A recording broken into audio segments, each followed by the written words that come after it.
Well, good evening, everybody.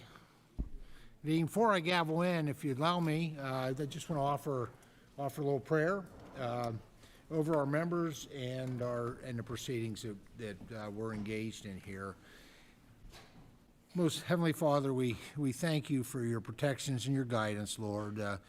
This evening we lift up with mournful hearts our friend Doug LaMalfa, and Lord, we take comfort in the fact that he was a man of God and a man of strong faith, and we know that he is in your loving arms. We pray for his family. We lift up the Jackson family and Jonathan and his family with the loss of his father, and we also lift up the Baird family and lift up Dr. Baird with the passing away of his wife this in the last couple days. And be with, Lord, be with them, be with all those families, and provide them comfort during the difficult times. Lord, we lift up the folks in this country that provide us food and fiber and energy. The American farmer and rancher. We know they're struggling. We know they're having some difficult times. Lord, I lift up every member of this committee. Your scripture says you know our prayers before we speak them, and I just ask that you minister to each one, whatever those needs might be, and provide us discernment as we engage in the incredible work of as members of the Agriculture Committee of really being stewards of what you have provided us through agriculture. And I pray all this in the name of my Savior, Jesus Christ. Amen. All right, here we go. The meeting will come to order. We're meeting today to consider H.R. 7567, the Food, Farm, and National Security Act of 2026. I note that a quorum is present and that each member has before them copies of the material on our agenda today at their place on the rostrum. Without objection, the chair may recess the committee subject to the call of the chair at any point during this meeting. I now recognize myself for an opening statement. Good evening, everyone. Today we will consider the Farm, Food, and National Security Act of 2026. I appreciate all of you for your flexibility and dedication in rescheduling this markup after last week's bad weather. Before we begin, I once again want to acknowledge the empty seat in the room. Mr. Doug LaMalfa was a staunch advocate for agriculture and a dear friend, and his presence today is dearly missed.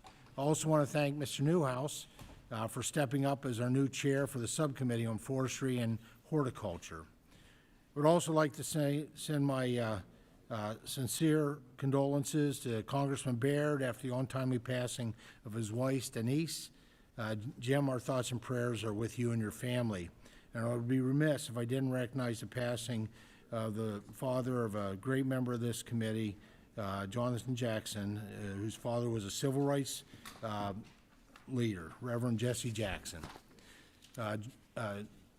Jonathan, Penny and I lift you and your family up in prayer for the loss of your father. The importance of what we're doing today as a committee cannot be overstated.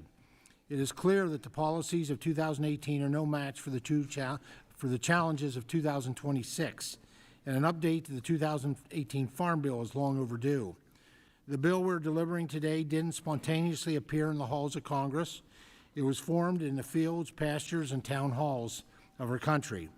We visited 43 states and one territory, probably over 150 different listening sessions altogether, while crafting the new Farm Bill, and every provision is directly informed by what we learned from our stakeholders. This is evident by the overwhelming support this legislation has received from the broad stakeholder community. To date, over 200 organizations have come out in support of this bill. The Farm, Food, and National Security Act 2026 is very similar to its namesake in 2024, with key updates for 2026.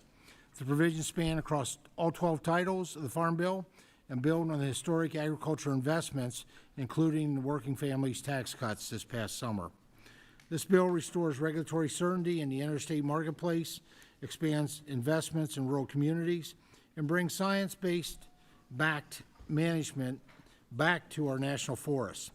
Farm Bill programs will improve risk management tools for specialty crop producers, low energy costs in rural America, and prioritize American commodities on the global stage. Importantly, the new Farm Bill will also expand producers' access to credit, promote new technologies like precision agriculture, and enhance conservation programs for working lands. Most of all, this is a practical Farm Bill that provides real and workable solutions. It is inspired by 149 bipartisan marker bills. This in addition to the many bipartisan priorities included in the Farm Bill that didn't have formal marker bills filed. And I'm proud of the input and contributions to this bill from members on both sides of the aisle. Since releasing the text of this legislation, this legislation has been mischaracterized in the press at times, and one of the most common misconceptions is related to the nutrition title, so I'd like to clear up any confusion about that now. Several investments across nutrition programs in 2024 bill were not able to be included in this bill due to budgetary constraints and the inability to have bipartisan dialogue on offsets. This includes several of my priorities, including exemptions earned from employment and training programs and from adult children in the household from counting towards SNAP eligibility. We also were not able to restore access to SNAP for certain formerly incarcerated individuals. Other provisions left out included crucial changes to strengthen program integrity in SNAP. Unfortunately, I was informed that none of these provisions were a priority of the ranking member, and that's why the bill before us today is different than a bill 2 years ago. And while we've not abandoned these priorities, more work is needed to ensure these investments are responsibly funded. It is irresponsible to move forward a bill that increases mandatory spending with no offsets. I also need to address the recent misguided reporting on conservation funding. Let me be clear, there are no cuts to the conservation title. Anyone saying otherwise is improperly analyzing the CBO score. Through the Working Families Tax Cuts Act, Republicans provide a historic investment into the permanent baseline of the conservation programs, an approximately 24% increase to the baseline.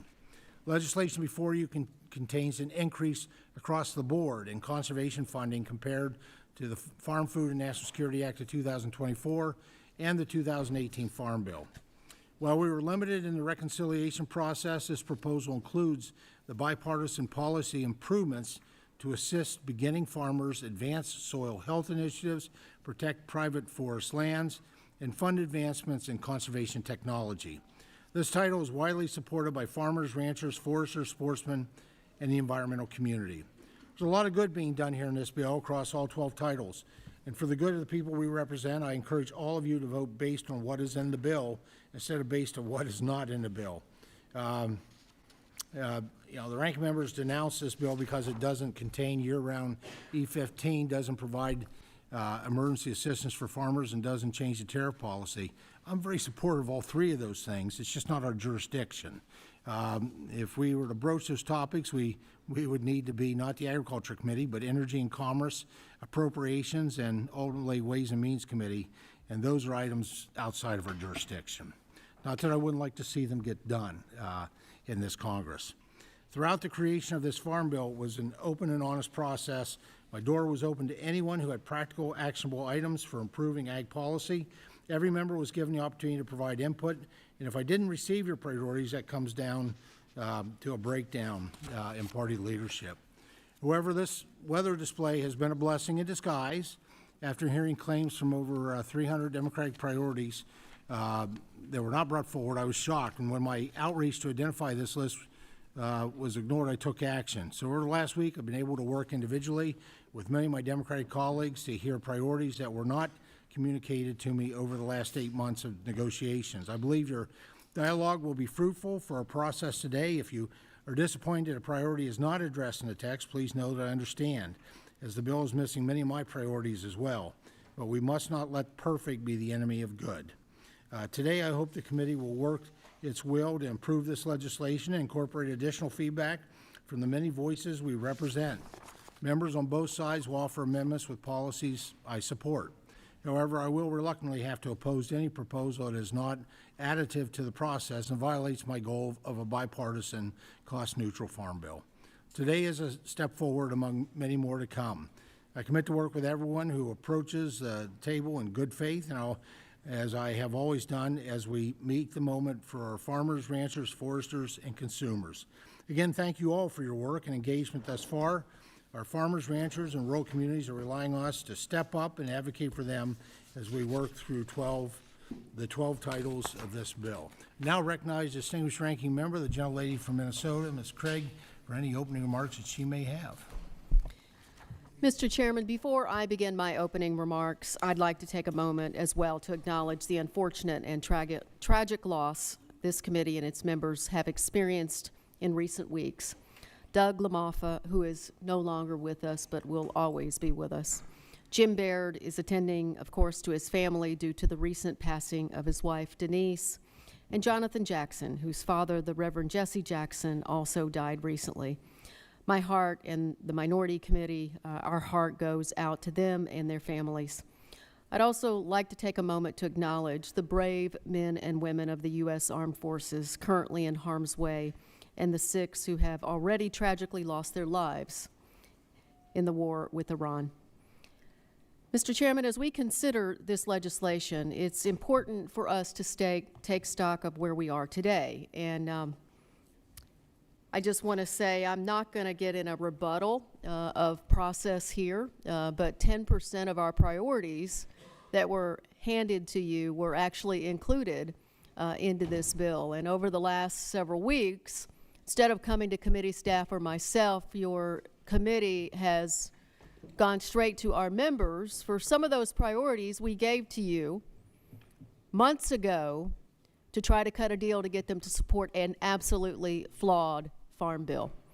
So we don't need to get into it this early, into a farm bill markup, but I think perhaps your committee staff and the fact that they never actually handed us this text in this entire process. We saw it the night before the public did, and only because I complained publicly about seeing it at the very same time, tells everyone what this is. It has not been a bipartisan process.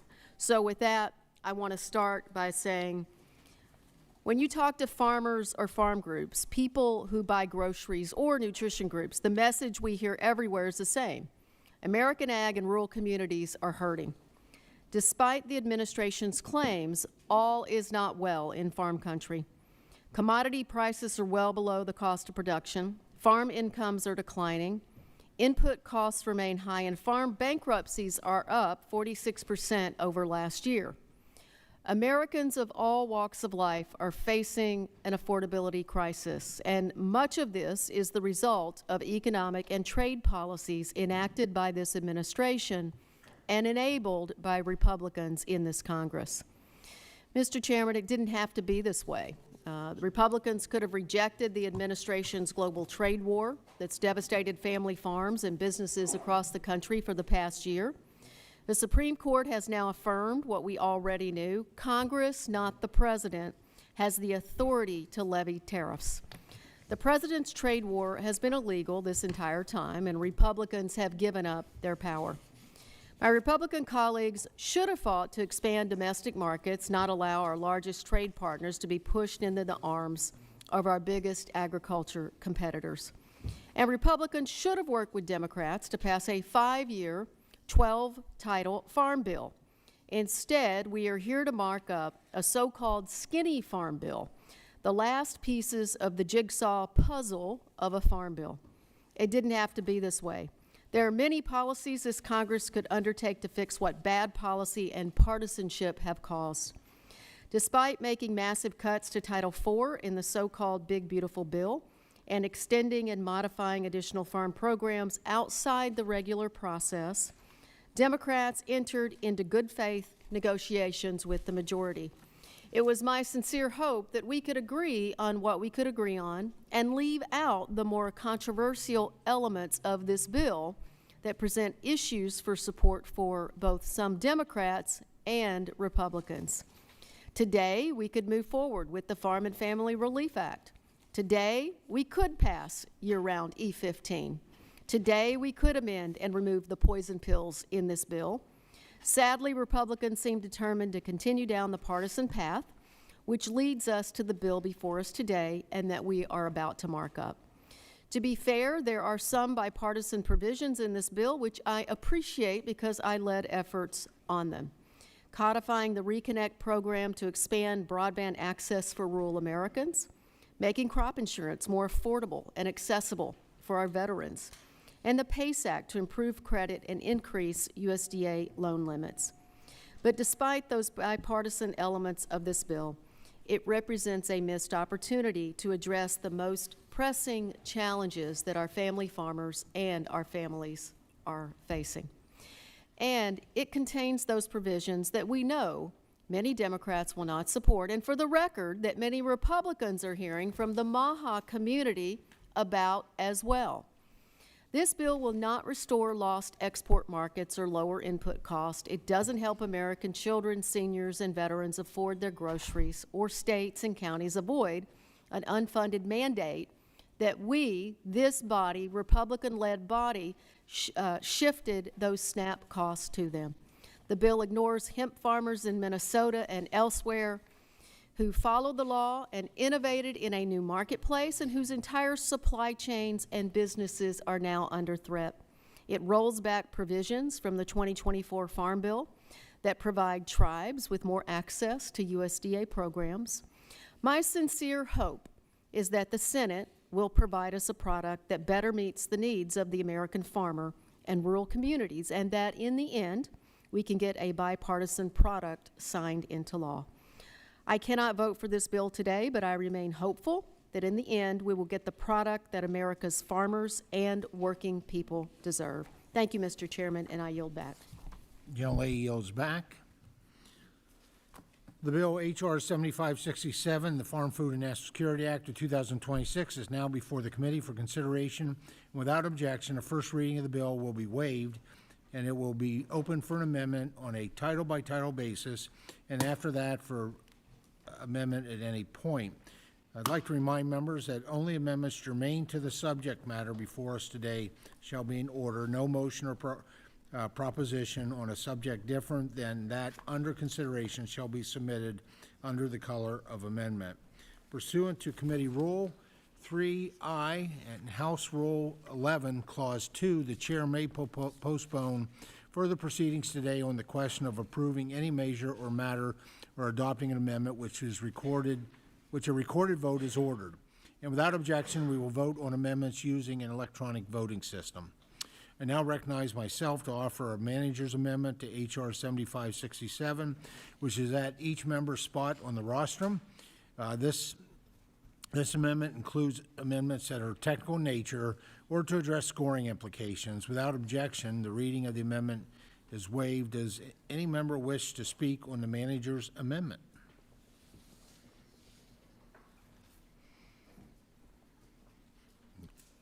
Off to a good start, seeing none.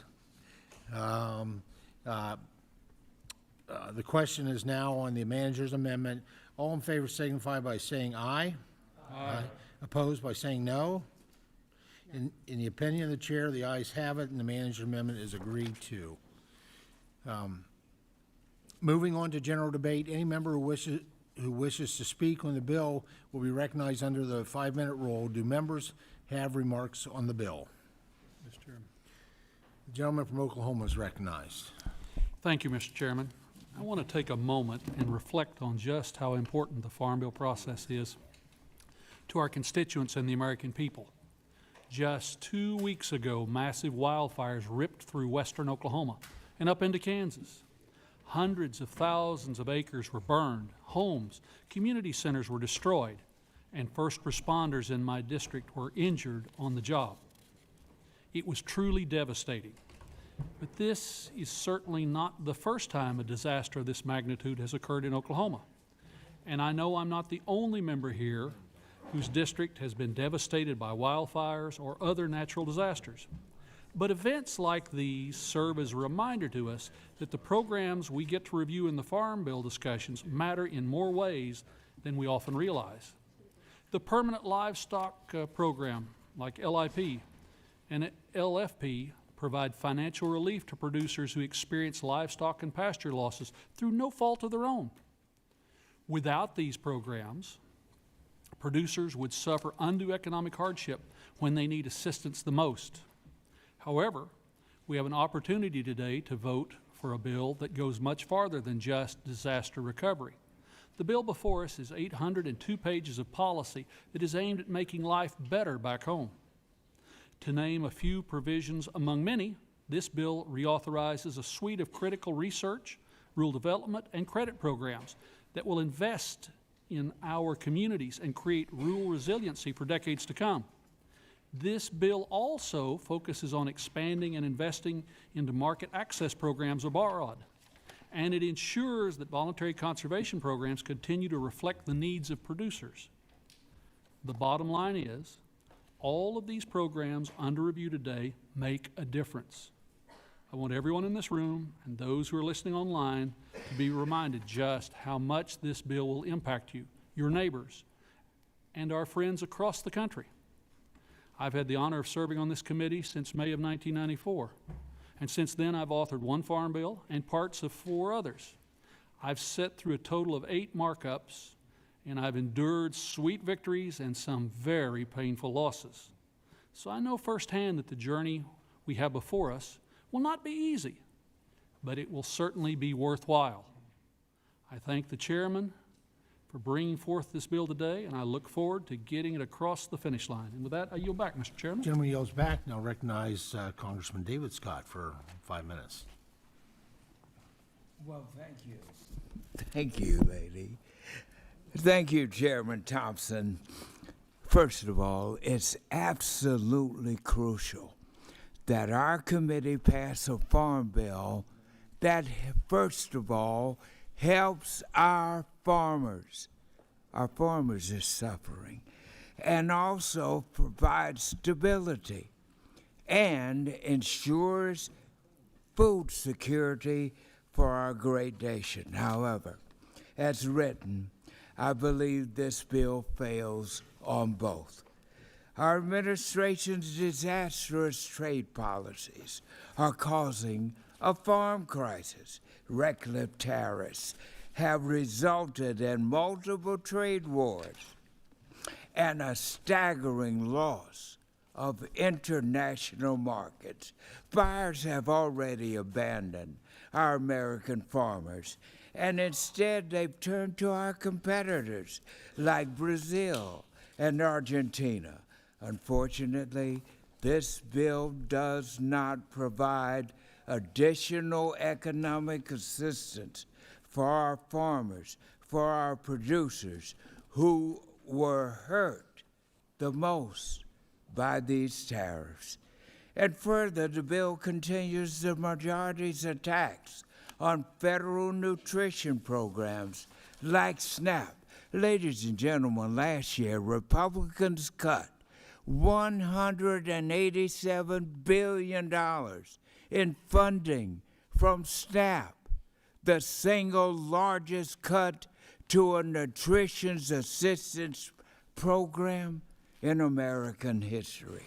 However, instead of restoring the $187 million in SNAP, cuts passed in H.R. 1, this farm bill removes positive investments, including in the House 2024 Farm Bill. And at a time when families are facing higher prices at the grocery store, the bill eliminates increased funding for the Emergency Food Program and GUSNIP. And Lord knows I'm extremely disappointed that this farm bill does not make our history-making 1890s student scholarship program permanent. Ladies and gentlemen, the 1890 land-grant colleges and universities are an important part of the history of our great nation. Let me tell you, this scholarship fund is an incredible example of what we, Democrats and Republicans, can achieve through bipartisanship. You all were here, And when we created the amendment to make the scholarship program permanent and to increase the funding. And since it was created in 2018, the 1890 scholarships have helped African American students earn degrees and begin their degrees in agriculture and food sciences. It is crucial that we ensure that this program goes into the future. It is the greatest example of black members of Congress, white members of Congress, Republican members of Congress, Democrats of members of Congress, doing one of the greatest achievements in the history. It tells the greatness of our nation. When William Tecumseh Sherman tore up the South, he said, went to President Lincoln and said, we got to restore it. And William Tecumseh Sherman and President Lincoln got together and they established the state colleges. But in the 1890s, separate but equal came, and everywhere in the South, they had put a white college, they put a black one. That is what we have here. Now, I also want to thank you in this committee. President Trump endorsed it. And I hope, Chairman, you and maybe some of my Republican friends will give me an opportunity to speak with the president, thank him, but he always talks about the work he's done on this bill. We got to get it done. Thank you. The gentleman's time has expired. Now recognize the other gentleman from Georgia, Mr. Austin Scott, for 5 minutes. Thank you, Mr. Chairman. And I want to thank you for your work on H.R. 1, which included some historic wins for American farmers. And I want to highlight a few of those wins. The committee achieved the first meaningful investments of the farm safety net since 2002 in H.R. 1. These investments were long past due and necessary to help producers respond to increased costs of equipment, fertilizer, and fuel. Through H.R. 1, we increased reference prices between 10 and 20%, and we enhanced the agricultural risk coverage program, authorized 30 million new base acres, and made a $6 billion investment in crop insurance. With H.R. 1, we're able to extend a much-needed helping hand to the American farmer. Now, here's how this additional language will help. Credit. As we've seen in the last 5 years, higher interest rates have driven up borrowing costs and narrowed production margins for producers around the country. In the credit title, we enhance financing options for producers through updates to loan limits, expanding access to ensuring faster turnaround times. We support beginning young and small farmers by streamlining access and cutting red tape. We reauthorized and improved the heirs property relending program based on my colleague from Georgia, Representative Sanford Bishop's bill, the Heirs Act. We create an expanded approval pilot program that streamlines access to capital, which includes provisions from a bill that I authored, H.R. 7475, that addresses the bridge loan gap that was highlighted during Representative David's and my subcommittee hearing on financing farm operations in July. We have a lot of specialty crop wins. As you know, specialty crop producers have been a historically underserved group due to challenges in developing a specialty crop safety net. Through the establishment of a specialty crop advisory committee and a specialty crop coordinator, this farm bill will help address the gaps in the safety net and enhance the effectiveness of programs, as well as improve and expand insurance program for our specialty crop producers. I also want to mention the ready-to-use therapeutic foods. I'd like to mention a letter from the American peanut, dairy, and soy producers thanking the committee for the inclusion of language that advances the use and procurement of American-made, ready-to-use therapeutic foods, also known as RUTF. This provision allows us to continue saving the lives of children around the world while supporting American jobs and American growers. I've seen firsthand the critical role RUTF plays in addressing global malnutrition, and I am proud to have Manna, one of the leading suppliers of this nutrition, in my district. They are the largest RUTF manufacturer in the United States of America. I want to talk about the bipartisanship of this bill, specifically Titles 1, 5, and 11. Now, some on the other side of the aisle have called this bill partisan. They've said it's full of poison pills. I want to set the record straight for the Americans that are watching this.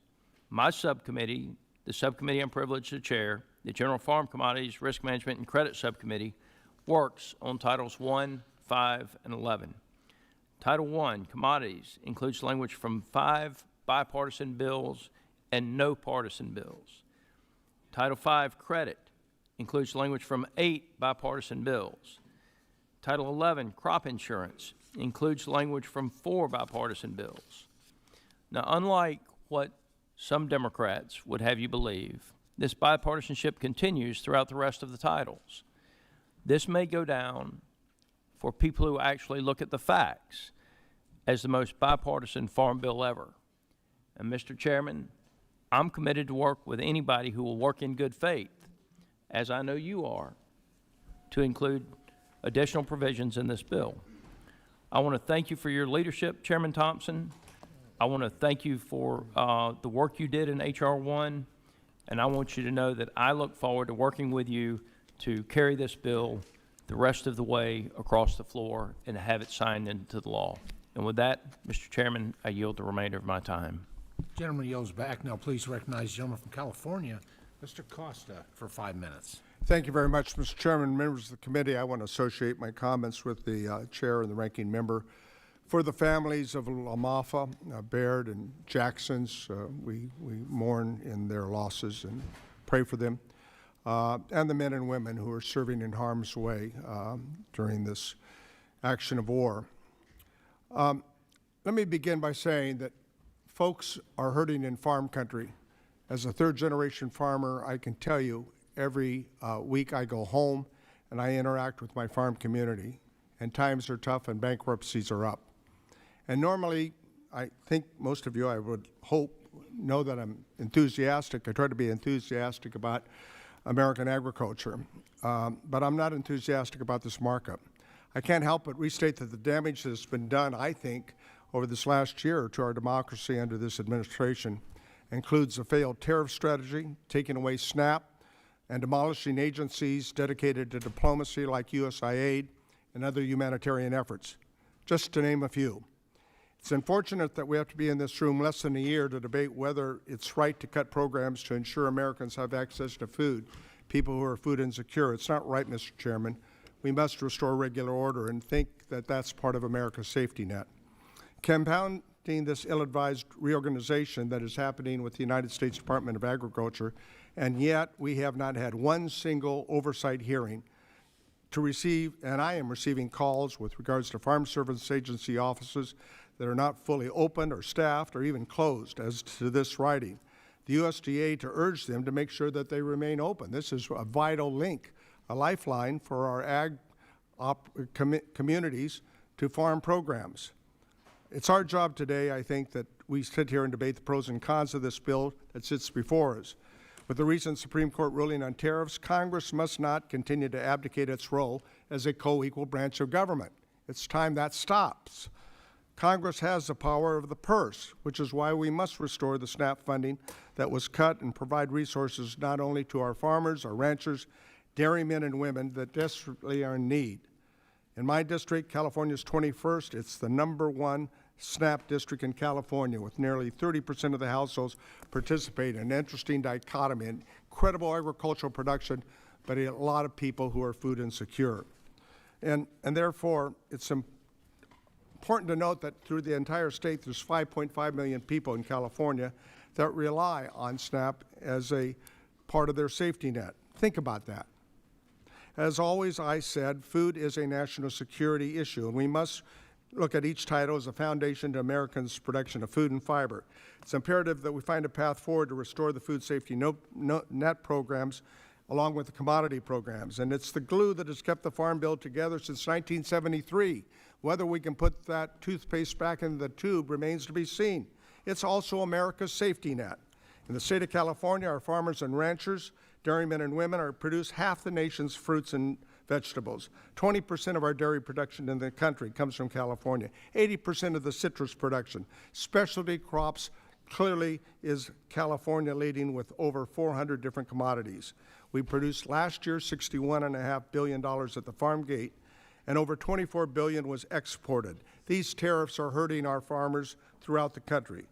And I cannot comprehend how it is a plan in this United States Department of Reorganization plan that we relocate DC-based staff to 5 regional hubs, yet not one of those hubs includes California, the #1 agricultural state in the nation, the top ag exporting state in the nation, and the top nation recipients of SNAP. Give me a break. Madam Secretary of Agriculture, come before this committee and justify your reorganization effort and explain to us what the purpose and what the efficiencies will achieve.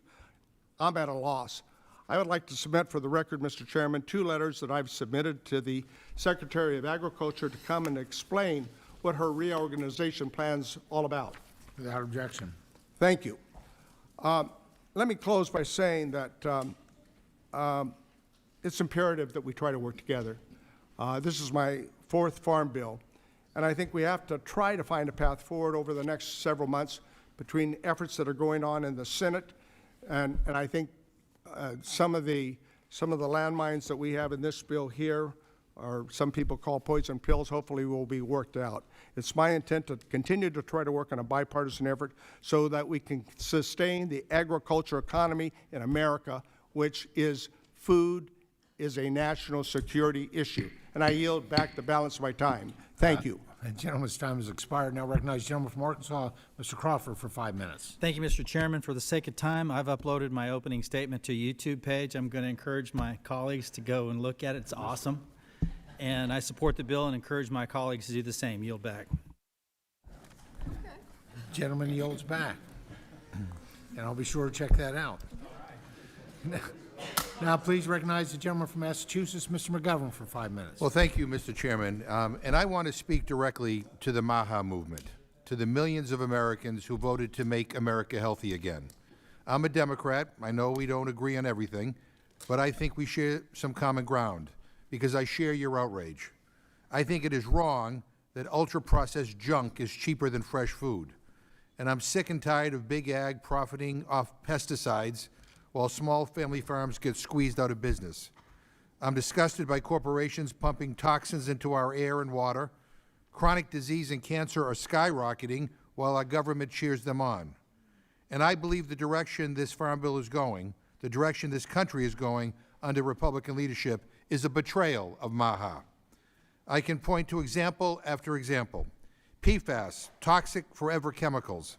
They're linked to endocrine disruption, decreased fertility, lower sperm counts. I've been working on eliminating PFAS for years after my constituent got cancer from PFAS in his firefighting gear. MAHA moms and influencers thankfully helped propel PFAS into public debate. And instead of siding with MAHA, what did this administration do? They delayed setting limits for PFAS in our drinking water. Who knows why? Maybe ask the chemical companies. A lot of people don't know this, but a lot of pesticides have PFAS in them. How about glyphosate? For years, many of us have been sounding the alarm. It's another toxic chemical sprayed on our food. It's the main ingredient in Roundup. There's dozens of class action lawsuits because we now know that for decades, chemical companies hid the fact that Roundup causes cancer. Again, many in MAHA have rightly spoken out. So can a single Republican on this committee tell me why Donald Trump issued an executive order to expand production of glyphosate? And now, big surprise, we have a farm bill that doubles down. This bill grants corporate immunity to the chemical companies. Look it up, Title 10, Section 10205. Section 10206 goes on to prevent localities from regulating pesticides. Section 10207 allows more toxic chemicals to be dumped into our water. Section after section of this bill, one giveaway after another to the pesticide companies. What lobbyist asked for this? Was that drafted in the Monsanto boardroom or something? Follow the money. Follow the money. Big ag and chemical companies are two sides of the same coin. all part of the same corrupt machine. One makes the chemicals, the other profits from driving family farms out of business. Both sides buy off politicians, and both sides profit when the rules are rigged against the little guys. And that's exactly what this farm bill does. The chemical giveaways are tied at the hip to a larger, more structural problem with this farm bill. It does nothing to improve our food system. Now let's move on to nutrition because I have limited time here. Seniors who take pills on an empty stomach wind up in the emergency room. Working people who can't afford to buy healthy food end up with chronic disease. Kids who are hungry don't learn. So clearly, hunger and health are intricately linked, which is common sense. You can't be healthy if you're hungry. But this farm bill, instead of addressing our hunger crisis in this country, 42 million Americans who can't afford food, this bill makes the crisis worse. Last year, Republicans made the largest cut to nutrition assistance in American history. Veterans, family with teens, seniors, people aging out of foster care, all kicked off food assistance.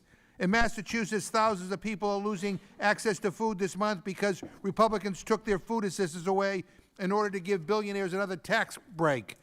And by the way, when it comes to students, I've introduced a bill to boost school meal reimbursement rates. That would mean more scratch-cooked meals, more local foods in our cafeterias. Not a single Republican will co-sponsor it.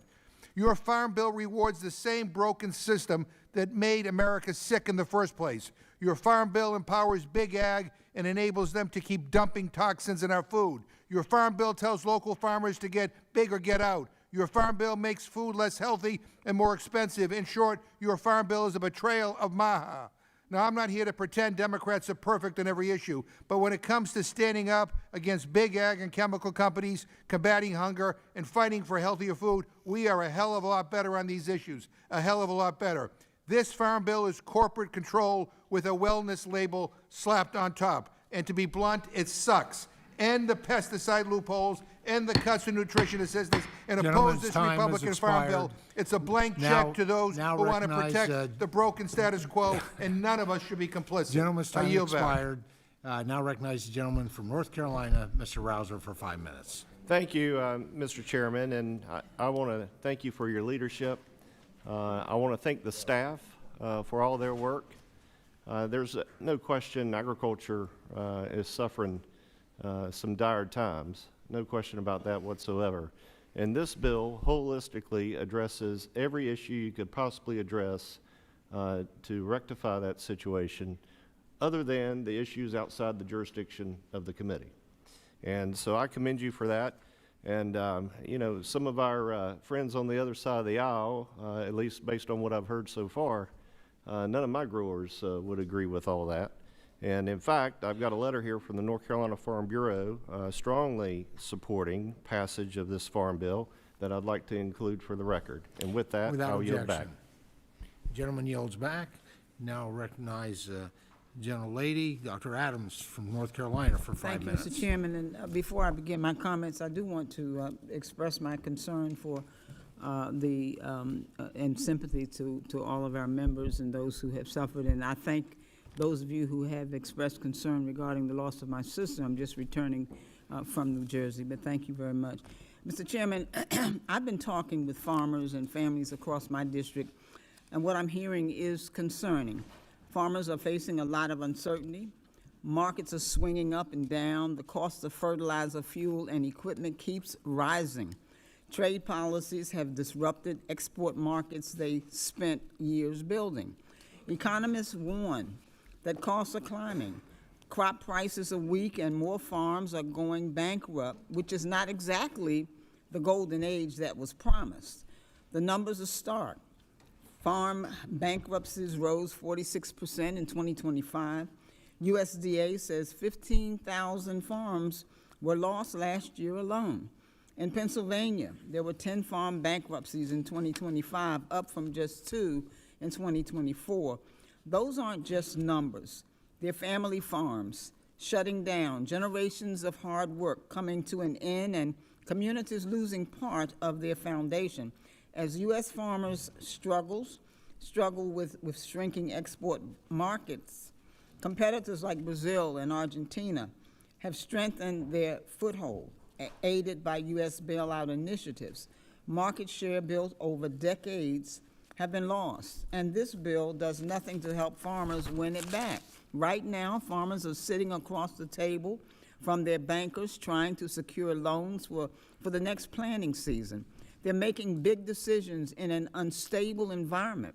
The administration's bailout is not enough, and repeated bailouts are a sign that the underlying system is broken.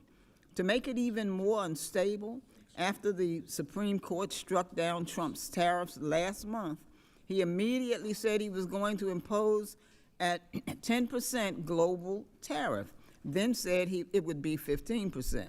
And then there was the $175 billion question, unanswered. What's going to happen to the money the government has already collected in import taxes now declared unlawful?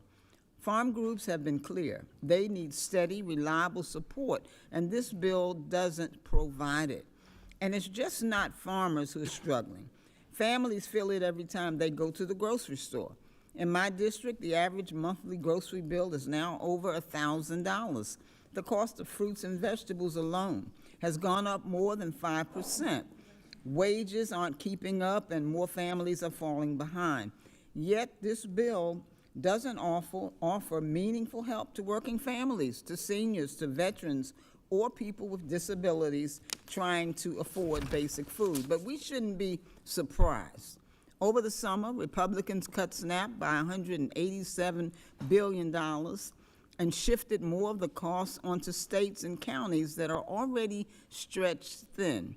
Governors and state lawmakers, Democrats and Republicans, are scrambling to figure out how to keep people fed. After 20 years in the General Assembly of North Carolina, I can tell you that states cannot absorb costs like this without cutting other services.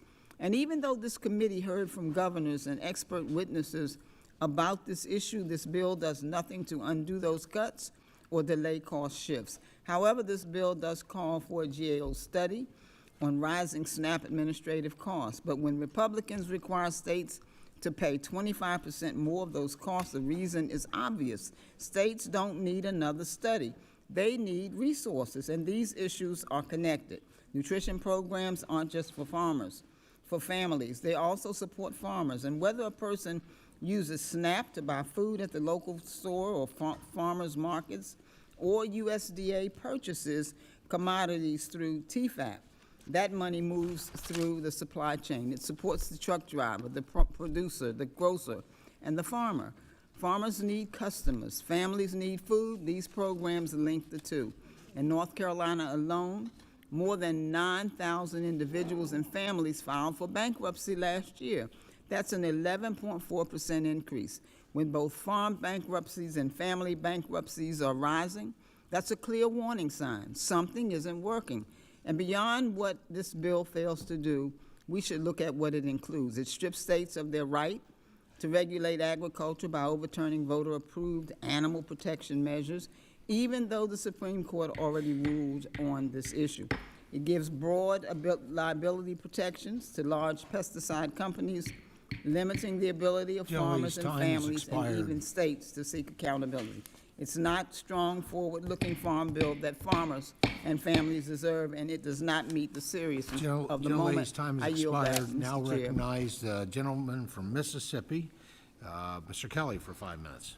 Thank you, Mr. Chairman, for your leadership for bringing this farm bill to markup. I also want to send out my prayers and thoughts with Doug LaMalfa, who'll tell me hello, Admiral, every time he sees me anymore, Jim Baird and his wife, and Jonathan Jackson and his beloved father. This legislation reflects what matters most to Mississippi's farmers, foresters, and rural communities. We are blessed with remarkable producers in our state, men and women who work long hours to feed, fuel, and clothe this nation despite serious economic pressure. Over the past several years, they have faced one of the toughest farm economies in decades, high input costs and high interest rates that have squeezed margins across the board. Mr. Chairman, farm or food security is national security. A strong farm bill is about more than farm policy. It is about the future of rural America. In Mississippi, agriculture and forestry are economic engines. They support small businesses, sustain local communities, and provide jobs across the entire state. When farmers hurt, rural town hurt. When agriculture is strong, rural America is strong. Title I is foundational. I appreciate that the reference prices were increased in the big, beautiful bill. That was an important step forward. This bill builds on that progress and strengthens the farm safety net to better reflect today's economic realities. I am proud this bill includes H.R. 5468, the Community College Agriculture Advancement Act. This legislation ensures that community colleges can successfully compete for federal grants to carry out agricultural education, research, and outreach activities. It helps to modernize equipment and infrastructure, supports professional development for faculty, and encourages collaboration with land-grant universities and other institutions. It also promotes apprenticeships and work-based learning opportunities so students can gain hands-on experience and move directly into the workforce. In rural states like Mississippi, community colleges are often the front door to opportunity, and this bill strengthens that pathway. It also includes H.R. 3476, the Forest Conservation Easement Program Act, legislation authored to create a dedicated tool to keep working forests as forests while remaining privately owned and productive, a major priority for forestry states like Mississippi. Finally, I want to recognize the leadership of President Trump and USDA Secretary Brooke Rollins. Their commitment to rural America and restoring stability in the farm economy matters. I appreciate the Chairman's leadership, and I proudly support this farm bill. Mr. Chairman, I yield back. Gentleman yields back. Now recognize the gentlelady from Connecticut, Mrs. Hayes, for 5 minutes. Thank you, Mr. Chairman. I'd first like to say I plan to use every second of my time. My constituents have been waiting years for a farm bill. They've been waiting for us to get this done, and it is literally our jobs. So trying to gavel out early in the interest of time is a disservice to the people who have been waiting for us to get this done. Today, we are considering a farm bill that fails to address the needs of farmers and families across the country. The Farm Coalition was one that worked strengthening our farmers and feeding hungry people. This committee created and reformed the Supplemental Nutrition Assistance Program to be the most effective anti-hunger program in the history of this nation, feeding 42 million Americans across the country and lifting millions out of poverty. Unfortunately, last year, when Republicans advanced H.R. 1, the One Big Beautiful Bill, it cut SNAP by $187 billion, and it was a betrayal of the Farm Bill Coalition. But I was not surprised. From the Fiscal Responsibility Act to the 2024 Farm Bill to the Reconciliation Bill, it has been a top priority for Republicans on this committee to take food away from hungry families, children, veterans, and everyone in between. The farm bill we're going to mark up is unacceptable and does not meet the moment. It is filled with partisan poison pills, like a blanket liability exemption for $1 million pesticide corporations, rolling back the Environmental Quality Initiatives incentives programs, and it includes nothing to address the administration's tariffs and trade wars that are deeply impacting our farmers. Additionally, this legislation does not address the $187 billion in SNAP cuts, which have already seen individuals lose access to benefits. During the government shutdown, many of my colleagues spoke about how their districts were deeply impacted by people not getting their SNAP benefits. And yet we come back to this committee and introduce a farm bill that does nothing to close those gaps or address what we learned during that time.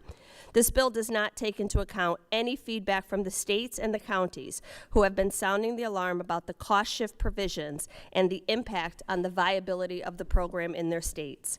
States will have to make difficult decisions if they want to keep their SNAP programs running, including raising taxes or restricting eligibility. I will be offering a series of amendments to address restoring food security for Americans, the administration cost shift to states, and the lack of crop insurance provisions for small farmers and others, because there's still time to address these things and improve this legislation before we vote it out of committee. I look forward to productive discussions tonight and tomorrow and the next day, and as long as it takes for this markup to conclude. And I hope that we find some bipartisan agreement that improves this bill before we send it to the House floor. And with that, I yield back. Gentlelady yields back. Now recognize the gentleman from Nebraska, Mr. Bacon, for 5 Thank you, minutes. Mr. Chairman. I too, we're all going to miss Jim Amalfa, his wisdom, his wit, his friendship, and I know he's always played a valuable role in this committee. And I too also offer our condolences to Mr. Baird and to Mr. Jackson. I speak in favor of the Farm Bill. I was here in the 115th Congress when we passed the last Farm Bill. The new one is now 2 years over date. The last Farm Bill was great, but it's out of date. It needs to be made current again, and this Farm Bill definitely does that. Now in Nebraska, we're the #1 of 50 states for beef production. We're in the top 5 for pork, corn, soybeans, ethanol, popcorn. It's important. Now I represent Omaha. It's more, and we got some ag on the sides of Omaha, and particularly in Saunders County, but we have tons of agribusiness. And the financial health of our farmers and ranchers directly impact all these agribusinesses in Omaha. So this Farm Bill is also important to this business community. Some of the highlights in this bill: it's going to help out our Nebraska hog producers. It's going to provide regulatory certainty to various manufacturers. It's going to transfer Food for Peace to the USDA and returns the program to its original intent of addressing the global hunger crisis through the purchase of U.S.-grown commodities. It reduces barriers for beginning farmers trying to gain access to credit. First-generation farmers who want to get in the door, we're going to help them get started. And it also incentivizes further research and adoption of precision agriculture technologies. Some of my initiatives include helping farmers navigate the FSA loan application process, financially supporting the future farmers of American 4-H students, great organizations, enhancing the cybersecurity of our agriculture supply chains, more effectively tracking foreign farmland purchases, and streamlining the administration of the SNAP program. I am pleased that many of these initiatives have garnered bipartisan backing, and want to thank both my Republican and Democrat colleagues for their support. I look forward to listening to the debate on these amendments. I look forward to hopefully increasing the bipartisanship with the final bill here. But let's not be fooled. We got to get this Farm Bill passed for our farmers and ranchers. I yield. Gentleman yields back. Now recognize the gentlelady from Ohio, Ms. Brown, for 5 minutes. Thank you, Mr. Chairman.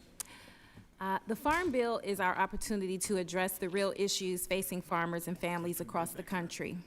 Yet, this effort feels like we're just going through the motions, not doing the hard, thoughtful work the committee owes the people we serve. There was no meaningful effort to negotiate and put forth a bipartisan product. The bill ignores the alarm bells from farmers and families in red and blue states that our nation's most effective anti-hunger program is at risk after the financial rug was pulled out from under them in H.R. 1. And there's a large, stark gap between what's in this bill and what producers and growers are experiencing on the ground. The farm economy is under real strain. Net farm income has fallen sharply. Input costs are up. Export markets have been destroyed thanks to the current trade war. And bankruptcies reached 15,000 last year, with the crisis hitting the hardest in the Midwest. Don't just take my word for it. A group of 27 trusted former USDA and farm group leaders sent a letter to this committee last month expressing concerns about, and I quote, harmful and compounding effect that administration policies are having on our farmers. Mr. Chairman, I request unanimous consent to enter that letter into the record. Without objection. Thank you. I share their concerns. Staffing cuts and reorganization at the USDA, continued delay in passing year-round E15, cuts to food aid, both international and domestic, persistent labor challenges, lost markets, deteriorating trade relationships. These are the same concerns I hear reflected on the ground, and this bill fails to address any of them. And of course, we can't talk about the state of the farm economy without talking about tariffs. For farmers, the Supreme Court's tariff ruling comes after much of the damage is already done. For months, they've been operating in chaos. Markets they spent years building disappeared almost overnight, and it's just like in 2018, buyers are turning to countries like Argentina and Brazil. That's not theoretical, that's lost contracts, lost income, and real uncertainty heading into planting season. Producers, growers, and ranchers don't want handouts. They want stability. They want to know that if they grow it, they can sell it. So when we sit here and talk about what this farm bill should do, it ought to start with that reality. At the same time, rural communities like those in Southeast Ohio, Northern Pennsylvania, and Central Illinois are being hollowed out by hospital cuts, child care shortages, and small business closures. This is not spin. This is the lived reality for farmers and rural families and communities trying to hang on. And this crisis runs from the farm gate to the dinner plate. While farmers struggle to stay afloat, families in Cleveland are paying more and getting less at the grocery store. Prices continue to climb for the 1 in 5 households in my district who depend on nutrition assistance. That means impossible choices. We haven't had a hearing in this committee on anything touched by the Farm Bill in nearly 6 months. And the result is a bill that leaves small producers, specialty crop farmers, families, and tribal communities behind. And this bill takes new aim at the very partners helping hold communities together. It shifts costs onto charitable food networks like the Gold Star Standard Cleveland Food Bank in my district that already is stretched thin. It undercuts conservation programs that farmers rely on to manage risk. It shortchanges research institutions and land grants, including by missing the opportunity to make 1890 scholarships permanent for schools like Ohio's Central State. And it is impossible to divorce what we are considering here today from the cuts that Republicans made in H.R. 1 at a time when 47 million Americans are food insecure. This committee chose to crack the Farm Bill coalition in half and use food assistance as a pay-for. The Farm Bill is supposed to be the foundation of both farm stability and food security. We should be focused on rebuilding the coalitions that reflect the full system and pushing for durable bipartisan solutions that actually meet the moment. That's how we rebuild trust. That's how we break this cycle of gridlock. And that's how, after years of delay, we deliver a Farm Bill that actually works for the people it's supposed to serve. Sadly, this bill and this process falls well short of that standard. And with that, Mr. Chairman, I yield back.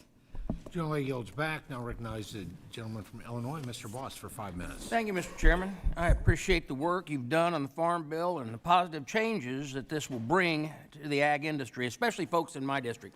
I'm proud to represent over 10,000 producers in one of the most diverse ag districts in Illinois, which is why I look forward to voting in favor of the 2026 Farm Bill and the Ag First policies it includes. The 2026 Farm Bills, off the historic investments made in the Working Families Tax Cut Act, include $56 billion into our commodity programs, $6 billion for crop insurance affordability, $285 million per year for ag trade and market development, and the elimination of the death tax. Our farmers, producers who produce the food, fuel, and fiber that this nation runs on, they play an estimated role in our communities, and it's only right that we support them and have their backs at the times they need it. That's why this Farm Bill exists. It isn't for good times, but it is for bad. My district is home to staples like corn, soybeans, but also livestock, dairy, specialty crops like peaches, apples, and grapes. We have rice. We also have just recently started growing cotton. Since last time we did that was since 1920s. While these commodities are very different, they share many of the same goals, including access to credit. Today, producers still face barriers when seeking access to USDA loans, especially family operations where multiple siblings farm under a single entity. This often leads to unnecessary barriers when applying for USDA loans. I was happy to see the introduction of my bill, the USDA Loan Modernization Act, to address this issue and provide increased access to credit for farming families.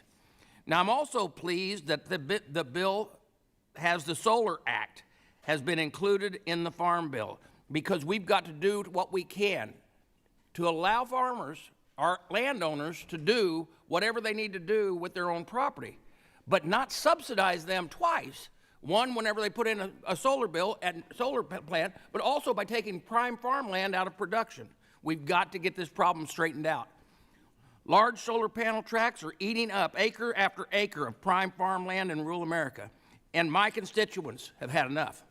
We need to establish guidelines for solar panels, protecting and ensuring local communities have a say in the approval process.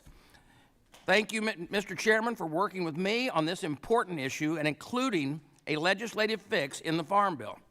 Another one of my priorities is to ensure that our producers are able to not only feed our folks at home, but around the world. In 2024, Illinois exports were more than $6 billion worth of corn and soybean. MAP and FMD play a critical role in moving my producers' commodities from their fields to foreign markets. The Farm Bill doubles funding for these trade promotions and makes access programs. Lastly, I would like to voice my support for finding a legislative fix to Proposition 12. State ballot initiatives should not be able to impose standards for livestock produced across state lines. Thank you, Mr. Chairman, and I look forward to passing the Farm Bill out of this committee, and I urge all of my colleagues to vote yes. I yield back. Gentleman yields. Now recognize the gentlelady from Kansas, Ms. Davids, for 5 minutes. Thank you, Chairman, and thank you to our ranking member for putting this markup together. It's been nearly 8 years since Congress passed the long-term farm bill. In that time, the economic reality facing our farmers has changed dramatically. Input costs are up, markets are unstable, interest rates are higher. And Kansas producers are operating in a completely different environment than when the last bill was signed into law. In my home state of Kansas, agriculture is our largest economic driver. From the wheat fields in western Kansas to cattle operations and other row crops across the state, agriculture powers our rural communities, supports small businesses, and feeds families across the country and across the world. Kansas has a long history of agricultural leadership in Congress because we understand that when agriculture is strong, our entire economy is strong. That's why it's deeply frustrating that we've seen a delay and lack of prioritization of this bill. Farmers plan in seasons and years, not in short-term extensions. It's wrong for leadership to keep pushing this off. The folks I talk to back home aren't asking for political games, they're asking for stability. Right now, what many of them feel instead is pure chaos. When those costs go up for farmers, they go up for families at the grocery store too. Just last year, nearly 700 farms in Kansas closed. Farm bankruptcy rates were up 46% over the previous year. If that's not a warning sign that federal policies are failing our neighbors, I don't know what is. Before our last markup, former Republican Senator Pat Roberts joined me for a farm bill discussion, and he said, and I quote, "We know that the most important thing when you get down to it is to get a bill passed to provide farmers certainty and predictability." And that hasn't changed.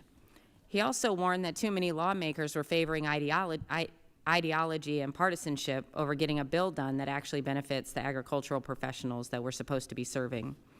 Last year's budget law upended the traditional Farm Bill coalition by cutting nearly $200 billion from the nutrition title. These historic cuts to the nutrition title jeopardize the path forward for this bill and for future farm bills. The nutrition title's bipartisan foundation began with a senior Republican from my state, Senator Bob Dole. He put it plainly by saying American agriculture is neither Democratic nor Republican. Farm legislation is usually developed in a bipartisan basis. He was right then and he's right now. You cannot decimate a core title of the Farm Bill and expect bipartisan support to continue to hold. Just like you would not be able to cut crop insurance and expect bipartisan support to continue to hold.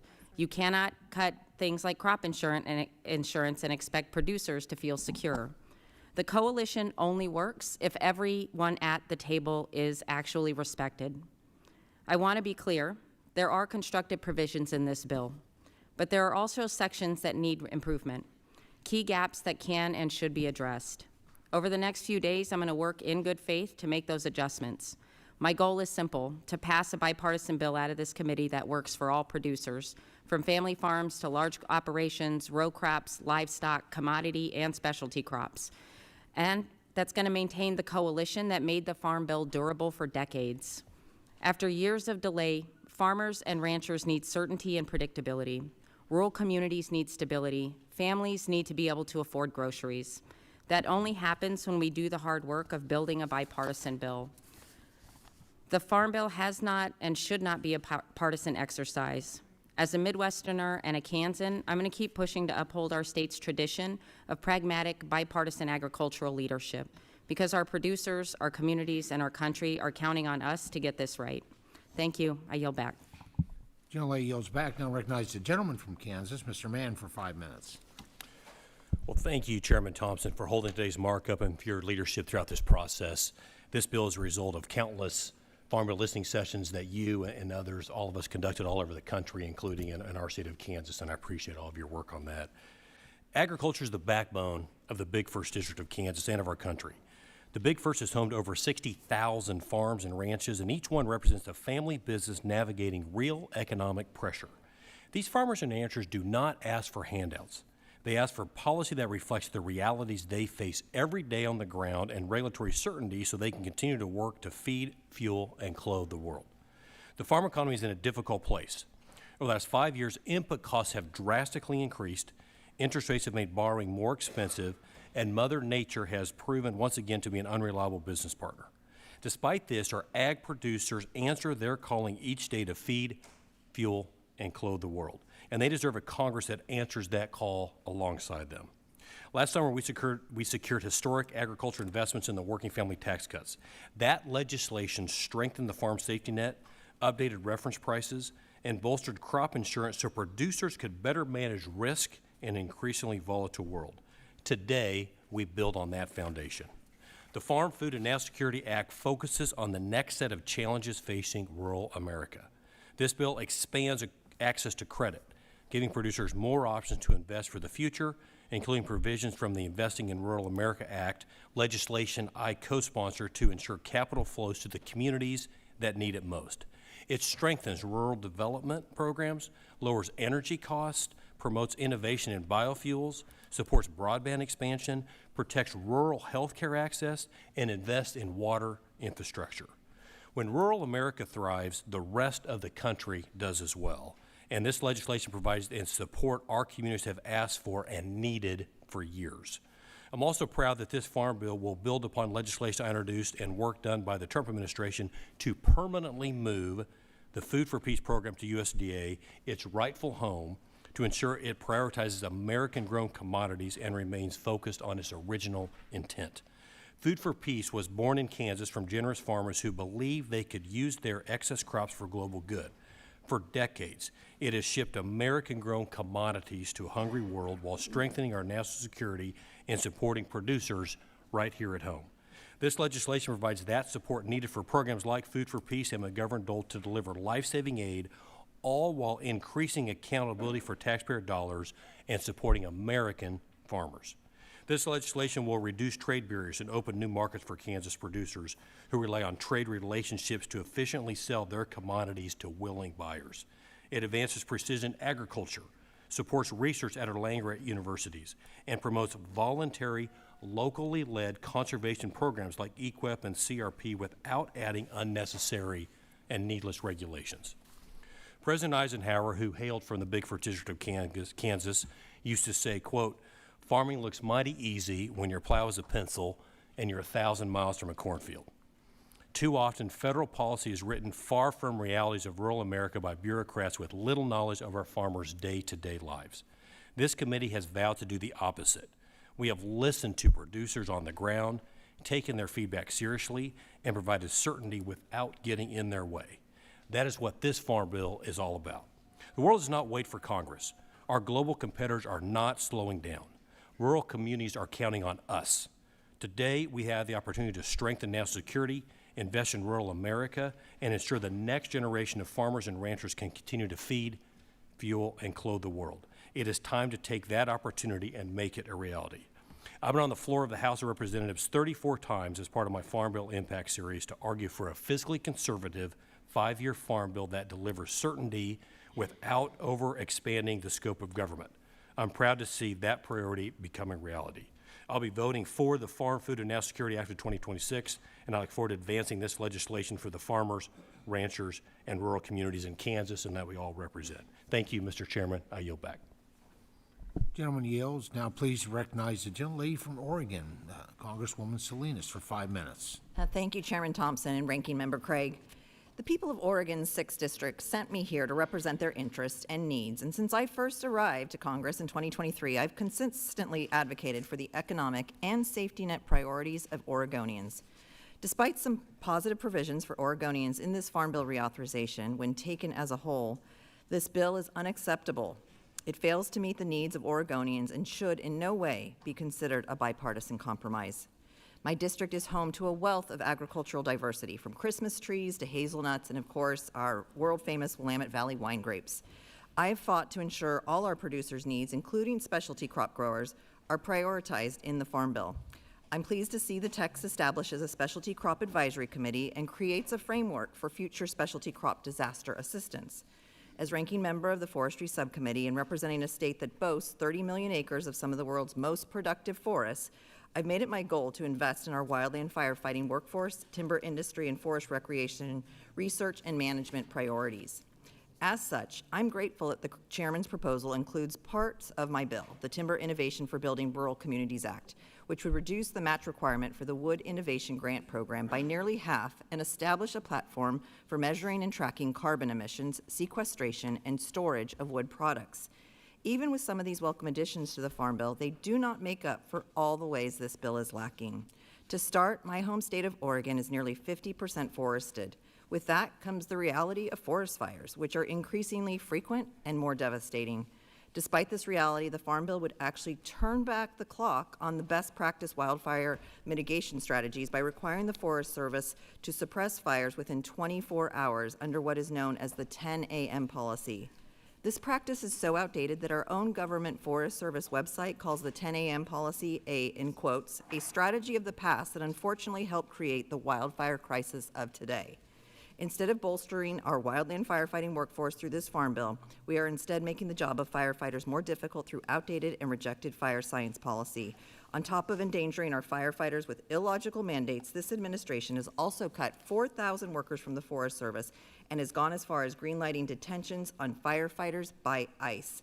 This past August, my constituent, who is here legally on a U visa, was arrested at a fire camp during an active fire on the Olympic Peninsula. Tell me what message this sends to our firefighters about how much we value the life-saving work they do on our behalf. Across the board, families and farmers are struggling to make ends meet, and this bill does little to nothing to make up for the harm caused to farmers from the Trump administration's hostile trade policies and the harm caused to families when this committee slashed nearly $200 billion from SNAP last year. I recognize this Farm Bill is repurposing dollars from the One Big Beautiful Bill Act to fund market access and foreign market development programs, but the impact of that funding is blunted by the tariffs that have led to nearly $44 billion in agricultural trade deficit and skyrocketing input costs. Let's not forget that the funding for these programs was off the backs of millions of people who would be kicked off their SNAP benefits at a time when grocery prices are only skyrocketing. In fact, these cuts to SNAP will cause nearly 800,000 Oregonians to lose their food benefits. Of these Oregonians, 1 in 4 are children and 1 in 8 are seniors. In less than a year, every state will also be required to pick up double the cost of administering the SNAP program. In Oregon, that's $80 million the state is expected to absorb. As ranking member of the Horticulture Subcommittee, I have consistently said that specialty crops have been left behind for too long.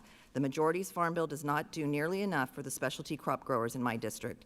There's no new money for disaster assistance, no enhancements to specialty crop insurance, and nothing to address the headwinds producers are facing from rising input costs and labor difficulties. This bill only perpetuates the status quo, leaving specialty crops behind. And I'm not finished. This bill comes up short in so many other ways. It does not include direct disaster relief for farm workers who keep our food systems running. It does not include summer food delivery for hungry children in rural communities. It does not include my bipartisan and bicameral Domestic Organic Investment Act that would give organic producers tools to increase capacity, modernize their operations, and expand their businesses. I could go on.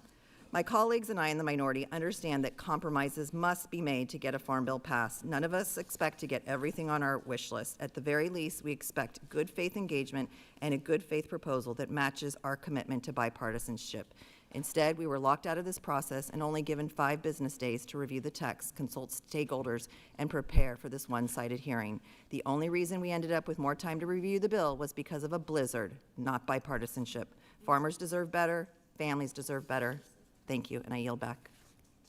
Generally yields back. Now recognize the gentleman from Iowa, Mr. Feenstra, for 5 minutes. Thank you so much, Chairman Thompson, Ranking Member Craig, and the committee staff for all their hard work in bringing this bill before us today.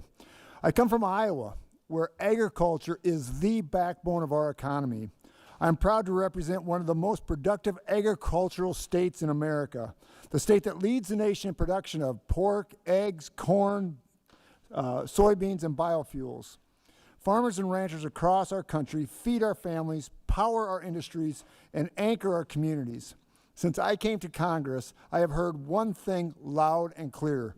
Farmers need Washington now more than ever to do its job and pass a strong farm bill that is workable. As I stand here today, farm country is in a lot of challenges and under a lot of pressure. Producers are dealing with volatile markets, tightening margins, and growing uncertainty. This bill before us builds upon the historic work this committee has done during the Working Families Tax Cut and delivers farmers the tools they need to meet these challenges. This bill includes more than 15 bills that I have sponsored or co-led as a result of the years of listening to the farmers, rural communities, and working families in Iowa. To highlight just a few of these bills, this farm bill includes Farmland Act to keep China away from our farmland. Iowa farmland belongs to the Iowa farmer. It includes the SAFE Act to ensure we strengthen our response to animal disease outbreak while protecting our agricultural markets. It includes the Fridge Act to open new export markets for our producers abroad. And it also includes Prop 12, making sure that we preempt states like California from hurting our hog producers. Today, this legislation expands on investments in rural communities, restores regulatory certainty, and promotes agricultural research and innovation. It also gives American farmers and rural communities the tools they need to feed America and the rest of the world. I didn't come to Congress to leave problems for the next generation. Our producers can't afford more delay. They need Congress to act now. I urge my colleagues on both sides of the aisle to support this bill and deliver certainty, investment, and opportunity that American agriculture deserves. Thank you, and I yield back.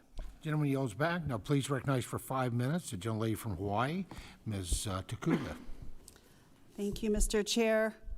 Mr. Chair, we always have a choice, and today the choice before this committee is whether we uphold the legacy of the Farm Bill or we weaken it. For generations, Congress understood something fundamental. Feeding families and supporting farmers are not competing priorities. They are inseparable. The Farm Bill has endured because lawmakers on both sides of this dais recognize that agriculture policy and nutrition policy rise and fall together. Farmers need customers, families need food, and when we invest in both, America is stronger. That is a tradition we inherited, and it is a standard this bill must meet. As the only member of Hawaii's congressional delegation serving on one of Congress's agricultural committees, I come to this markup carrying the voices of communities where the connection between agriculture and hunger are impossible to ignore. In the weeks leading up to today, I traveled across every county in Hawaii holding Farm Bill listening sessions. I met with farmers facing skyrocketing costs and shrinking margins, ranchers worried about shipping expenses and market instability, indigenous producers working to sustain traditional crops central to our culture and food security. Their message to me was clear. Farmers are struggling to stay afloat. Ranchers are thinking about selling off their cattle and closing their businesses. Families are struggling to afford groceries, and hunger is growing, whether Washington chooses to acknowledge it or not. At the same time, unnecessary tariffs imposed by this administration have added pressure on both ends of the food system. Farmers are paying more for equipment, feed, and supplies, while families are paying more at the checkout line. These policies squeeze producers and consumers alike, making an already difficult moment worse. This is the reality in which this farm bill is being written. So let's be honest about what this bill does and what it also fails to do. Completely disregarding egregious cuts to SNAP does not mean hunger has suddenly disappeared. Eliminating food insecurity statistics does not mean families are suddenly food secure. Ignoring the problem does not solve it. It simply leaves struggling Americans hungry in the shadows. Nutrition programs are not an add-on to farm policy. They are part of its economic foundation. SNAP supports farmers, grocers, truckers, and rural communities nationwide. When families can afford food, farmers have stable markets. Weakening nutrition programs weakens agriculture itself. And process matters too. Taking pieces of Democratic priorities, placing them into a draft bill, and calling it bipartisan without meaningful engagement with our ranking member does not make this legislation bipartisan. Bipartisanship is not selective inclusion. It is genuine negotiation and shared decision-making. That has not happened here. Now, there are provisions in this mark that I fought for and that I support. The Tropical Plant Health Initiative provides long overdue recognition for crops vital to Hawaii and other tropical regions. Reauthorizing Native Hawaiian and Alaska Native Serving Institution grants strengthens indigenous producers and agriculture education. Expanding rural hospital technical assistance recognizes that food security and community health go hand in hand. These provisions matter, but they cannot outweigh the larger failures before us. This draft walks back progress towards fairness in the Thrifty Food Plan for my state, Hawaii. It scales back food security for microgrants. It weakens tools that allow non-contiguous states to purchase local food, and it fails to meaningfully address the disproportionate costs faced by farmers separated from markets by thousands of miles of ocean. Once again, non-contiguous states and territories are treated as an afterthought. Hawaii is not an afterthought. Our farmers are not expendable, and our families should never be collateral damage. The Farm Bill has always represented a promise that America will support those who grow our food and those who need help putting it on the table. That promise is why the bill has historically earned broad bipartisan support. But the legislation before us today fails to meet this moment. If we want the Farm Bill's legacy to continue, if we want future Congresses to view it as the rare opportunity where Americans can come together to solve real problems, then we must do better than this. We must write a bill that confronts hunger honestly, supports farmers meaningfully, and reflects the full partnership that has defined this committee at its best. Because preserving the tradition of the Farm Bill does not happen by invoking history. It happens by living up to it. And today, we are not yet there. Thank you, Mr. Chair, and I yield back. Gentlelady yields back. Now recognize the gentlelady from Illinois, Mrs. Miller, for 5 minutes. Thank you, Mr. Chairman, for holding this markup on a much-needed farm bill. Our farmers cannot wait any longer. We need to pass a farm bill now, not 6 months from now, not a year from now, now. It's long overdue. The men and women who feed and fuel our nation deserve certainty. They need to know what's ahead in order to properly plan for future crop years. Delays in Washington create real consequences in rural America. As many of you know, I'm a third-generation family farmer in Illinois who understands the daily challenges of maintaining a family farm. Ag issues are personal to me, and more than that, agriculture is the heartbeat of the communities across my district.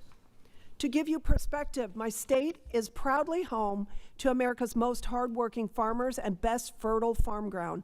Nearly 3/4 of Illinois' land mass is prime ag land that produces 15% of all U.S. soybeans and 13% of U.S. corn. My district alone has 21,000 farms that comprises over 8 million acres. All of this contributes to 31% of the state's agriculture sales. Given all of this, I am thankful that we finally have a president who understands the issues facing our farmers. Under the previous administration, our producers were left behind, crushed by overregulation, record inflation, and bureaucrats in this town who have never stepped foot on a working farm. Standing up for agriculture has been a major priority for President Trump and House Republicans.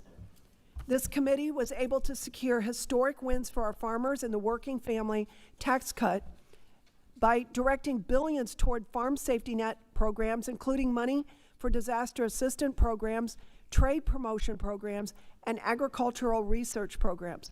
Yet there is still much to do. This farm bill fills in the missing pieces by providing over $1 billion to specialty crop programs, clarifying that California's Prop 12 cannot and will not be imposed on producers outside of California. It ensures access to credit for beginning farmers and codifies President Trump's reforms into the national dietary guidelines. This bill will hold Congress to its promise to deliver policies that support agriculture. Now is not the time to play politics with our food supply. Food security is national security, plain and simple. I encourage my colleagues to stand with America's farmers and get this bill across the finish line. Thank you, and I yield back. Gentlelady yields back. Now please recognize Gentlelady from Illinois, Ms. Benzinski, for 5 minutes. Thank you, Mr. Chairman. Mr. Chairman, I want to be very clear at the outset of this markup. This conversation is bigger than the bill text in front of us today. It's about whether we are serious about meeting the moment for American agriculture and rural communities, or whether we are simply checking a political box. Midwestern farmers are the best in the world at what they do. They feed, fuel, and power this country every single day. But right now, even the best are struggling because policy hasn't kept up with reality. Input costs continue to soar, markets are tight, and farmers across the Midwest are saying the same thing. They don't want ad hoc assistance. They want to take pride in their work and earn a living from what they grow. And this farm bill doesn't get them there. That is the heart of this issue. Farmers in my district aren't asking for handouts. They're asking for functioning markets. They're asking for fairness in input costs. They're asking for risk management tools that reflect what they're actually planting. They're asking for conservation programs for producers that protect the land for the next generation. And they're asking for research and innovation that keeps America competitive. This bill does not rise to that challenge. Instead of building a forward-looking, bipartisan, truly bipartisan farm bill in 2023, when we had the opportunity to do it the right way, we are now debating what feels like the leftovers. After so much was jammed into the big ugly bill, we are left with a narrow proposal that fails to confront the real pressures facing farmers and families. It does not meet the moment, and it reflects a broader pattern. This bill is a perfect example of how this majority in this Congress works. It ruptured the historic Farm Bill coalition by decimating SNAP, and now that they've broken it, they're not even willing to acknowledge it needs to be fixed and negotiate with Democrats to find a viable path forward. For decades, the strength of the Farm Bill has been this coalition. Farmers and families, rural and urban, production, agriculture, and nutrition policy working together. That coalition wasn't an accident. It was a recognition that agriculture policy and food policy are deeply connected. When you break that coalition for partisan gain, you weaken the entire bill. What Republicans broke, they don't even have the courage to fix. And we've seen this partisan divide play out in real time. Nationwide, year-round E15 is a perfect example of this. We walked right up to the finish line with bipartisan support with a common-sense solution that would expand markets, lower fuel costs, and strengthen rural economies. Instead of getting it done, leadership chose to punt. That's not governing, that's avoiding hard choices. Meanwhile, farmers are still dealing with fertilizer price volatility. They're still dealing with seed and chemical costs that are far higher than where they were just a few years ago. They're still facing unpredictable export markets, and rural communities are still waiting for meaningful investment. This bill is a vanity project. What should have been a bipartisan farm bill in 2023 is now an underperforming partisan bill in 2026, so that Republicans can say they worked on a farm bill without seriously grappling with whether it actually solves the problems in front of us. I believe very deeply in a farm bill. I believe in what it represents: stability, partnership, and a long-term commitment to rural America. But that means we have to be honest when we're falling short. While this Farm Bill misses the mark on helping our communities, we still have a chance to get it right. If this committee is serious, truly serious about delivering for farmers, rural communities, and families, then now is the time to roll up our sleeves and fix these glaring issues. That means negotiating, that means listening, that means putting politics aside and building something durable. The farmers in my district don't want sound bites. They don't want performative votes. They want policy that works, and they deserve nothing less. Thank you, Mr. Chairman, and I yield back. General Chair yields back. Now recognize the gentleman from Minnesota, Mr. Fenseth, for 5 minutes. Thank you, Mr. Chairman. I first want to thank you and your staff for the leadership in creating and crafting this strong bipartisan farm bill that is written by farmers and for farmers, by rural communities and for rural communities, not by D.C. for D.C. And it builds upon our accomplishments in H.R. 1. As a fourth-generation farmer raising the fifth generation, I know firsthand that the farm economy and farmers across southern Minnesota have faced compounding challenges over the past several years, including decreased commodity prices, bad trade deals or no trade deals, increased input costs, and the trade disruptions. The agriculture title of the Working Families Tax Cut made the most significant investment in the farm safety net since the 2002 Farm Bill. Boosted conservation funding, doubled funding for trade and market access programs, made crop insurance, farmers' #1 risk management tool, more affordable. The legislation before us today builds upon those successes, and it reflects the bipartisan priorities of farmers in southern Minnesota and across the country. I was pleased to see the bill include several pieces of legislation I introduced to ensure farmers and rural communities have access to the credit necessary to succeed, including the PACE Act, which I introduced with Ranking Member Craig, to modernize FSA loan limits and ensure farmers, especially beginning farmers, have access to the financing they need to maintain and improve their operations. Rural communities across southern Minnesota rely on partnerships between the farm credit system and local lenders to build and improve essential facilities like rural hospitals. The Investing in Rural America Act, legislation I worked on with Congressman Davis, was included in this bill and will ensure rural America has access to the capital it needs to remain the best places to live, work, and play for generations to come. Moreover, I was honored to work with Congressman Gray to introduce the USDA Express Loan Act, legislation that will cut red tape and enable timelier, more efficient credit approval and delivery. I commend the chairman for his focus on the importance of food and farm security to our national security throughout this bill. This bill also doubles funding for MAP and FMD, critical tools for expanding international markets for American agriculture. In southern Minnesota, with over 3,000 pig farms, our producers use the best animal care standards in the world. If not addressed, California's Prop 12 will continue to cause significant harm to small and medium-sized producers, and it will increase market concentration. Our legislation will protect the producers I represent from other states' use of political science to mandate wrong-headed production standards. I look forward to working with members of the minority party who are focused on passing a bipartisan farm bill because it's the right thing to do for farmers in rural America, not focused on running for a higher political office and a job promotion. As we begin this process, let me be clear, this legislation delivers for farmers and rural communities in the state of Minnesota. With me today, I have letters and statements of support from farmer-led organizations from across Minnesota, including the Minnesota Farm Bureau, the corn growers, Minnesota soybean growers, pork producers, turkey growers, cattlemen's, and the Midwest Dairy Coalition. I even have a letter of support from the Midwest Council on Agriculture, which is led by the Democrat former Ag Chair, Colin Peterson. Every American is affected by the Farm Bill, and this legislation responsibly addresses their needs across all 12 titles. I look forward to the markup before us today, and I encourage my colleagues to find it in themselves to rip the D and the R off our sweaters and stand shoulder to shoulder to bring this bipartisan product across the finish line for farm country and every American across this country. Thank you again, Mr. Chairman, and I yield back. Gentleman yields back. Now please recognize the gentleman from Illinois, Mr. Sorensen, for 5 minutes. Thank you, Mr. Chairman. 649 days.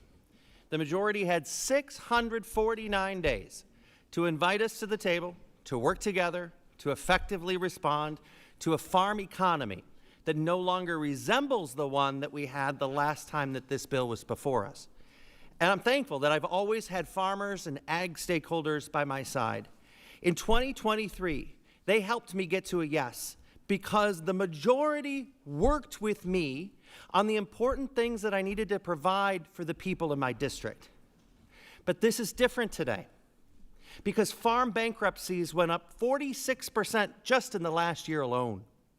Input prices are at levels never seen before, and American farmers are losing billions because of a global trade war. And today, their voices are not being heard by this committee. And no matter what your politics are, the statistics don't lie. Fewer than half of farms today will be profitable this year. Instead of creating good policy, the administration doubled down on trickle-down economics that give tax cuts to the ultra-wealthy in the hopes that something will trickle down to middle America.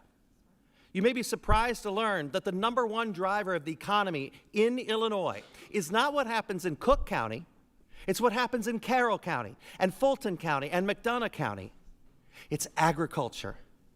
It's why I'm so proud to be one of 5 members of this committee and sitting next to my sister from downstate Illinois, Congresswoman Budzinski.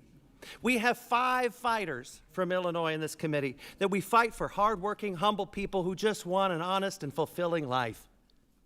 People like Tom Muller, a corn and bean farmer from Taylor Ridge, who's been farming for more than a half a century. He told me that the cost of fertilizer and seed has skyrocketed, but the sale price for his crops have plummeted. Export markets continue to shrink, and access to conservation and research is out of reach, and he fears for farmers like him who will go out of business. Down the road in Illinois City, Phil Forer, he is also feeling the pinch. His costs aren't just unaffordable at the gas pump and at the grocery store. He's now paying through the roof for nitrogen and phosphorus and needs policy that will expand the market for what he grows. He's a big supporter, as I am, of year-round E15, and he doesn't want a handout. I listened to my local farmers just today, and they understand that this is not a perfect bill, but I say, why can't it be a perfect bill? I fought for years for better crop insurance and appreciate the expanded loan caps for producers that's in this bill, but why aren't we restoring and expanding domestic markets by providing mandatory funding for local food procurement or allowing year-round E15? Instead of finding solutions here, we're just shoving an incredible burden onto the states to ensure our vulnerable neighbors can eat. Where's the meaningful direct funding for conservation programs like EQIP that provide essential service to our farmers? Trump's trade wars destroyed the international markets. Where's the policy that will restore and increase our markets for our farmers? Funding levels in this bill don't even account for inflation. Paired with FSA and NRCS cuts, these programs are going to struggle to succeed. It's like saying to a farmer that the 2018 Farm Bill has enough funding for what you need here in 2026. It only gives the illusion of certainty, and it certainly will not be enough as this Farm Bill ages 5 years. Our farmers and agribusiness should not have to accept just the minimum. 64,000 families in my district have to find food through SNAP. The folks at the Save-A-Lot on West State Street in Rockford tell me that if people lose their SNAP, they may not be able to stay in business. They're going to create a food desert in the area. Additionally, our farmers are going to lose $30 billion in SNAP revenue. Our farmers and our farm towns deserve better. This markup gives us a chance to amend the bill and save farmers from losing their livelihood. Let's include the amendments that will do real good, not a second-rate, lackluster hope that something will trickle down to middle America or a struggling parent. We have to provide investments to revive our food systems, restore and strengthen domestic markets, and make agriculture of America the force to be reckoned with around the world. We're so much better than this bill, and I look forward to a great markup, a great debate. And Mr. Chairman, I yield back. Gentleman yields back. Now I'll recognize the gentlelady from Florida, Mrs. Kamick, for 5 minutes. Well, thank you, Mr. Chairman. I am so happy that we are finally here working on this much-needed Farm Bill. It's been a long time coming. Farmers and producers across the country have been operating in limbo for years, and that spans across a lot of different administrations. That uncertainty makes it hard to plan, invest, and quite frankly, even survive. The Farm Bill is not just another piece of legislation. It is the backbone of American agriculture, food security, and our rural communities. For Florida, this markup comes after years of compounding challenges. Our producers have endured hurricanes, 3 in my district alone, historic flooding, and most recently a brutal historic freeze that hit specialty crops, citrus, and nursery operations particularly hard. These are not one-year losses. For perennial crops like citrus trees, you lose decades of work overnight, and recovery is not quick.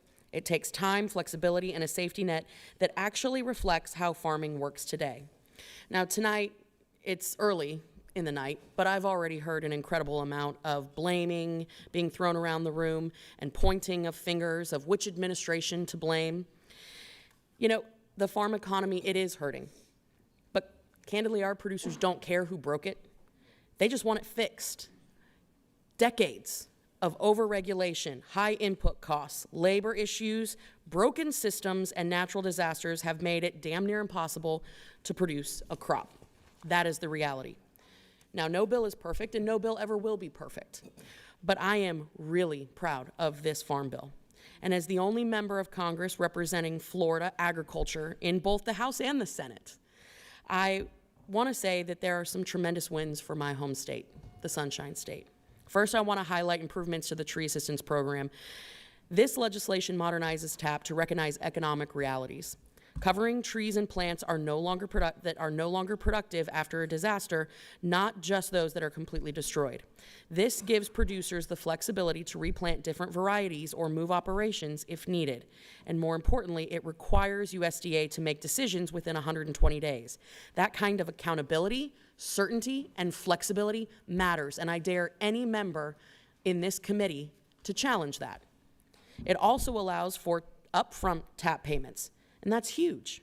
When a hurricane or a freeze hits, growers don't have extra cash sitting around to replant first and then hope that help comes later. There is a critical cash flow critical cash flow needs and relief when needed when disaster strikes, especially after freezes and hurricanes. Secondly, I'm very encouraged by the creation of the Specialty Crop Emergency Assistance Framework. Specialty crops are high value, high input, and historically underserved by disaster programs designed around row crops. Now, of course, I may be biased because I represent Florida, which is home to over 300 specialty crops. And in the winter months, I must remind everyone, feeds 193 million Americans. This framework in particular directs USDA to calculate assistance based on prior year specialty crop sales and explicitly considers higher input costs and diverse business structures. That recognition matters. It matters to producers who grow fruits, vegetables, and tree crops and who have too often been forced into one-size-fits-all disaster programs. Now, just as importantly, the bill provides higher payment flexibility for full-time producers, those who derive at least 75% of their income from farming, ranching, and for many Florida specialty crop producers, this change will make the difference between meaningful recovery or no recovery assistance at all. Third, the continuation of the specialty crop block grants and market news funding gives states the flexibility to respond to producer-driven priorities. In Florida, these programs support everything from disease research to marketing, food safety, and export readiness, and they are a critical tool for keeping our specialty crop sector competitive. I'd also like to highlight the incorporation of key provisions of my bill, the Rural Internet Improvement Act. These provisions will bring rural development and broadband investments, including the reauthorization and expansion of USDA broadband programs. In rural Florida, connectivity is not a luxury. It is essential for precision agriculture, disaster response, telemedicine, and workforce retention. These provisions help ensure that rural communities are not left behind. Now, I want to note the importance of stability across the safety net, provisions that ensure USDA can continue servicing sugar loans during lapses in appropriations provide the certainty that those producers need, regardless of what is happening in Washington. Mr. Chairman, as I said, no farm bill is perfect, but this bill reflects a real effort to listen to our producers. I encourage my colleagues to support, and with that, I yield back. His time has expired. Now, please recognize the gentleman from New Mexico, Mr. Vasquez, for five minutes. Thank you, Mr. Chairman. There's a lot going on in the headlines today, from overseas wars to rising costs, but when you get right to it, I think we can all agree that most of our families are still most worried about the basics, like putting food on the table after a long day of work. And the food on the shelves in our grocery stores doesn't just magically appear. It gets there because of the tireless work of our farmers, farm workers, ranchers, and growers. Serving on the House Ag Committee is a true honor. It's something that I chose when I came to Congress, not something that was handed to me. And it comes with great responsibility. It's our duty in Congress to support our farmers and rural America, to ensure that American people don't go hungry and keep our rural economies strong and competitive. But I won't sugarcoat it. Congress has been falling flat in meeting those objectives.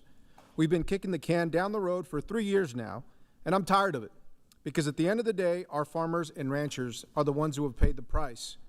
In New Mexico alone, we've lost over 200 farms. That's 200 family legacies lost, 200 local employers gone, and 200 reminders to this committee that inaction and instability have irreparable consequences. Many of these farms in my home state might still be open today if our farmers had the certainty and support that they deserve from Congress. And of course, we've got to address the big elephant in the room. It's shameful that this farm bill does nothing to reverse the $187 billion cut to SNAP made by the Republican tax law. 1 in 4 New Mexicans rely on SNAP benefits, including many people with disabilities, seniors, veterans, and children. A majority, 62% of them, are folks who work. And SNAP doesn't just help families put food on the table, it supports our local grocers, farmers, and rural economies. Every $1 invested in SNAP generates nearly $2 in local economic activity, supporting everyone from farmers to truck drivers to local grocers. Cutting SNAP hurts producers and working families.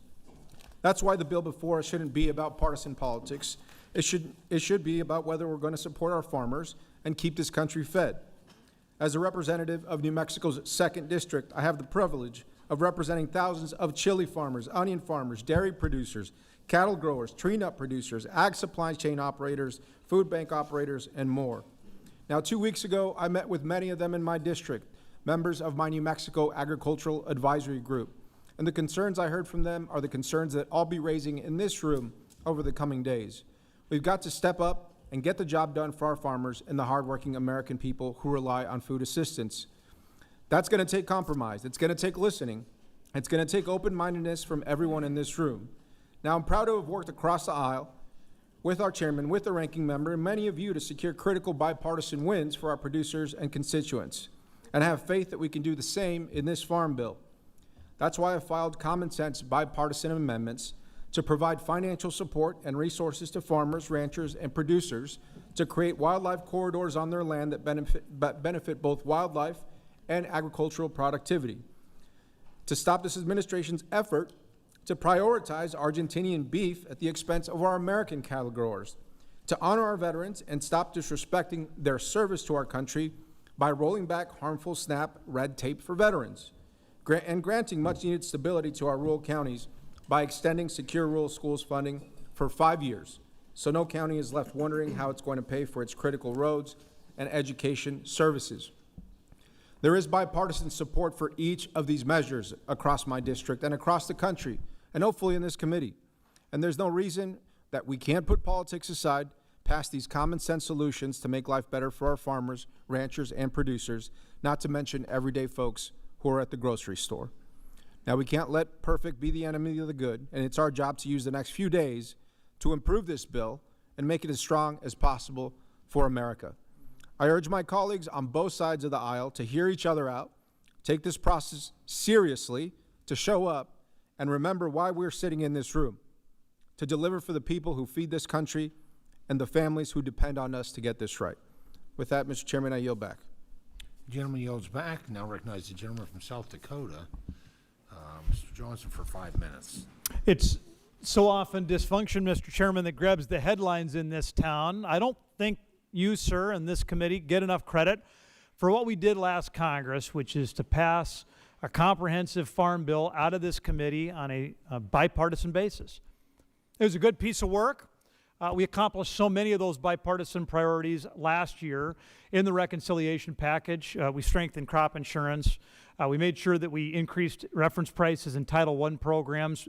Clearly, we're in a totally different input environment than we were 7 years ago. Number 3, we addressed conservation programs, particularly working lands conservation.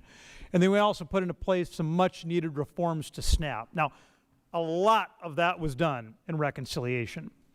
But there were a few policy items that we were not able to get through the rules of the Senate. And so that's what brings us here today, sir, as you well know. We've got a little work to do. And what's before us is a solid piece of work. I think every farm bill probably should be judged by whether or not it is pragmatic and whether or not it is bipartisan.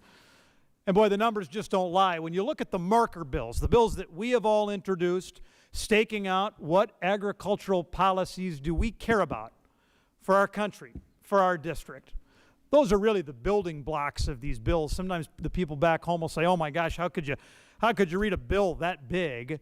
The reality is, this is like 180 bills that we've all been working on for 2 years. Those are the building blocks. And when you look at those 181 marker bills and you try to figure out, well, were they a Republican priority or a Democrat priority, or were they a bipartisan priority?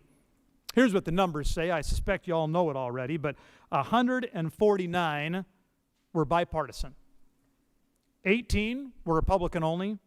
14 were Democrat only. This is an overwhelmingly pragmatic and bipartisan farm bill that takes care of the business that we were not able to get done last year.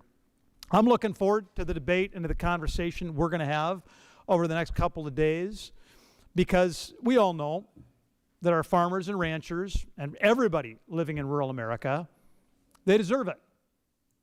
They deserve this work product. There's a lot of things our producers simply can't control, and frankly, we can't control for them. No matter how we vote, we don't control the weather. No matter how we vote, we do not control input costs, and we sure don't control prices. But we can make sure that the hardworking folks of production agriculture, that they have a predictable and consistent policy framework so they can make decisions for the next 5 years, understanding what the rules of the road are. So, Mr. Chairman, I just want to thank everybody for showing up, for doing the work, for filing those marker bills that have meant that this bipartisan work product is ready for prime time. It is ready to help rural America. It is ready for us to take action. With that, sir, I would yield back. Gentleman yields back. Now please recognize the gentleman from Michigan, Mr. Tanadar, for 5 minutes. Thank you, Mr. Chair. Access to food is like getting health care at your doctor's office. It's necessary for a thriving America, but at a time when everyone is struggling with the cost of living, Donald Trump and Republicans took away $187 billion in food assistance away from the American people, making it much harder for the 42 million people who rely on SNAP to keep their American dream alive. These cruel cuts have also damaged the bipartisan coalition that has always been key to getting a farm bill passed. Investing in food assistance isn't just the right thing to do. It also grows the American economy. For every dollar invested in food assistance, nearly $2 in economic activity is created.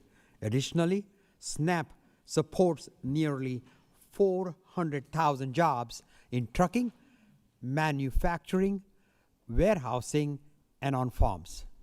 Every agricultural group benefits from SNAP, and a strong nutritional title has been the consistent key to getting farm bills passed.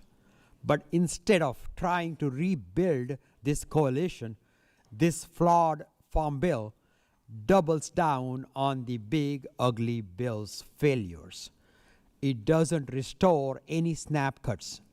It doesn't invest in the food banks overwhelmed by those struggling to afford groceries in the Trump economy. It ignores the bipartisan group of governors that asked Republicans to delay the big, ugly bill's SNAP cost shifts because they threaten to destroy the entire program. You can't slash nutrition programs, ignore the tens of millions of Americans struggling to afford food, and call it governing.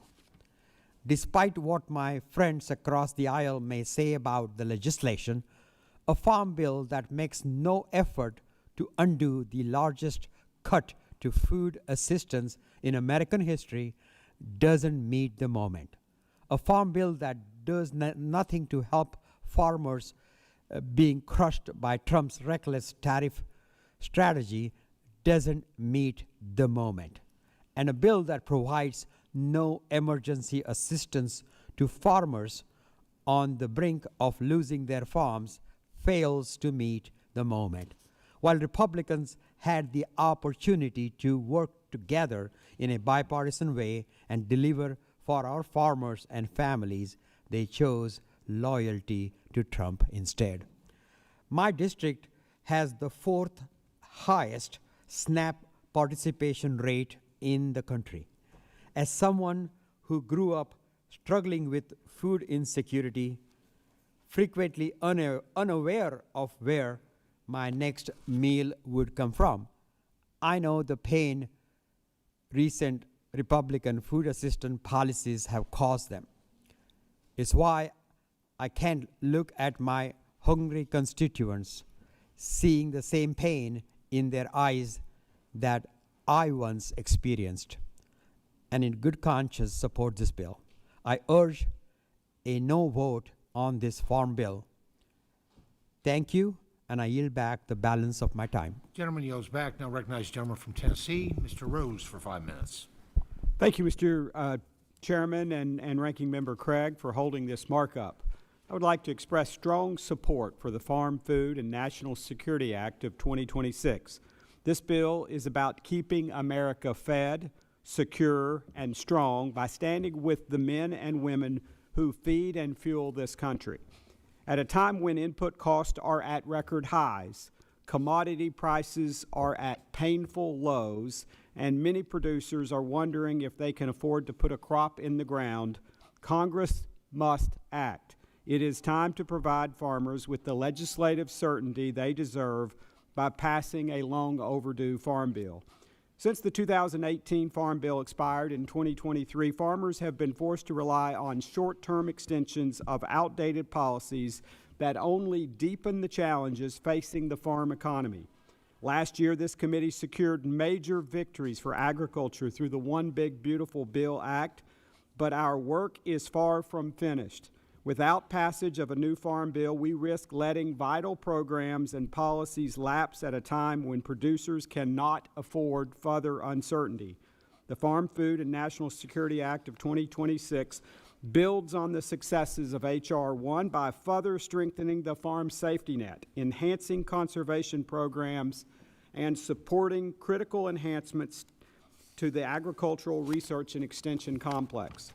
The Farm, Food, and National Security Act contains a number of bipartisan wins that will strengthen our rural communities by supporting rural hospitals, businesses, water infrastructure, and broadband, restoring regulatory certainty by addressing issues like Proposition 12, implementing science-based policies by promoting agricultural innovation and protecting essential crop inputs, increasing access to capital for new and beginning farmers, and prioritizing American farmers on a global scale by furthering trade expansion and promotion programs.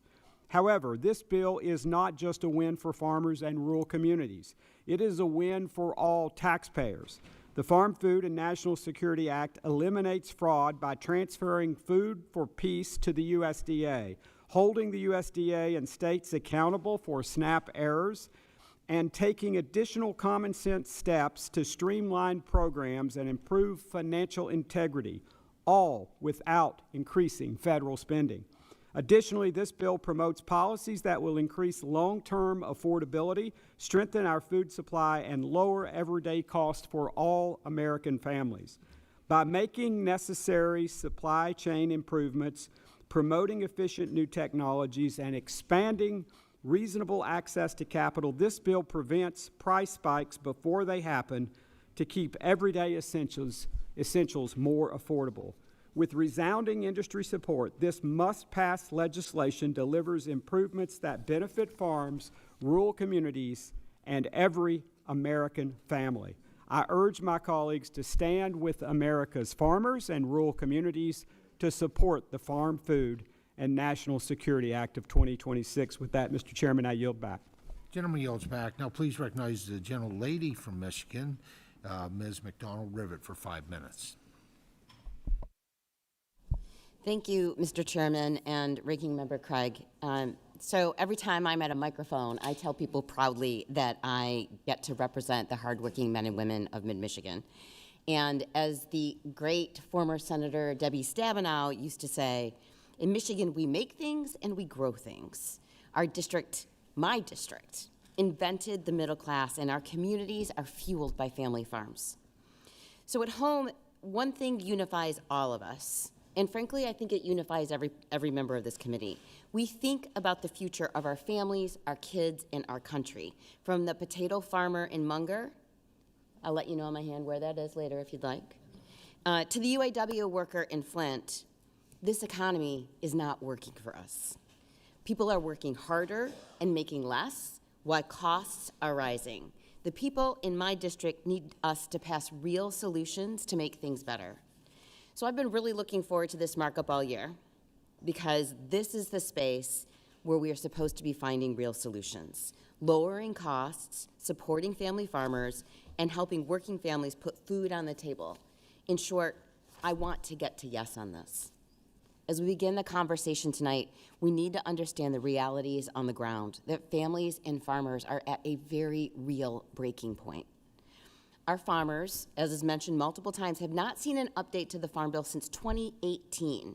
For decades, they have had to grind out just to make ends meet, and this year, policies from this committee have made things worse. Chaotic tariff policies have not only increased the prices of goods our farmers use in the field, but it's also taken away many of their customers.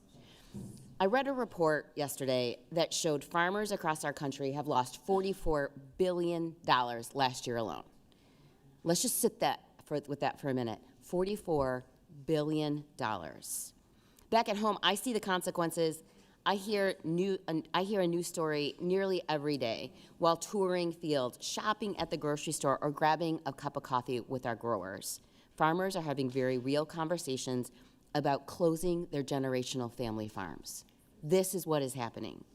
I don't think that we can sit idly by and let it happen to the people we represent. We have a greater responsibility to the people who expect us to show up and work for them. It's not just about the family farmers who need the solutions. It is everyday working families adding hours to their schedules, getting up an hour early, and still struggling to make their bills. In my district, 70% of our jobs pay less than $60,000 a year. 70%. And with the costs they face, from healthcare to groceries, and especially now, gasoline, all of them are up, and it makes it impossible to get by. And I do have to talk about this. Instead of helping, this committee made things worse by cutting $200 billion from SNAP and food assistance in H.R. 1. And yes, as someone who 2 years ago was an appropriator that helped craft a state budget, I can tell you that our state cannot afford the costs that this committee has forced on them. Strong state economies will buckle under these costs. Bipartisan governors have asked for a relief in the state provisions. I do remember when we did that, I remember asking this very room, what is the percentage of hungry children that we are willing to tolerate? Well, if you want to come to mid-Michigan, you will meet more than 150,000 people who rely on these benefits for their food, and the cuts in this committee are making things harder. I've seen food bank lines run out of food before they get through the lines of people who showed up asking for help. We need to do much, much better. So today, as we sit down to shape the future of our nation's agricultural policy, I carry with me this reality of the farmers and families who sent me here to represent them. And I'm determined to get things done for them. Big things we in this room can do for them. We can fix SNAP cuts, and we can rein in dangerous tariff strategy that is crushing farmers and families. I do want to say that looking at the text in front of us, there are a lot of pieces in here that really will help. Disaster relief will provide much needed stability for growers in mid-Michigan. We grow a ton of specialty crops: potatoes, dry beans, cherries, pickles. Growers will see a meaningful change to the level playing field for their crop insurance, giving them much needed certainty. This bill updates loan limits and supports rural and development, and I have worked with Rep. Venstra to prevent foreign entities from snapping up our farmland. Make no mistake, things are hard, and we need solutions for the moment.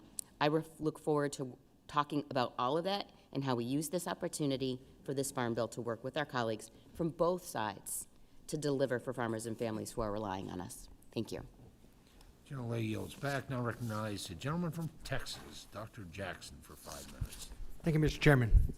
Mr. Chairman, I would like to thank you for the incredible work you and your staff have done to bring this farm bill together. I would also like to commend you for your leadership during the reconciliation process, which delivered historic investments for production agriculture in the One Big Beautiful Bill. The number one issue I heard from producers in Texas' 13th Congressional District was the need to strengthen the farm safety net. Through the One Big Beautiful Bill, House Republicans were able to update price loss coverage reference process, enhance the agricultural risk coverage program, and make higher levels of crop insurance coverage more affordable for all. These provisions are providing essential risk management tools for farmers facing persistently high input costs and declining commodity prices. I was also proud to have secured essential funding for USDA's animal health programs in H.R. 1, ensuring America's livestock producers are prepared to combat foreign animal disease outbreaks like foot and mouth disease, African swine fever, and the New World screwworm. While the One Big Beautiful Bill delivered historic wins for production agriculture, this farm bill expands on those successes, securing greater access to credit for producers, enhancing working land conservation programs, and increasing investments in rural America. I would also like to highlight some of the initiatives I led that were included in this legislation. One of my biggest priorities included in my Agricultural Infrastructure Stability Act, which will provide critical risk management for the cotton producers, gins, and co-ops in my district. Persistent droughts and natural disasters have devastated cotton production in Texas in recent years, which has reverberated throughout the entire supply chain, causing many businesses to close or consolidate. This provision directs the Federal Crop Insurance Corporation to develop new crop insurance policy to help cotton producers manage increased risk associated with harvesting crops that would have been failed in the early growing season. Through this insurance policy, we can help ensure additional cotton volumes are harvested and produced, strengthening the downstream supply chain and improving financial stability across the entire cotton industry. This bill also includes my Rural Health Care Technical Assistance Program Act, which codifies and expands an existing USDA program that provides critical technical assistance to rural hospitals and healthcare facilities, helping to improve financial and operational performance. In recent years, many rural hospitals, in my district in particular, across the U.S., have been forced to shut down, but this provision will help prevent closures and strengthen essential health care services in our rural communities. I'm also proud to have my Dietary Guidelines Reform Act included, ensuring greater transparency, integrity, and evidence-based nutritional information in the dietary guidelines Americans process. President Trump and Secretary Kennedy's Make America Healthy Again dietary guidelines are simple: eat real food. This will build on the Trump administration's historic reset of the U.S. nutritional policy and promotes real science-backed recommendations that support the American people's health and well-being. Finally, in this legislation, I was able to establish a pilot program to review crop insurance penalties for late-planted corn in the Texas Panhandle. New seed variants have allowed corn producers in my district to maintain the same production levels in a shorter growing period using less water from the Gala Aquifer. This pilot program will help determine how planting dates impact yields and irrigation use, ensuring producers can make the best decisions for their operations while eliminating unnecessary reductions in their crop insurance coverage. Overall, this farm bill contains strong common sense provisions that support America's farmers, ranchers, and rural communities so that they can continue feeding and clothing the world. I would again like to commend the work of Chairman Thompson and his staff for writing such an impactful bill. And I am excited for today's markup and hope we can finally deliver a full 5-year farm bill that provides our agricultural producers with the certainty they need to remain in operation for generations to come. And with that, I yield back, Mr. Chairman. Gentleman yields back. Now please recognize parent of one of America's newest soldiers, Mr. Davis, for 5 minutes. Thank you so much, Mr. Chair, and to the ranking member, and to the committee members. There was nothing greater than to send my middle son off to the Army, even though I'm Air Force, and to serve our country as it's his dream to do. And you'll hear me talk today about young people and fulfilling their dreams. Since joining the House Agriculture Committee, I've devoted significant time to meeting and speaking with people across North Carolina's 1st Congressional District, to hear their concerns, their issues, those things that impact their daily lives. And for too long, our farmers have faced an uphill battle, rising input costs, tariffs, labor, and natural disasters, especially for us in North Carolina, have taken their toll. We can add one more thing to that list if we may, and that's continuing to kick down the road the Farm Bill. Farmers are waiting on a new Farm Bill. Farmers can't keep waiting. They need our help genuinely now. Nearly 15,000 farms closed this past year. 91% of farmers identified financial issues as the top factor impacting their mental health. And I believe, the American people sent us here to figure this stuff out and help solve the problems for them that they're facing. For the State of the Union, I invited Nathaniel Simmons from Hyde County. Mr. Chair, 17 years old, Ranking Member Craig, an 8th-generation farmer. He started at the age of 9. He conveyed the challenges of keeping young people in agriculture. They're seeing their parents and the neighbors struggling and working from sun up to sundown, just trying to figure this stuff out, how to make ends meet. Young people are left having to decide whether it's even worth it, whether they can fulfill their dreams. Yet, instead of being discouraged, this young man, like many others, he's waking up, he's putting his boots on, and he's stepping up for the challenge. If we want a strong and prosperous nation, everyone, we must invest in young farmers and fuel it, because without them, there is no food on our tables, and there is no future for our country. We must keep agriculture within reach for young people, fundamentally. We must allow young farmers to live the American dream right there on their farms. The farm is not just about the farm itself, though. It's about communities. For those of us in these rural areas, the farm is helping the grocery store, it's helping Napa and convenience stores. The Farm Bill is not perfect. We know it's not perfect. And I've heard from many stakeholders. We have a ways to go, but to be clear, farmers cannot keep taking it on the chin.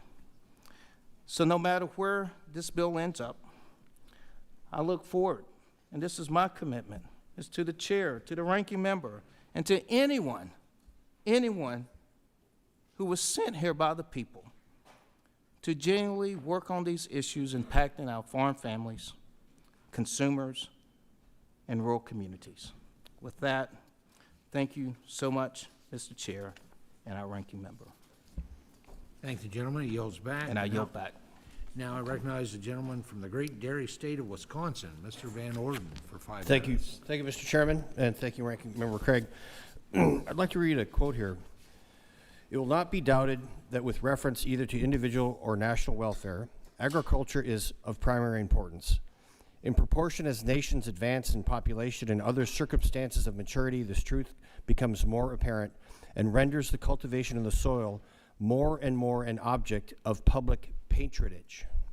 That was written by George Washington in 1796. So when I talk to some of my colleagues who think that we should be going through this process to ensure that we can feed our people, I would remind them that the first president of the United States was an agronomist, and he understood that as we grow as a nation, that we must help our agriculture industry. It's a privilege to be here today to deliver Farm Bill 2.0 for America's farmers and rural communities. Agriculture is the cornerstone of Wisconsin and the backbone of our nation. Wisconsin farmers help keep America fed, and when agriculture succeeds in Wisconsin, rural communities thrive, supply chains stay strong, and families across the country benefit. And that's why it's so important that we get this right. Under the Working Families Tax Cuts and Jobs Act, we made significant strides in supporting farmers, ranchers, and rural communities in Wisconsin across our nation. We've got $56 billion investment in various Title I provisions, $6 billion investment in Title 11 crop insurance, provides additional investment in specialty crop research initiatives and specialty crop block grants that will support a growing and thriving specialty crop industry. This significantly helps our cranberry farmers, and Wisconsin is the #1 producer of cranberries in the entire world. We're the #1 producer of ginseng for the country and the #3 producer of potatoes. This provides $125 million per year, the first mandatory funding in history for the Agricultural Research Facilities Act, ensuring that the American agriculture universities have the infrastructure required to lead the world in agricultural science, technology, and innovation. Provides $1.5 billion over the next decade in livestock biosecurity, supporting more large animal veterinarians, USDA laboratories, vaccination developments, APHIS, and the assistance for farmers impacted by animal disease. It gets rid of the death tax. So the reason that family farms go under is because they owe the government 30+% of the value of their farm when they try to go to the next generation. That is gone. $15 million per person exclusion, and that's going to be remarkable for revitalizing our family farms and making sure it goes to the next generation. Permanent small business deduction would increase to 23%, extends 100% immediate expensing of capital improvements, immediate expensing for new manufacturing and production facilities in America, and increases the 179 small business expensing threshold to $2.5 million. Renews Opportunity Zone programs for better targeting rural America. And following the enactment of the 2017 Trump tax cuts, small and medium-sized family farms saw their effective tax rates decrease by upwards to 6%. We provided critical support for farmers, improved food security, and promoted sustainable agriculture. But as farmers know, there is more work to do. This Farm Bill 2.0 invests in and addresses critical challenges. Wisconsin is not a dairy state, it is the dairy state. And this legislation supports our dairy farmers by refining the important work in H.R. 1 to support dairy risk management tools, increases the funding for market access programs and foreign market development program, enhances financing options for producers who are unable to obtain credit from a commercial lender, provides resources to new, young, beginning, and veteran farmers in transitioning to farming. They are the next generation, and we must help them. Protecting and enhancing the ability of commercial lenders to provide rural America with a reliable source of credit and capital. Maintain mandatory funding for the Organic Agriculture Research and Extension Initiative at $50 million per year. Organic Valley was started in my district in the state of Wisconsin. We're going to continue to support the organic production through the National Organic Program, Organic Production and Market Data Initiative, and the National Organic Certification Cost Share Program. That codifies the agriculture grants for veterans education and training services. That's AgVets, it's my bill, and that was brought in under H.R. 1230. Addresses the concerns about the conversion of private forest land, allows livestock auctioneers to invest in packaging, and creates a pilot program for the life of the Farm Bill to allow a small number of custom-exempt facilities to sell meat producers directly to consumers within the state. And my district has the 4th largest population of Amish in the country. It's going to help them tremendously. But beyond the policies of this program, it's about people. It's about the families who rise before dawn to tend their crops and care for their livestock. It's about the communities that depend on the success of their farms to thrive. It's about feeding a hungry child and helping break the scourge that is the endless cycle of recidivism that has created a permanent underclass of formerly incarcerated Americans. I'm so very happy to stand with my colleagues here on both sides of the aisle to get this farm bill through and give our farmers what they need, and that is certainty. And with that, I yield back. Gentleman's time expires. Now, please recognize the gentleman from Alabama, Mr. Figures, for 5 minutes. Thank you, Mr. Chairman and Ranking Member Craig. This farm bill process has long been known as one of the most bipartisan acts of Congress, and it's my hope that as we take up the largest and most consequential piece of legislation that this committee produces, that we can live up to that reputation and ensure bipartisanship is truly reflected in this markup. But expectations for a meaningfully bipartisan process are unfortunately very low this year. And that is because for the first time, as I understand it, in the history of the Farm Bill, significant portions have been stripped out and taken up and tucked away in what was an extremely partisan reconciliation process. So now we're left to try to pick up the pieces and make the best of a process that will produce a non-traditional and severely limited Farm Bill. But yet, I remain hopeful and optimistic. I'm just a freshman here in Congress, so I was not around for the Farm Bill processes over the past several years, but I have hope. I have hope that we can make this bill better than what's been presented by listening and actually implementing some of the ideas that come from this side of the aisle. So with that said, I respectfully ask for careful consideration of the amendments offered today and for good faith participation from members of this committee on both sides of the aisle throughout this markup. You know, I represent a district in Alabama where the individual median income is just about $33,000. That is the reality my constituents live with every single day. In my district, about 1 in 4 households rely on SNAP benefits, and yet we are here today working on a farm bill that has been described as skinny. And that's in part because SNAP in the nutrition title is largely not addressed. It was taken out and gutted during reconciliation, and it is the irony is not lost on me in calling a bill that historically provides food security skinny when this year's bill likely won't provide much food security as it has done in the past. Over $185 billion was cut from the SNAP program that already only supplemented about $6 a day for low-income people to eat. $6 at a time when eggs in Alabama cost about $6 a dozen. It's like this committee has forgotten where food comes from in some of the policies and acts that it has supported in conjunction with this administration. You know, every dollar taken from SNAP was money taken from our farmers. Every dollar taken from SNAP was money taken from our farmers. Every dollar taken from the school lunch program was money taken from our farmers. Every ounce of beef that comes into America from Argentina is money taken away from American farmers. Every increased price due to the tariffs, every market limitation due to the tariff policies is money taken away from our farmers. But there's good news. We have an opportunity to recognize the error of our reconciliation ways and support and restore the support for our farmers and food security for those who need it most. But this bill is not just about one title, as we all know. Titles 1 through 12 all matter. Together they shape the entire landscape of our farm, food, and national security systems. For more than 5 decades, Congress has recognized that the Farm Bill only works when all of its titles work together as part of a single agricultural framework. From the field to the fork, from conservation of the land to the commodities and specialty crops grown on it, from protections for farmer credit to rural development of the communities where those farmers live. And so far, this text does not go far enough. It falls short of our land-grant colleges, it falls short for our specialty crop producers, it falls short for rural development, for socially disadvantaged farmers, and for beginning farmers who are trying to break into an increasingly more difficult industry. And given the amount of time we knew this bill was coming, many of these provisions had the opportunity and quite honestly, the responsibility to American farmers to be stronger. That is why the amendments I will offer today and tomorrow, they provide support for rural healthcare systems that communities depend on. They strengthen our land-grant universities that serve as the backbone of agricultural research and extension, and require a clear guarantee that SNAP benefits will still be there if a state cannot or does not meet the cost-sharing requirements. These are real-world consequences that deserve serious consideration, and I sincerely hope we can strengthen them today through this markup process. I believe we can still work together on what remains before us. I believe this committee can choose dialogue over division, participation over posturing, and people over politics at the end of the day. The constituents who sent each of us here to Congress deserve nothing less from each and every one of us here. They deserve a process that reflects respect, seriousness, and bipartisan cooperation. I hope today we can give them just that. Thank you, Mr. Chairman. I yield back. Thank the gentleman. He yields back. Now recognize the gentleman from Iowa, Mr. Nunn, for 5 minutes. Well, thank you, Chairman. I believe everyone in this room knows that food security is national security, and the men and women who farm our land don't just grow crops, they sustain our economy, our communities, and our country.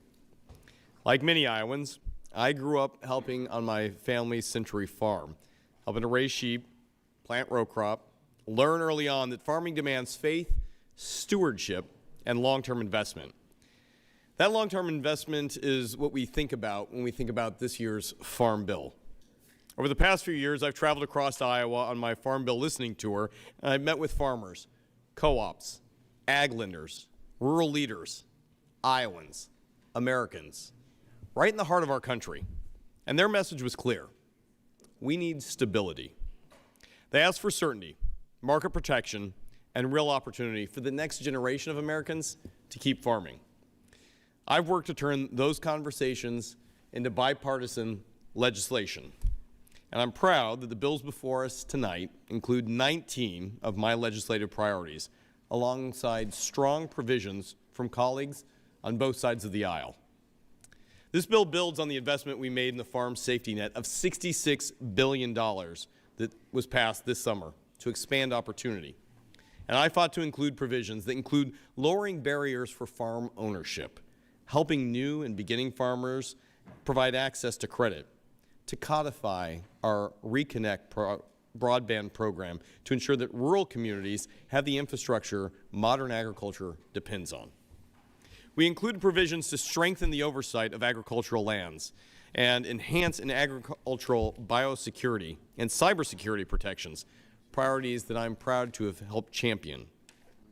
This bill also strengthened animal welfare protections by cracking down on cruel puppy mills through improved coordination with enforcement both at the federal and local levels.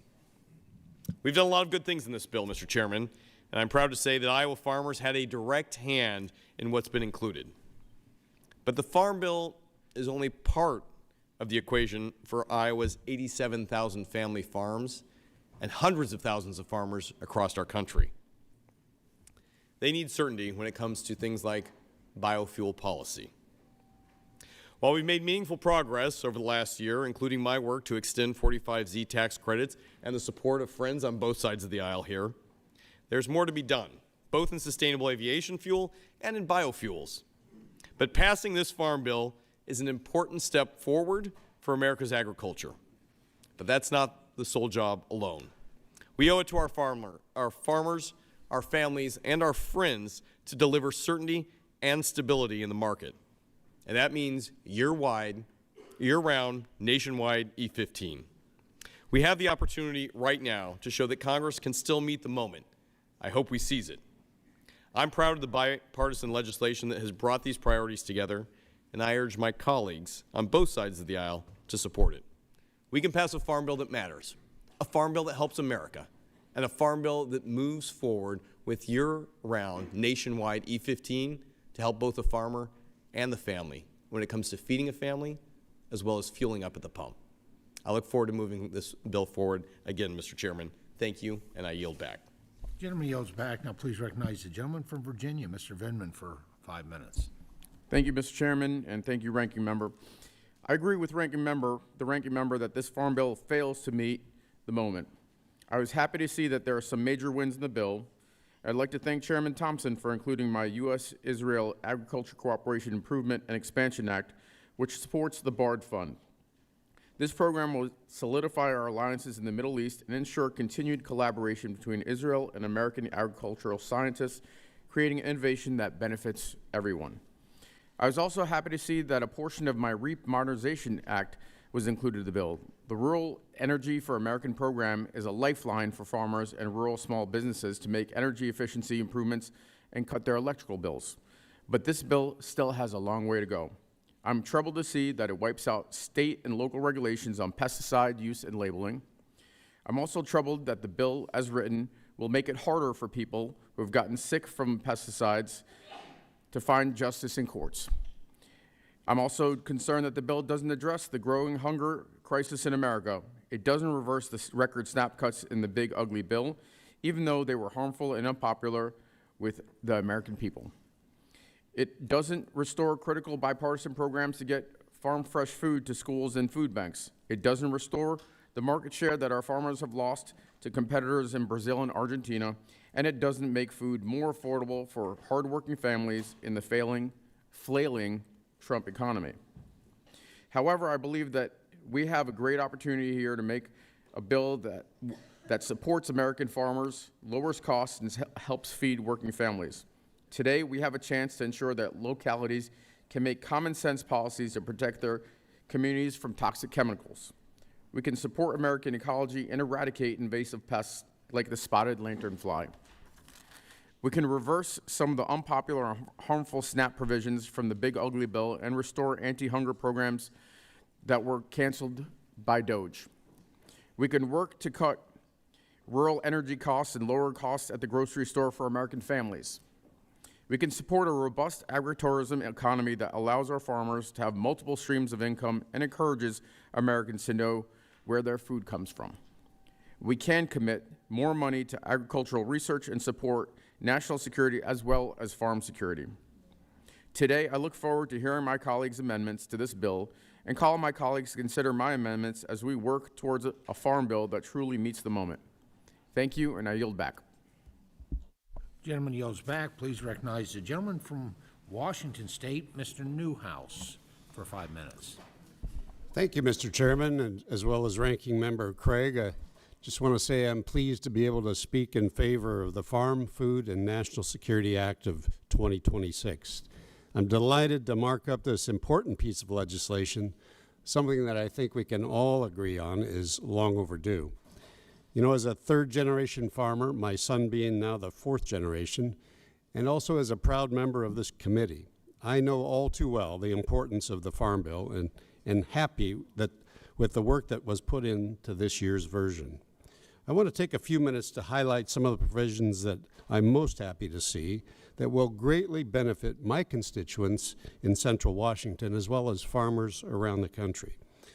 For those of you who may not know, Washington is home to over 300 specialty crops. This Farm Bill provides over $1 billion in support for specialty crops in critical areas such as research, market competitiveness, and protection from pests and diseases. It also addresses other issues for the industry, such as waiving the matching funds requirement for the Specialty Crop Research Initiative, making improvements to the Specialty Crop Block Grant Program, and establishing a Specialty Crop Advisory Committee with a member seat on the Federal Crop Insurance Corporation Board. Throughout my years in Congress, I've heard repeatedly of another important matter, which is the need for a standing framework for specialty crop economic and disaster assistance. Specialty crops often must wait months to receive vital assistance, and that's just unacceptable. The bill before us addresses this issue by providing a framework for USDA to use for future disaster and economic assistance for specialty crops. The need for a simplified, consistent framework for specialty crop assistance is long overdue, and I'm glad we are taking action today to address this long-standing issue. Another portion of the legislation that I'm particularly excited about is the trade title. We make significant investments in the Market Access Program and the Foreign Market Development Program, a priority that I have championed for years, as I have the Technical Assistance for Specialty Crops, Emerging Markets, and Priority Trade Funds. Trade promotion and access to new and emerging markets is critical to ensuring the success of farmers in my trade-dependent state of Washington and across the United States. The trade title also includes a provision that transfers the Food for Peace program to the USDA. Food for Peace plays a critical role in preventing starvation in places around the world that need it most, while also providing American farmers additional market opportunities. It makes sense to move this program to USDA and allow a commodity-focused agency to manage and execute the program's mission while ensuring accountability and that funds will be spent responsibly. You know, these are just a handful of the common sense provisions in this bill, and while I'd love to speak about more of them, I'll just end today by urging my colleagues to vote in favor of the Farm, Food, and National Security Act of 2026. I want to thank you, Mr. Chairman, for your many trips around the country to get valuable input and to listen to farmers in so many different states. And I also want to give thanks to the staff that worked so diligently on this piece of legislation. It is a product that I truly believe will benefit our nation's farmers, our ranchers, and also our rural communities. With that, Mr. Chairman, I yield back. Thank you. Thank the gentleman. He yields back. Now, please recognize the gentleman from New York, Mr. Riley, for 5 minutes. Oh, thank you, Mr. Chairman. Our farmers are the heart and soul of rural upstate New York. They really are the very best of who we are. Up before dawn in the freezing cold to milk the cows, out in the sun, beating down to pick the apples. No excuses, no complaints, no days off. Really, nobody works harder. And they don't ask for a hell of a lot in return. Just a fair shot to make a decent living doing the work they love, work that very often has been in the family for generations. I represent 4,547 farms across nearly 1 million acres, and almost all of those farms are family owned. And the average net income is just over $45,000 a year. So these are families who are just trying to keep it together and make it work. And the thing is, these families aren't just up against the conditions, they're up against a system that has been rigged against them. Big ag monopolies around here have all the lobbyists and corporate PACs. They spent close to $30 million in the last election. It's literally 600 times the amount an upstate family farmer makes in an entire year. And they've used all that influence to stack the deck in our farm economy. They get bigger and richer, and our small family farms get crushed and left behind. And so I came to Congress and I asked to serve on this committee to change that. I want a farm bill that puts upstate New York's small family farms first for once. And I've been listening to all the opening statements here, and it sounds like, you know, a whole bunch of people on this side say this is a terrible bill, a whole bunch of people on this side say this is a great bill. I think the answer is somewhere in between. And I'm going to come into this markup with an open mind. Bill includes a lot of my priorities for upstate New York's family farms. Also includes some stuff I very strongly oppose, and it's missing some stuff that needs to be added. The good stuff, upstate New York grows the best apples and makes the best cider in the world, period. It's not up for debate. I know this, having grown up a few blocks from not a cider mill, but the cider mill in Endicott. So the Farm Bill has my bipartisan legislation to cut red tape, waive fees, make it easier for our apple growers to take advantage of cutting-edge research and innovation. I thought you'd like that part. Yeah. Farm Bill also includes my bipartisan legislation to deploy middle-mile broadband across rural America.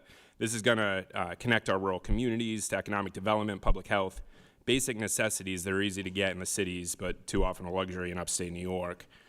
I also know that our dairy farmers are at the mercy of a complex and bureaucratic and outdated price-setting system that too often pays too little for their product. A lot of time they can't even recover their costs, and they're literally operating at negative margins. So I'm proud that the Farm Bill includes my bipartisan legislation to update the milk pricing formulas with the most accurate, most up-to-date data about dairy farmers' actual costs. When we have fair prices for milk, that's good for dairy farmers, it's good for consumers, and it's good for our rural economy. Really thankful to the folks at Dutch Hollow Farm and Skodak for working with me on that. I'm also glad to see this bill extend the Whole Milk for Healthy Kids Act to cover breakfast. And one of the things I've heard time and again visiting upstate New York's family farms is anxiety for the next generation. Older farmers at the end of their careers who want the farm to stay in the family, younger farmers at the start of their careers who want the same thing, but the barriers are so high, the margins are so small, and the uncertainty is so much. So the Farm Bill includes my bipartisan legislation to improve access to credit for the next generation of farmers. It cuts red tape, makes it quicker and easier to get capital, because why should it be so easy for investment bankers on Wall Street to get credit and so damn hard for young farmers in Steventown and Kinderhook? So there's a lot of good stuff in here, but there's also stuff that I very strongly oppose and will not support, including immunity for pesticides manufacturers and handouts to the chemical companies. We've got provisions in here that could interfere with labeling practices for kosher and halal foods, and language that could let USDA outsource good union jobs with CSEA. These are harmful provisions, and I'll support amendments to remove them. And finally, there's some stuff that's been left out of this farm bill, including some things that have to be added to earn my support. I want us to undo the devastating SNAP cuts from the one big ugly bill. Congress never should have cut public health by $1 trillion to fund tax breaks for Wall Street, and we need to undo that. We need to do more to address the housing crisis in rural America, and I'm hoping that we will add my bipartisan bills to make tractors safer, SNAP benefits more secure, irrigation systems less expensive, yogurt more accessible for kids, and utility bills lower for rural families. At the end of the day, the question for me here isn't whether this is a good bill for a political party. I'm looking for whether it's a good bill for upstate New York. Thank you, Mr. Chairman. Gentleman's time has expired. The chair now recognizes the gentleman from Wisconsin, Mr. Weed, for 5 minutes. I tell you what. Thank you, Mr. Chairman. I'm proud to stand in support of this farm bill. Since I joined Congress, I've heard from our farmers over and over again on the importance of getting a farm bill done. We've got so many important parts done with the working families tax cuts. Our farmers depended on the investments we made for them, and it was incredibly disappointing to see our friends across the aisle not support those investments. However, I am hopeful that we can have strong bipartisan support this time around and get this strong farm bill passed so our producers can get the help they desperately need. As we so often hear around here, food security is national security, and hopefully that is reflected during this markup. Wisconsin has such a rich agricultural heritage, ranging from the traditional row crops of corn and soybeans to specialty crops like Door County's famed cherries and 60% of the nation's cranberry crops, to our world-famous Wisconsin dairy.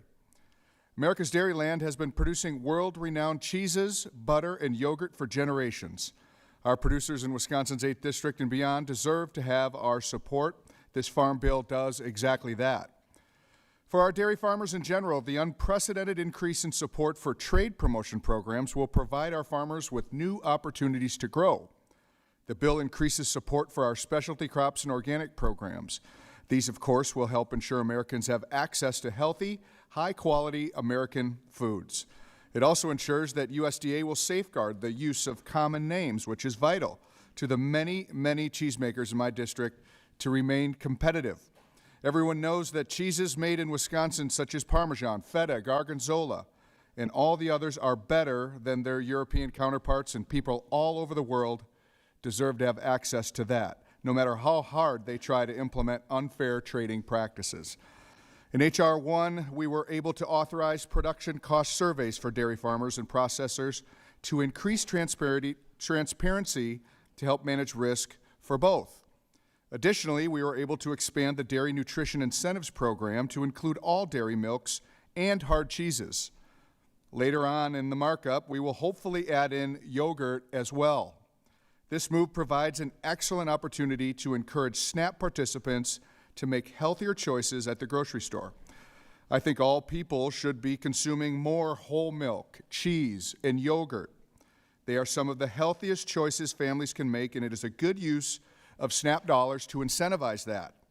Additionally, this bill codifies the important adjustments that the Trump administration has made on dietary guidelines, ensuring that Americans are being advised on their decisions based on science and transparency.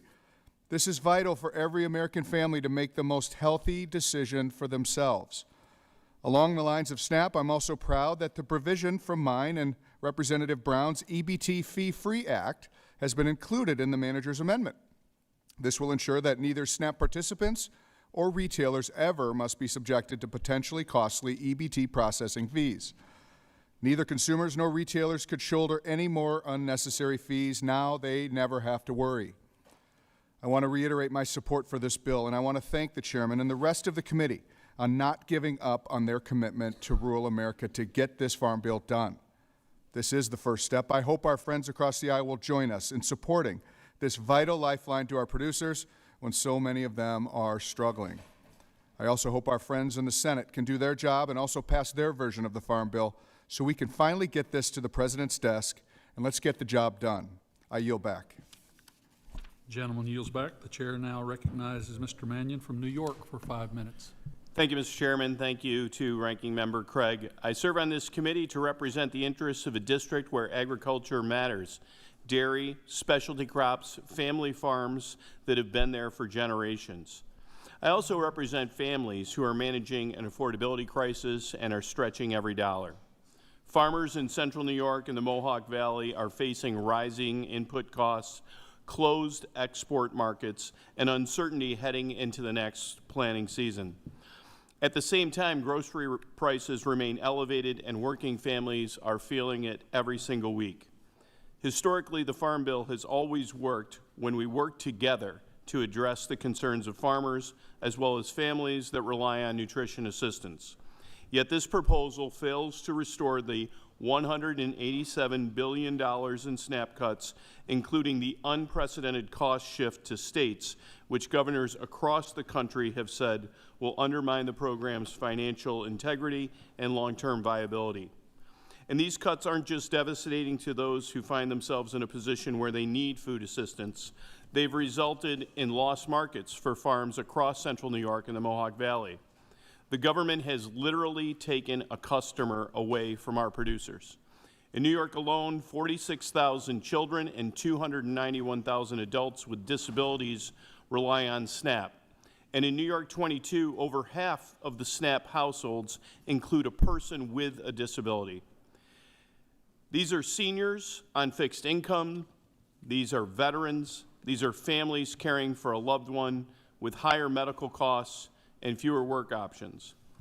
SNAP averages about $6 a day. That is not excessive by any reasonable measure. And instead of building bipartisan consensus, the bill includes poison pills like shielding large pesticide corporations from accountability and overriding state animal welfare standards that farmers have already invested in meeting. It does nothing to address the root cause of rising farm costs, the inflationary, unpredictable tariffs that farmers in my district tell me are squeezing their margins and limiting market access. It does nothing to meaningfully stabilize family farm income as bankruptcies rise and USDA projects further income declines. We should be doing better. We should be supporting farmers and real market relief and predictable conservation funding. We should be protecting SNAP so children, seniors, veterans, and people with disabilities don't go hungry. We should be restoring stability to rural economies instead of shifting unfunded mandates onto states and counties. That's why I support the Farm and Family Relief Act, real assistance for family farmers, protection for SNAP recipients, and reasserting congressional authority over the tariffs driving so much of this pain.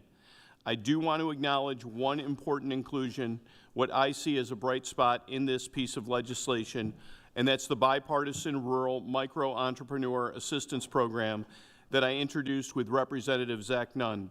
It's getting more expensive to chase the American dream, especially in our rural communities, and this language will increase the maximum loan amount available to rural entrepreneurs to $75,000 to better reflect current business startup and expansion costs.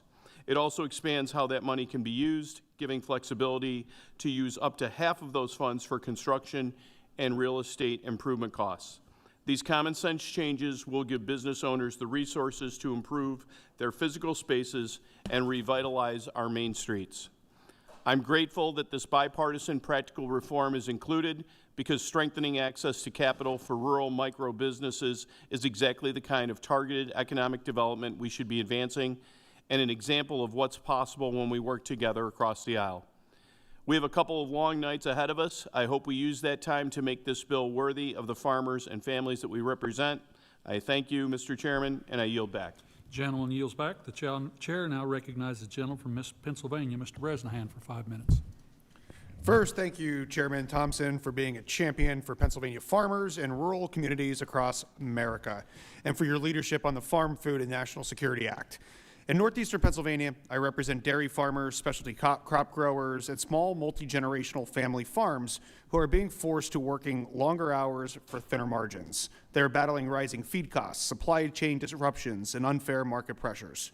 Congress has a responsibility to ensure federal farm policy works for them, not against them. This farm bill answers that call. I am particularly proud that it includes my bipartisan Local Farmers Feeding Our Communities Act, co-led by my colleagues Representative Riley, Representative Pingree, and Representative Valadao. Far too often, the conversations around hunger leaves out the very people who grow, raise, and produce the food our families depend on. This program will reduce the barriers between our farmers and their local communities by creating a clear path to put fresh fruit, healthy foods like veggies, milk, and cheese on the plates of the people that need it.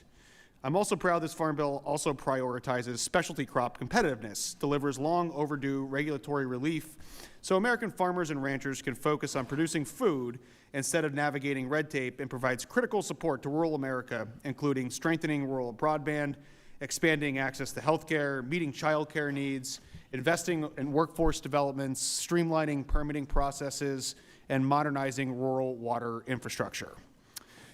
These are challenges I hear from the people across Pennsylvania's 8th Congressional District every single day, and I'm proud that we have found ways to address these needs with bipartisan support. Finally, Mr. Chairman, while there were several policies that we were not able to include in this bill, I look forward to working with you to address them moving forward. Chief among them is the Training and Nutrition Stability Act, which would remove the disincentive for individuals to participate in Learn As You Earn programs through the SNAP Employment and Training Program.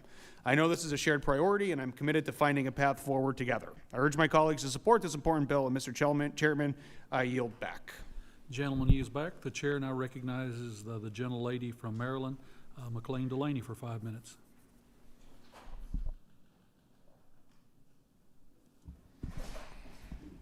Thank you to our chair and our ranking committee member.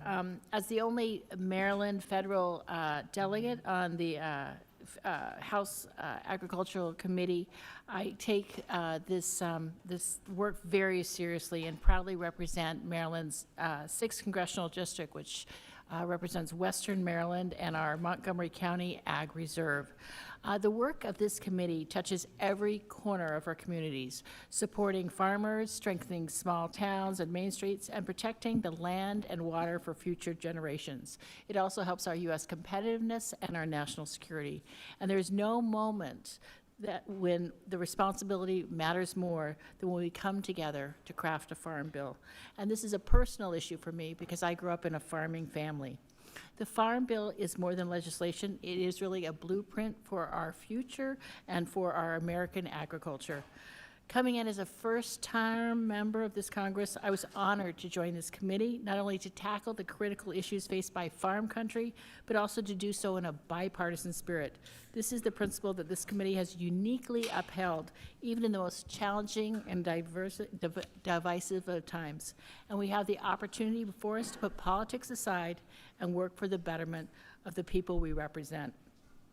While I appreciate the majority's efforts to reauthorize the 2018 Farm Bill, a long, long overdue step, the bill before us still falls short. It doesn't address the deeper economic struggles producers face or the hardship that millions of working families, small businesses, and manufacturers continue to endure under a trade war that cost our farmers over $25 billion and contributed to a 46% increase in farm bankruptcies. I'm glad to see that farmers are due some relief under the Supreme Court and when they struck down the president's reckless tax scheme, but the president shows no bounds. In retaliation, he has placed a 15% levy on imports. When will this stop? Trump's illegal tariffs have cost my hardworking Maryland families over $1,700 per household and $4 billion statewide, with Western Maryland farmers and small businesses being hit the hardest. We, as Democrats in our caucus, have offered a solution. The Family and Farm Relief Act would give our farmers the certainty they need in the trade war and provide stability for rural communities. This current bill still does not meet that need. We also cannot ignore what this moment demands.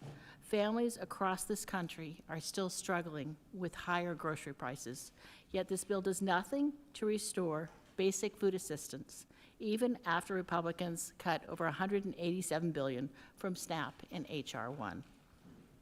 42 million people rely on SNAP, including in my district 1 in 9 Marylanders, half of them children. At a time when food costs are rising, we should not only be pulling away assistance like my colleagues in this room did just a few months ago. Instead, I want to work on restoring support.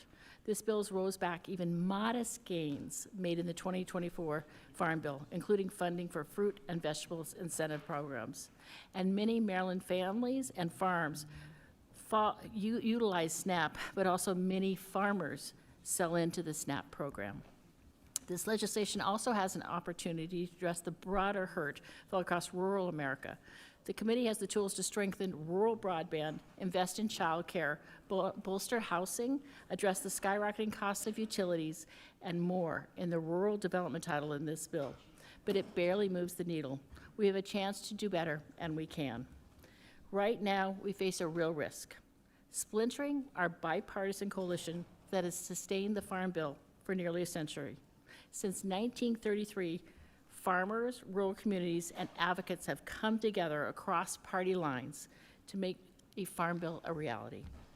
And what is stunning is that same coalition once drove tractors from across the country to the Capitol in 1979, standing shoulder to shoulder in protest when the bill before them failed to meet the moment. I remember that moment. My dad spoke about it. Their determination built the framework that supports our food systems and rural economies to this day. If we lose that unity, we put politics above the needs of farmers and rural communities. We risk more than just a bill.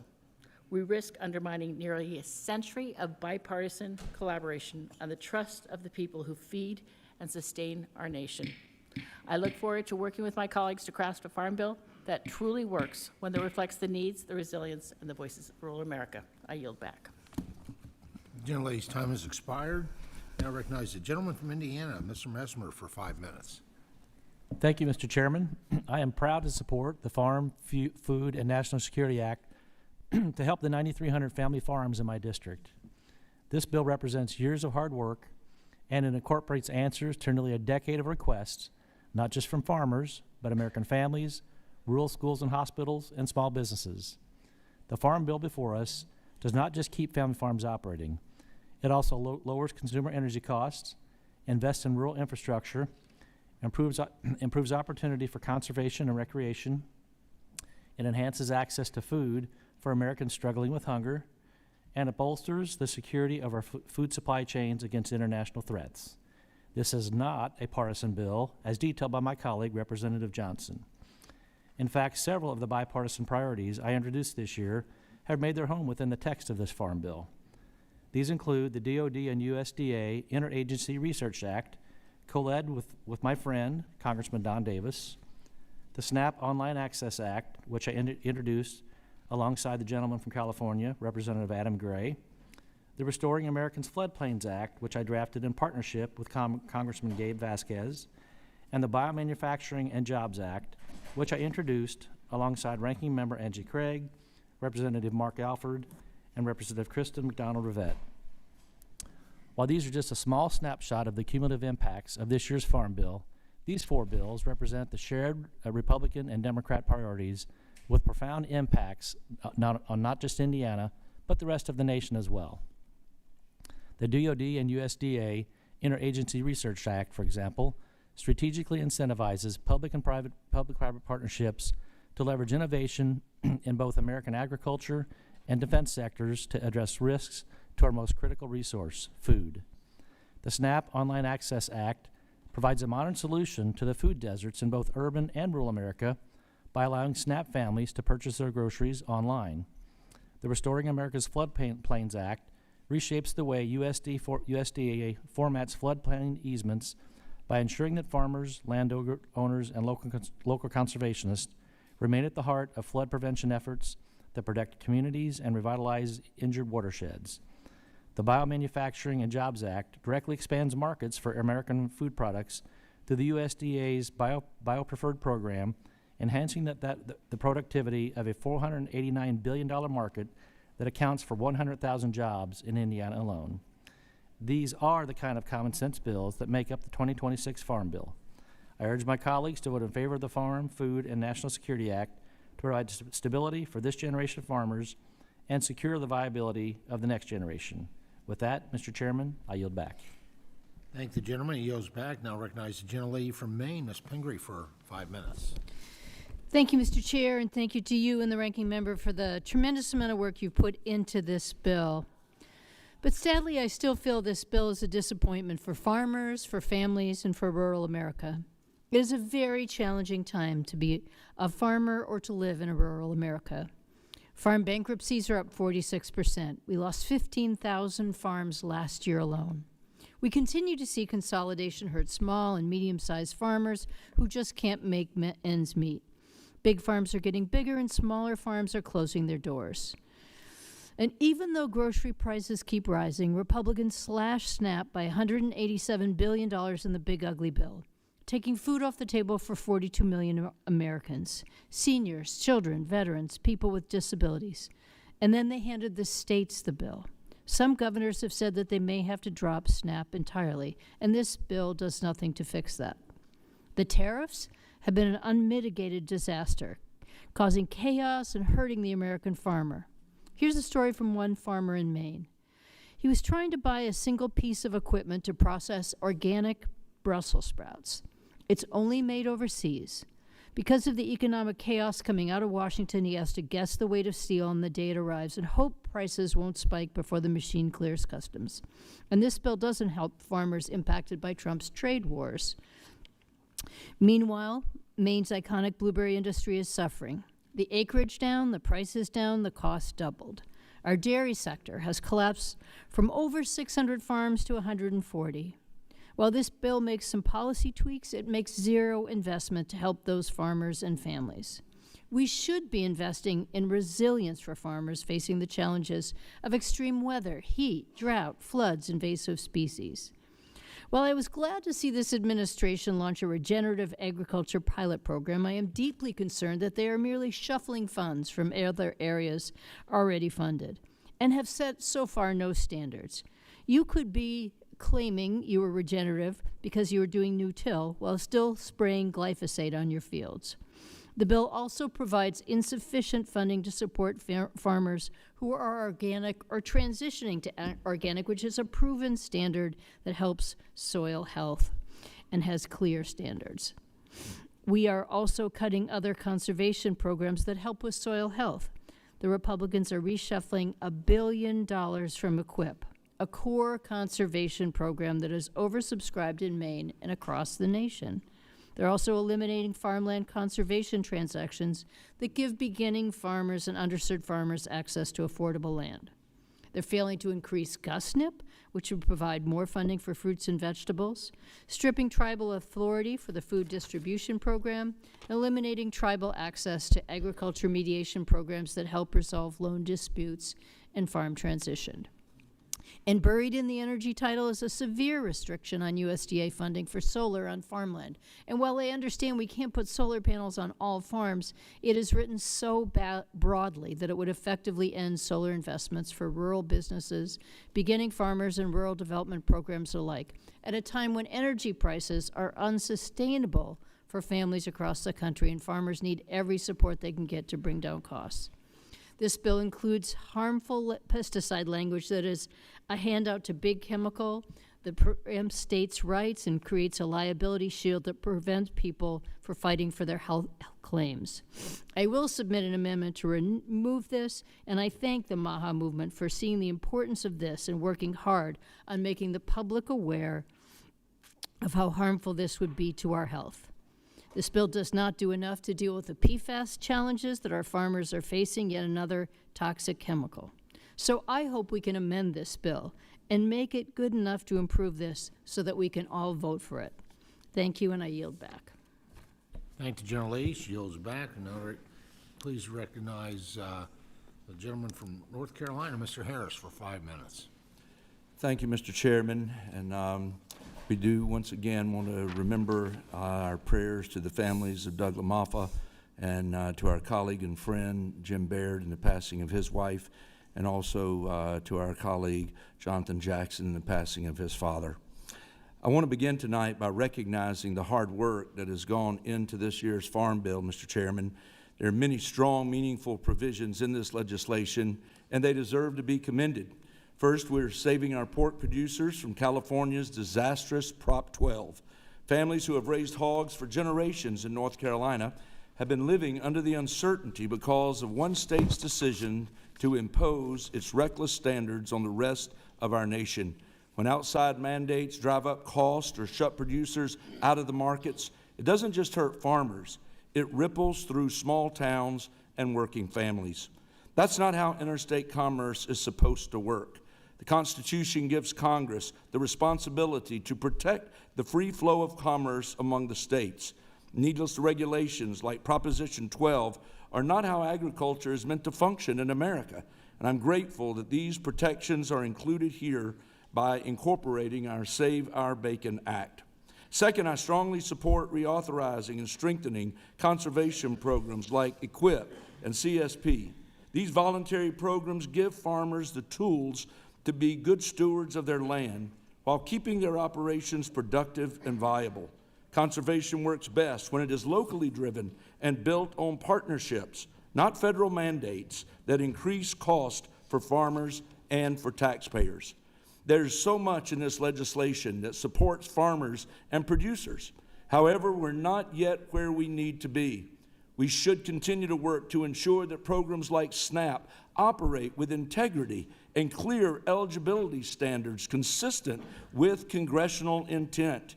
We must ensure we're not increasing the size and authority of the bureaucratic state of Washington. And when we invest federal research dollars, those investments should prioritize American interests first and foremost, not embed preferences for partnerships with multinational institutions that may not share our values or priorities. This Farm Bill makes important progress, but if we're serious about fiscal responsibility, draining the swamp, and protecting American farmers, these concerns will be addressed by adopting some amendments that will be offered. I look forward to working with my colleagues to strengthen this legislation so that it fully reflects those principles and the values of the millions of Americans who are directly impacted by this bill. Mr. Chairman, again, I commend and thank you for your hard work, and with that, I yield back. I thank the gentleman. He yields back. Now recognize the gentleman from California, Mr. Carvajal, for 5 minutes. Thank you very much, Mr. Chairman and Ranking Member Craig. I am proud to represent California's Central Coast, an agricultural powerhouse that is essential to our state's status as the vegetable and fruit basket of the world. Agriculture is our region's largest industry, and the essential food we grow benefits families locally, nationally, and around the globe. The Farm Bill is a critically important piece of legislation for many stakeholders in my district and across our nation as well. That is why it is so essential that it is done right. Unfortunately, the current bill falls short of that. Since our last Farm Bill proposal, marked up in 2024, my staff and I continue to engage with committee members, their staffs, and stakeholders to find common ground and to pursue solutions, bipartisan solutions, that best support our producers, farmers, farm workers, and families. Something that can be a win-win for everyone. When reviewing the bill, I was pleased to see some of the bipartisan measures my colleagues and I worked on that are part of the proposed 2024 Farm Bill found their way back into the bill, including provisions drawn from legislation I worked on with the late Representative Doug LaMalfa to support specialty crop mechanization projects, as well as my Fire-Safe Electrical Corridors bill with Representatives Valadao, Costa, and Fitzpatrick to simplify the process of removing hazardous vegetation near power lines to allow for a more streamlined approach to combating wildfire risk. While this Farm Bill contains some remnants of past bipartisan cooperation, the committee's ability to work collaboratively on mutually agreed upon Farm Bill policies has diminished since the Trump administration's return to the White House. In the lead up to the introduction of this bill, Democrats were excluded from the drafting process, and the result is legislation that reflects just that. As expected, the bill includes no provision reversing the big ugly bill's $187 billion cut to SNAP, nor attempts to delay the detrimental administrative and benefit costs shifts it places on states. This decision to not address these major issues will result in millions at risk of having their benefits being cut or being kicked off the program entirely due to the looming cost shift onto states. In my district alone, more than 119,000 people depend on SNAP, and thousands of them will feel the impacts of these decisions. This bill not only fails to address these concerns, but also removes positive investments from past efforts that would have provided millions in additional funding for fruit and vegetable incentive programs. And if that wasn't enough damage, the majority also chose to eliminate the additional investments in the Emergency Food Assistance Program that were included in the 2024 bill, including $134 million for the food bank commodities and $100 million for storage and distribution support. This is unfolding at a time when families' food costs are surging and farmers' input costs are rising as a result of President Trump's misguided tariffs. On the Central Coast, specialty crops comprise the lion's share of agriculture commodities, and President Trump's reckless trade wars have impacted many of these local growers and businesses in the area, including the loss of international markets for their products. This president continues to simultaneously play both the role of chief arsonist and firefighter, creating the problem, then stepping in to take credit for fixing it, often at taxpayers' expense. Yet this problem has not fixed businesses, and everyday families continue paying the price for these foolhardy tariffs. Even with this administration's announcement of farm assistance for specialty crop growers, producers across the country are expected to receive only $1 billion in aid to mitigate the impacts of these tariffs. This is only a fraction of the sector's outstanding need, according to the American Farm Bureau Federation. While I was pleased to see additional provisions in the Farm Bill for specialty crops, this bill does not do enough to address farmers' current needs. Outside of the needs of families and farmers, this bill also fails to make any improvements in the area of animal welfare, whether that's not including bipartisan bills like the Greyhound Protection Act or attempting to overturn California's Prop 12. This Farm Bill retreats progress and seeks to undermine current humane standards in place. Gentleman's time has I yield back. expired. I thank the gentleman. Now please recognize the gentleman from Ohio, Mr. Taylor, for 5 minutes. Thank you, Chairman. This is a monumental day for our farmers and rural communities across the country. The Farm Bill represents not just an historic piece of legislation, but our continued commitment to the men and women who feed America and the world. So I want to use my time to highlight not only what we have already done in this Congress, but the good that this bill will provide to each one of our districts. To start, last July, President Trump and the Republicans delivered the largest investment ever in our agricultural sector. That bill reduced the cost of crop insurance for our farmers, doubled agricultural trade programs that send our products around the world, invested in animal disease prevention to protect our food supply, and made critical tax provisions permanent like the death tax exemption, and much more. Promises were made and kept. Now we are taking a critical first step to pass a full 5-year farm bill with the Farm, Food, and National Security Act. I applaud Chairman Thompson for leading on this legislation, which should have bipartisan support.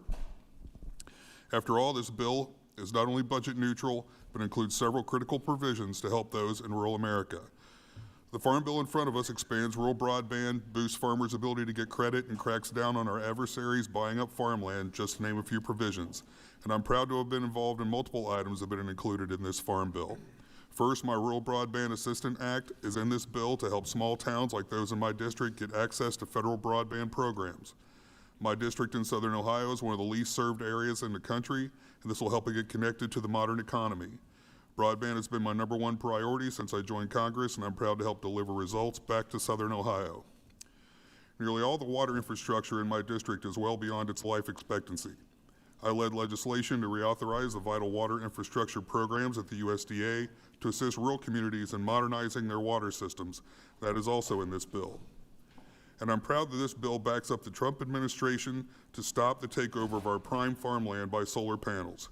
This is a massive issue in Southern Ohio and across rural America, and stopping this takeover is a huge win for the next generation of farmers. Special thanks are due to Congressman Bost and his team for all their efforts in leading this charge. This is just the tip of the iceberg of what this bill will do. By passing this bill, we have the chance to help our rural communities and reduce costs for our farmers, and in turn, reduce costs for all Americans. The American people spoke loud and clear in November 2024. They wanted us to deliver results. We delivered on the 4th of July, and it's time for us to deliver again. Mr. Chairman, I look forward to passing this bill to make America and agriculture great again, and I yield back. I thank the gentleman. Gentleman yields back. Hearing no further discussion, the committee will now move to consideration of the bill. And give time for staff need some time to be set. We're able to move right ahead. Okay. All right. Get staff at the table.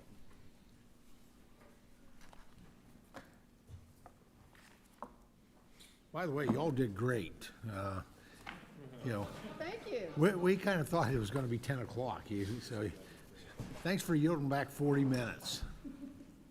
My intent is to go no later than 11:59. My life experience says nothing good happens after midnight, so I've experienced those markups that go into the wee hours, and it's painful, and I don't think it's effective, so. Mr. Chairman, may I just say that Mr. Crawford wins the award for Yes, he does. best opening statement. Innovation and creativity. Yes, there you go. YouTube, no less. I got to go read it. Oh, hello. Are you awake? No, I am not. I really need to go drink some coffee, but Just had some. did it help? Probably helped too much. Yeah, there you go. That's the problem. That's what I worry about.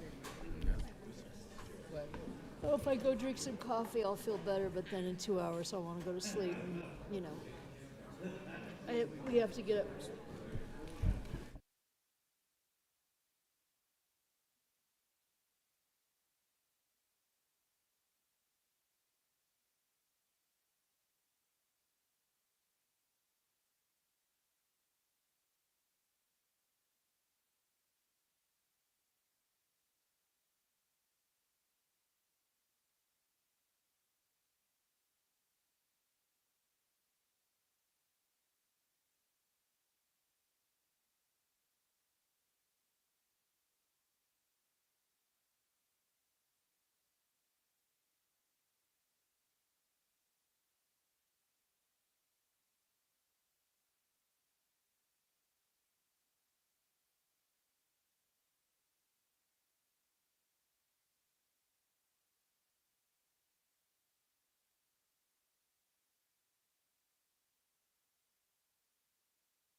Anyone been recognized? Not yet. We've been waiting for staff to get in place. Oh, okay. All right.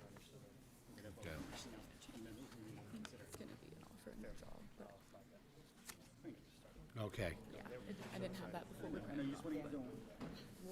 you what number we got. All right. I think we have everyone in place. And so we're going to proceed with consideration of the bill. Does any, understand that Mr. Blazinski has a amendment at the desk under Title I. We're just dealing with Title I right now.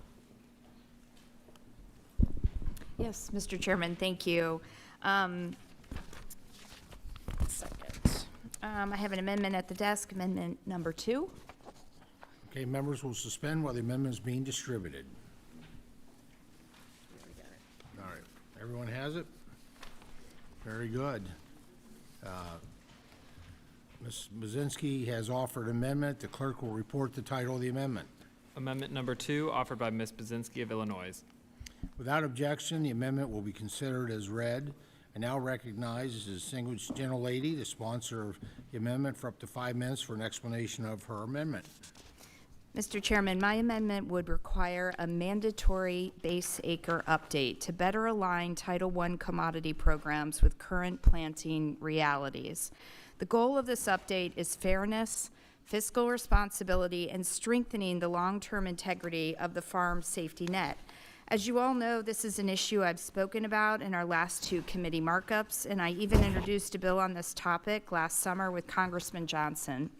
If this had been a normal farm bill process, I would have appreciated a debate on this topic, but Republicans pursued a partisan path with reconciliation that included only a voluntary update.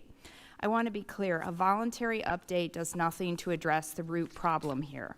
Title I payments are still made on historical base acres, not necessarily on what a farmer plants today. The fact that there has been no mandatory base acre updates since the 1990s means that there are egregious discrepancies between what is being planted and what we are paying for. It's outrageous that a farmer can be paid for one commodity while planting another.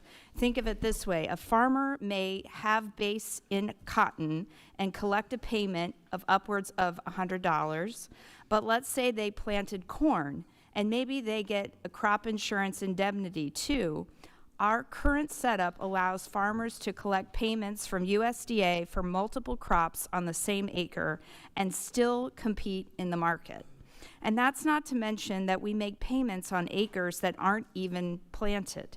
In my view, funneling money to unplanted acres is not in the best interest of farmers, and it's certainly not in the best interest of taxpayers.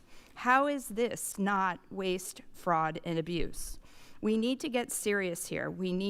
If we allow this to continue, we deserve any scrutiny that comes our way about these programs. A mandatory base acre update strengthens the credibility of the safety net, it would strengthen taxpayer confidence, and it is our role to take that seriously. I don't think any farmer out there would tell you things on the farm are the same as they were 30 years ago. They'd tell you that things aren't the same as they were 5 years ago. So why are we clinging to a program set up that does nothing to address that? Agriculture in 2026 does not look the same as it did decades ago. Our policies should not be frozen in a different era. Illinois and Midwestern farmers want a safety net that reflects the risks they face today, not the planning decisions of generations ago. A mandatory base acre update is a practical, responsible step in that direction, and I urge adoption of this amendment. I yield back. And gentlelady yields back. Other members that wish to speak on this? Anyone on the Republican side? Ms. McDonald-Rivet, recognized for 5 minutes. Thank you, Mr. Chair. And thank you to Representative Budzinski for raising this really important issue. It's our responsibility to be good stewards of taxpayer dollars and to ensure that our farm programs reflect actual production. Under current law, payments are still tied to base acres established decades ago, meaning some producers can receive support for crops they no longer plant, and in some cases for land that is no longer in production. A mandatory base acre update would modernize the system by aligning payments with what farmers are actually growing today. For states like Michigan, where planting patterns have shifted significantly over time, this ensures fairness and accuracy in programs that support producers. And for taxpayers across the country, it ensures their dollars are being spent efficiently. I urge a yes vote on this amendment, and I yield back. Gentlelady yields back. Any other members seek recognition to speak on the amendment? If not, I will. Ms. Kamick is recognized for 5 minutes. Thank you, Mr. Chairman. I just have a question for the amendment offered. Do you have a price tag on this? Well, actually, I don't. I mean, I think this will end up saving taxpayers money because we haven't done the update in decades. So if we're not having to provide financial assistance continuing on acreage that isn't planted right now, my cases that I'm making is I think we are providing financial assistance to farmers that are not planting on the acreage that they're getting the financial assistance for. So I think this would come out as a benefit to taxpayers if we did an update on what is the actual acreage that farmers are actually planting on. But you didn't support the voluntary base update. Well, my point is if it's voluntary, are farmers really going to be, I think it has to be mandatory so that we get a real accurate description and understanding of what the acreage is that is being farmed. If it's just up to a farmer to decide whether they're going to report the acreage that they're planted or not, I just don't think that we're going to get a real accurate read. And that's why a mandatory base acre update, I think, is necessary. And we haven't done it in decades. But I do believe in previous cost estimates it was exceptionally expensive. But that's why we went with a voluntary. But I yield, Mr. Chairman. Thank you. Generally yields. Mr. Scott's recognized. Thank you, Mr. Chairman. I won't take up the whole 5 minutes, but I'm opposed to this amendment. Every farmer I know wants a voluntary base acre update, not a mandatory base acre update. And I hope you'll listen to what the author of the amendment said, that they think there's a problem if it's up to the farmer to decide. And I don't know any farmer in favor of a mandatory base acre update. I know a lot of farmers in favor of a voluntary base acre mandate, and I think that we should support the farmers in their position on this. With that, I yield back. Gentleman yields back. Any other members seek recognition? Mr. Crawford is recognized. Yeah, I think that anytime you start mandating things, thank you, Mr. Chairman, anytime you start mandating things, farmers reflexively resist, and that's for good reason. What we've seen, for example, a mandatory livestock ID program, when you were able to demonstrate market value for premise registration and they could actually benefit from it at the market by a gain of 25, 30, 40 cents a pound, then you started seeing premise registration taking place because there was a market demand for it.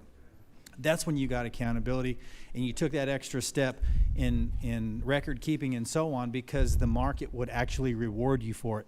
So if we could find some way to reward farmers for updating base acres on a regular basis, find a way to do it, I think then you'd see an uptake that would address your concern. But when you mandate it, the nature of farmers is to reflexively say no thank you, and I think that's what we're going to run into this time around. That's why I oppose that amendment. Gentleman yields back. Any other members seek recognition? If not, I'll take liberty of my time. I'd like to thank General Lady for raising this issue before the committee. I know there are some areas of the country that would benefit from a full base update, but I also had to be mindful of those who stand to lose significantly from a mandatory base update. Under the base acre provision of H.R. 1, this committee carefully threaded the needle to help significantly expand the safety net without penalizing producers who've availed themselves of the planting flexibility that's been a hallmark of Title I since the 1996 Farm Bill. As I understand, Secretary Rollins and the folks at USDA have already begun working to roll out these additional 30 million base acres that we added as a part of H.R. 1 agriculture title to give beginning farmers and underbased producers access to the farm safety net. So this committee's worked diligently to find a solution on base acres that is a net gain for all producers. And for that reason, unfortunately, I'll be opposing this amendment and urge my colleagues to do the same. Any other members seek recognition? Mrs. Takuda is recognized. Thank you, Mr. Chair. I rise to express my strong support for this amendment. This is going to help a lot of our farmers, and at this time I'd like to yield my time to Representative Baczynski. Thank you. I just wanted to add, there are Midwestern farmers that would definitely benefit from a mandatory base acre update. So to say that there aren't any farmers that would benefit, I just want to make it clear the farmers that I represent definitely would. I understand southern farmers, which I know the members that spoke up in opposition to a mandatory base acre update. Southern farmers might see opposition to this, but when you look at reference prices, and one of the things I've consistently said on this committee is to make sure that a farm bill is geographically balanced, that it weighs the the pains and the frustrations of Midwestern farmers with the same pains and frustration as Southern farmers, and doesn't give our Southern farmers an unfair advantage if it relates to reference prices or base acreage. And I think just asking for a system that we've been based on that's decades old, asking farmers to do that update and making it mandatory so that we get a real full picture of what's being planted, I think is a fair request. But I'll yield back. Ms. Takuda, the main time is yours. Thank you. I yield back. Yield back? Okay. Other members seek recognition to speak on this amendment. All right. Hearing no further conversation, the question is on the amendment. All those in favor? Mr. Chair, I'll withdraw the amendment. The gentlelady withdraws the amendment. Thank the gentlelady. Now, I understand, Mr. Carbajal, you have an amendment at the desk? Under Yes, Title Mr. I? Chairman, amendment number 24. The clerk will report the title of the amendment. Amendment number 24, offered by Mr. Carbajal of California. Without, I think that the amendment has been distributed. Everyone, what's that? Carvajal's? Thank you. So without objection, the amendment will be considered as read. I now recognize the distinguished gentleman, the sponsor of the amendment, for up to 5 minutes for an explanation of their amendment. Thank you, Mr. Chairman. Each year, states across the nation experience natural disasters resulting in substantial damage to farms and agriculture lands. In 2023, farms in my district alone experienced over $200 million in losses due to storms. I'm sure each of you can relate and have seen losses in your districts at some point as well. Even withstanding USDA disaster programs and safety net offerings, many producers are still left with uncovered losses from natural disasters like hurricanes, floods, droughts, tornadoes, and wildfires. In 2024, 47 states experienced natural disasters with uncovered losses totaling over $9.3 billion. In 2023, all states except Alaska experienced natural disasters with uncovered agriculture losses totaling up to $10 billion. That same year is when California producers experienced unprecedented weather events. Early year storms lasted onto March, bringing multiple atmospheric rivers, intense rainfall, and subsequent flooding. The subsequent months of August and September saw severe impacts to state from Hurricane Hillary. All told, it is estimated that my home state was hit with a staggering $2.4 billion in agricultural damages and losses. At the end of 2024, we supported a proposed bipartisan supplemental package that included $21 billion in natural disaster assistance to producers. The package also included a pilot to allow some funds to flow from USDA to states via a block grant mechanism. This authority has largely been replicated in Section 1004 of this bill. Last year, using this authority, USDA issued general block grants and provided roughly $1 billion in ad hoc disaster funding to select states, with those states in turn aiding producers. Despite the $21 billion in assistance for several disaster types, such as tornadoes, fires, flooding, drought, the general block grants USDA chose to implement only provided funds to states that experienced uncovered losses due to hurricanes, with all other disaster types being deemed ineligible.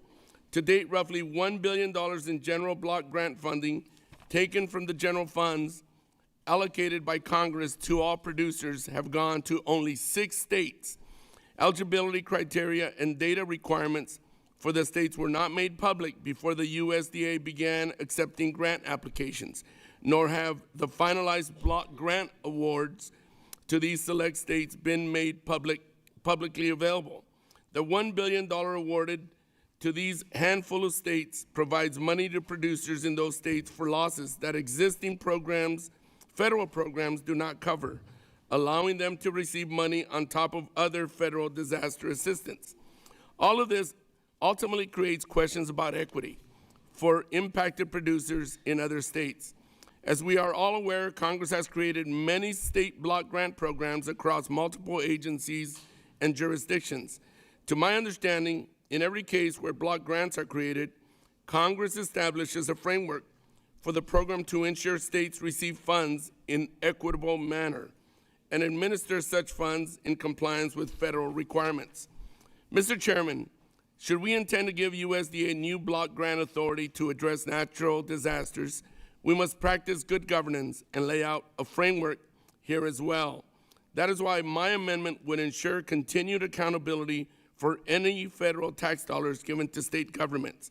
It would also require transparency, both in the USDA process of determining state and disaster eligibility and how states would administer awarded funds. Thank you, Mr. Chairman. I yield back. I thank the gentleman. Now recognize the speaker on the amendment, Mr. Crawford, for 5 minutes. Okay, recognize Mr. Costa for 5 minutes. Thank you very much, Mr. Chairman. I want to speak on behalf of this amendment that our colleague is offering. I think that it's not just California, but all of our states are challenged with the unpredictability of weather.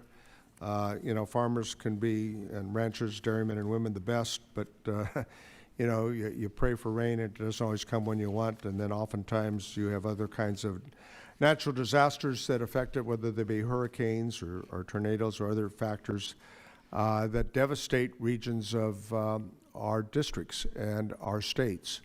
And therefore, I think this amendment has good merit. I think it provides an effort to compensate those who are devastated by the impact. And I support the amendment, and I think it's something that clearly we need to have more tools in our management toolbox to deal with the devastation that weather events cause, regardless of where we farm. So I support the amendment, and I yield back the balance of my time. Thank you, gentlemen. Thank you, gentlemen. Now recognize Mr. Austin Scott for 5 minutes to speak on the amendment. Thank you, Chairman, and I say this respectfully with my good friend Salud, who I've traveled the world with, especially Africa and places that actually benefit a lot from our RUTF and other programs. My district has been hit by disasters, going Hurricane Michael, Ida. I mean, we've had hurricane after hurricane in our district, and I would just suggest to my colleague the reason I'm opposing this amendment is because the better place to write this is in the actual disaster bill. And that is what we've been doing, is when we have a disaster, we've actually been writing those parameters in that bill. And if you put this in this farm bill, you're going to lose your opportunity, I believe. At least it's going to require additional agreements to get additional changes into the disaster bill. So I just suggest that the better place for this type of language is in the actual disaster bill after we see what the damage is, and we go to pass that disaster bill on the floor of the House of Representatives. With that, Mr. Chairman, I oppose the amendment for that reason, and I yield back. Gentleman yields back. Now recognize the ranking member for 5 minutes. Thank you, Mr. Chairman. I want to start by saying thank you to Mr. Carbajal for bringing up this amendment. As we all know, block grants can be used as incredibly effective and useful tools for delivering assistance to producers, especially for crops that don't benefit from the established USDA farm safety net programs. Of course, as we've seen in the actions of this administration, it's easy to use block grants to pick winners and losers among those who could receive assistance. This amendment will help establish uniformity, transparency, and accountability in these block grants so they don't simply become a blank check for states to use recklessly or inappropriately. Again, I just want to say, Mr. Carbajal, I think this is an excellent amendment. And at this point, anyone? Okay, yield back to the chairman. Kelly yields back. Any other members seek recognition to speak on Mr. Carvajal's amendment? If not, I'll take the liberty of providing my time. I want to thank the gentleman for his amendment. You know, the ability to streamline the block grant negotiation process remains a top priority. It is critical that we're able to provide states with as much discretion as possible to negotiate these block grants in a way that best suits their needs. Now, I have some concerns about removing some discretion from the ability of the Secretary and states to negotiate terms around block grants that could hinder their ability to respond to unique challenges or disasters that they may not be able to contemplate as we sit here today. So I oppose the amendment, but would appreciate the opportunity to keep working with Mr. Carvajal as this process moves forward to ensure that we are appropriately balancing the interests of all the stakeholders. And I yield back my time. Anyone else seek recognition? If not, Mr. Chairman, Mr. Carvajal. if there's no more speakers, I would like to withdraw my amendment and hope that we might discuss opportunities to address these issues in the future. I appreciate my colleague, Mr. Scott's constructive feedback, and I'm hoping we will continue to work on this issue. Well, Mr. Carvajal, you know my promise we'll do that. Look forward to it. Very good. We're going to move on. I understand that Mrs. Takuda from Hawaii has an amendment under Title I.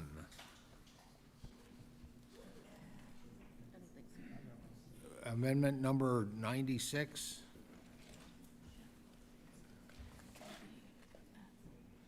No. Oh, okay. Very good. So if not, recognize Mr. Crawford has an amendment at the desk. Thank you, Mr. Chairman. I have an amendment at the desk. Would like to call up amendment number 137. Very good. The clerk will report the title of the amendment.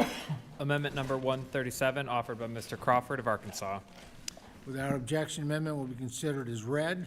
Now recognize the distinguished gentleman to sponsor the amendment for up to 5 minutes for an explanation of their amendment. Thank you, Mr. Chairman. First, I want to thank you and your staff for working so hard with me on this joint priority. I'm glad we both understand that advanced partial PLC and ARC payments is a necessary policy change. Understanding the importance of keeping this bill cost neutral, and since CBO unfortunately scored the provision, I do intend to withdraw my amendment, but I think it's important that we have a little bit of a conversation about it first. So, and I also would like to pursue this maybe in some other avenues. This is only one half of my bill, the Bridge the Gap for Rural Communities Act. The other half suspends payment limitation for crop year 2025, recognizing that securing our nation's food supply means tying the farm safety net to the acres of our family farmers cultivated instead of subjecting them to arbitrary cutoffs that add another squeeze to producers who can't afford another squeeze. But getting back to the amendment in front of us, this amendment simply gives farmers the option to receive 50% of the projected PLC or ARC payments several months early in the years the Secretary projects a payment will trigger. This will help farmers with cash flow issues, which right now is pretty much everyone, and allow producers to save on interest expense. To be clear, this is not a novel or revolutionary idea. It was actually part of the predecessor program to PLC and ARC. But in the 2008 Farm Bill, Democrats decided to play political games and gutted advanced partial payments to be used as a budget gimmick. That has put farmers in a situation where PLC and ARC payments are paid in full a full year after harvest.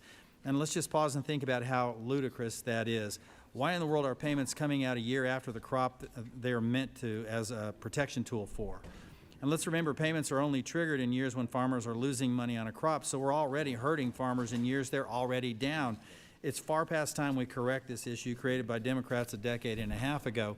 We're facing existential crisis in agriculture, and I understand this is not a silver bullet, but it is a simple way to align policy to help farmers when they need it most and bolster our nation's food security. Mr. Chairman, if on your commitment to continue working with me to advance this policy, I'd be happy to withdraw this amendment. Well, I want to thank the gentleman for bringing forth the amendment. It, as well as his diligence in working towards improving certainty and cash flow for producers, I believe the provision has merit. In fact, it's something we've been working together on for months.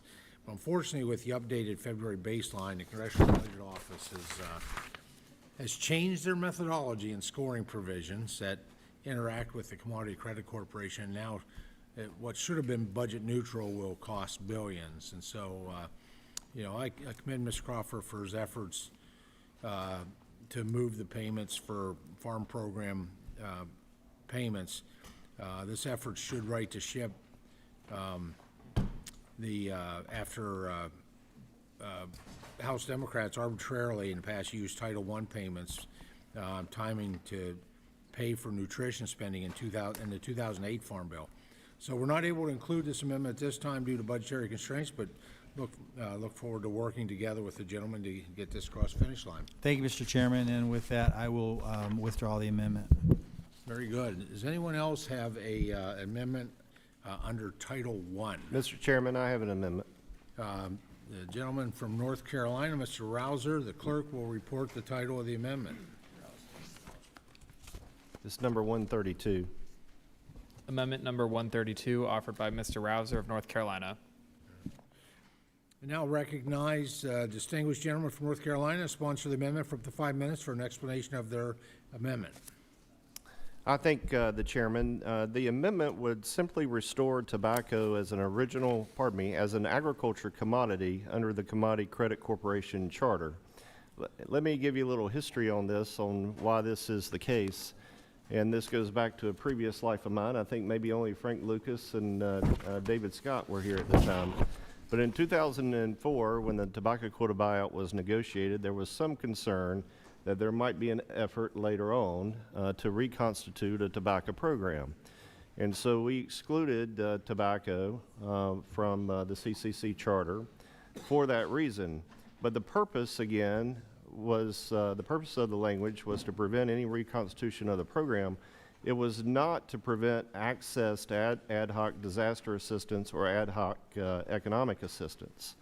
And I should add, this change ensures that tobacco farmers are not excluded from assistance, but it does not ensure that they get any assistance.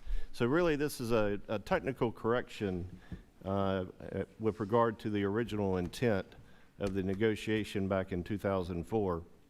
As it works now, when Congress passes a disaster package, tobacco is included. But if the administration proactively issues payments to farmers and it's coming from the CCC, then tobacco is excluded. So this corrects that wrong, and it's very much a technical change. CBO scores it budget neutral, 0. It is not retroactive, only prospective. I yield back. The gentleman yields. Any other members seek recognition to speak on this amendment? Mr. Davis. Thank you so much, Mr. Chair.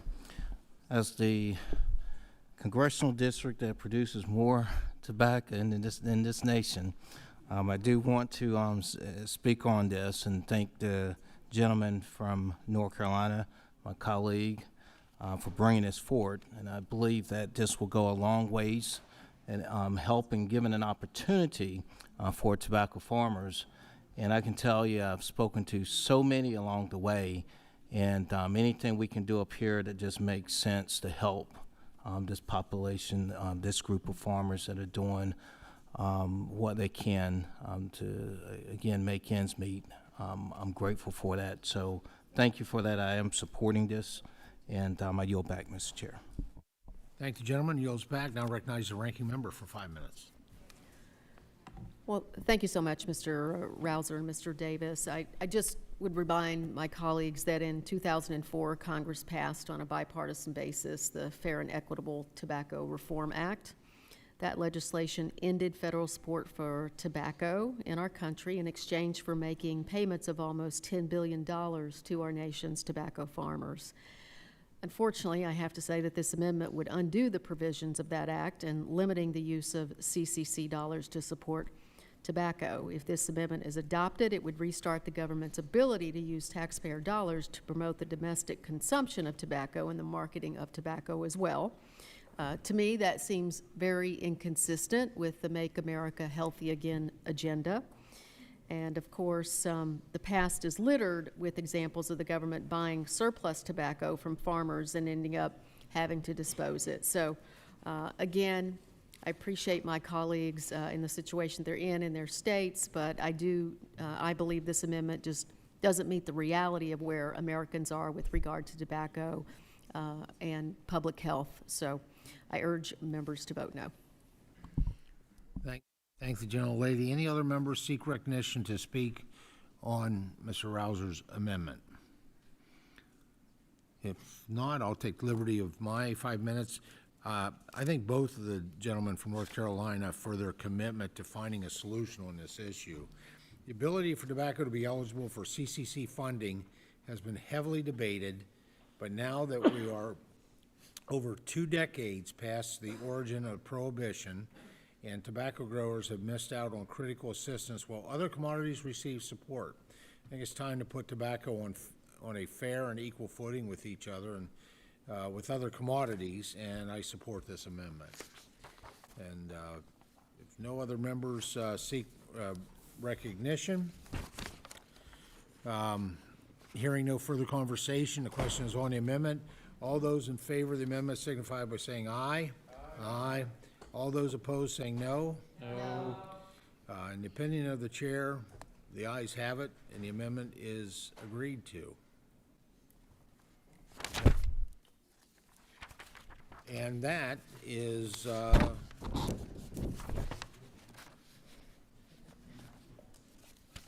does any other members have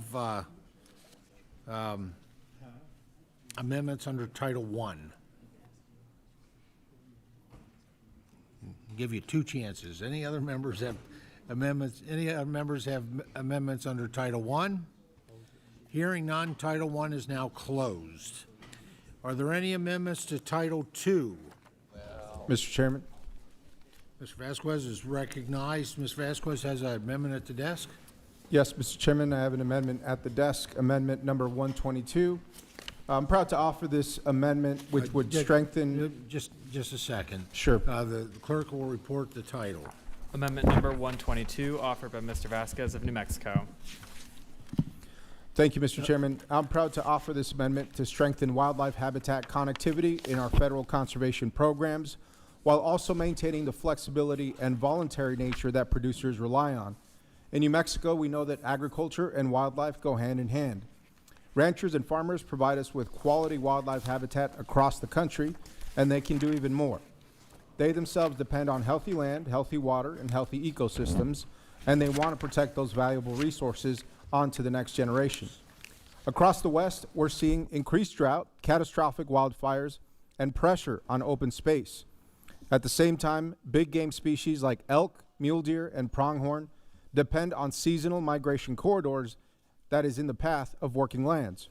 When those corridors are fragmented, we see impacts not only on wildlife populations, but on rural economies that depend on hunting, outdoor recreation, and tourism. And as a hunter myself, I know how important these intact corridors are for wildlife movement. This amendment simply ensures that USDA conservation programs can better support producers' voluntary efforts to restore and enhance wildlife habitat connectivity and migration corridors on their working lands. Now, it does that in a few common sense ways. First, it formally incorporates wildlife habitat connectivity into existing conservation definitions so that USDA can more clearly support these practices.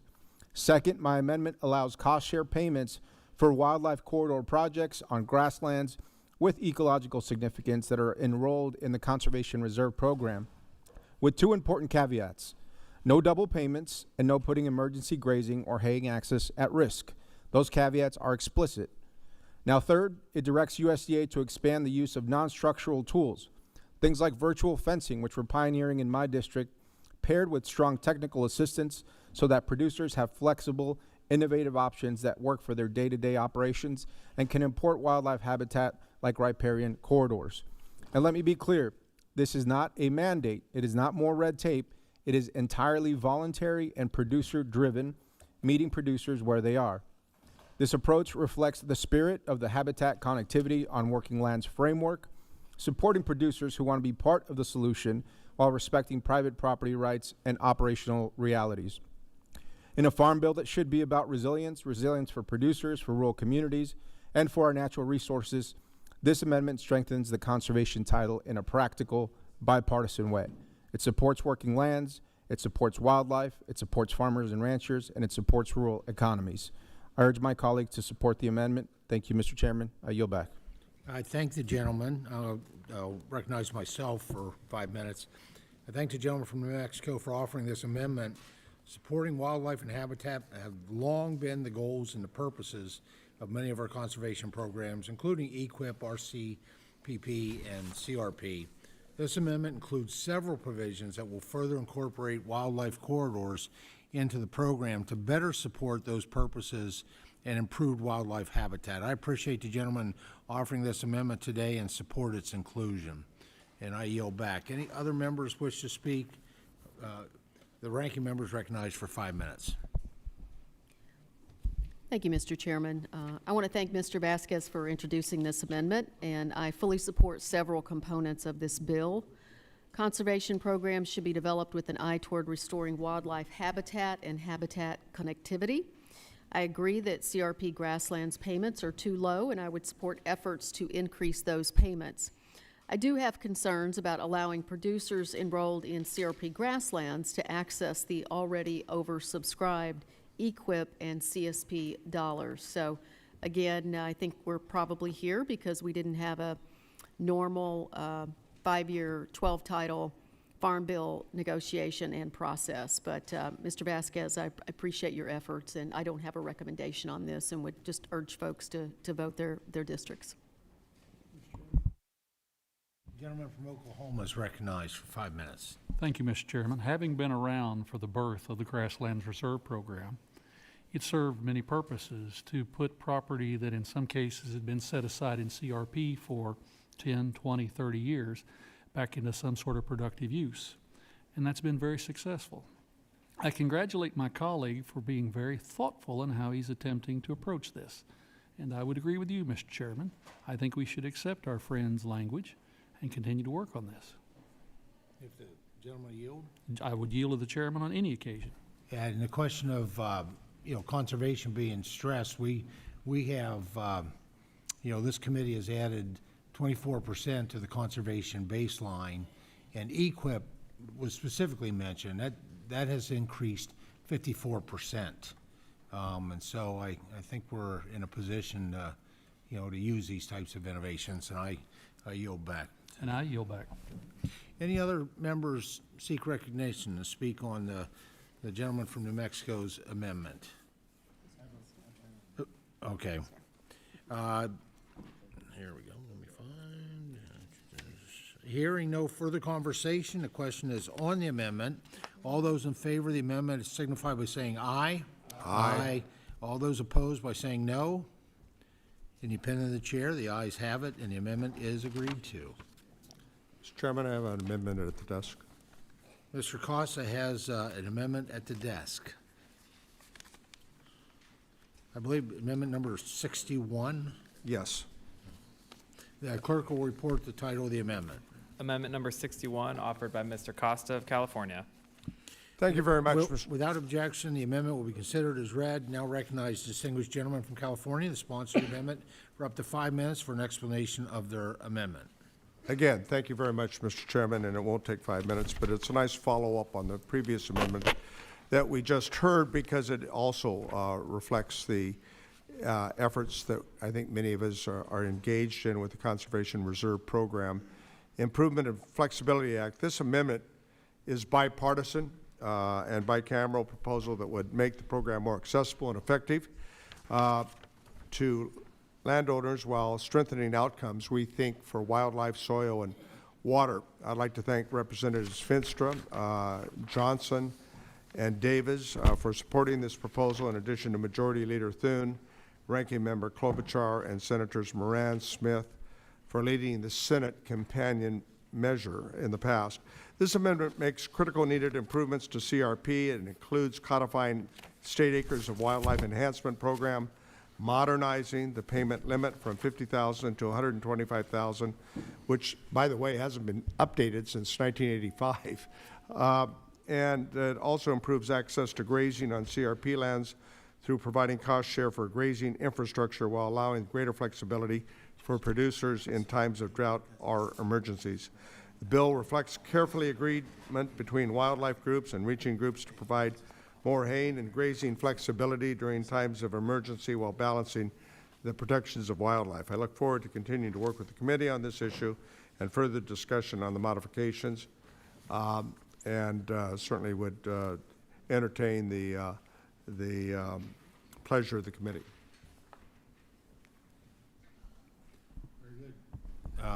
Any members seek recognition? Mr. Chairman?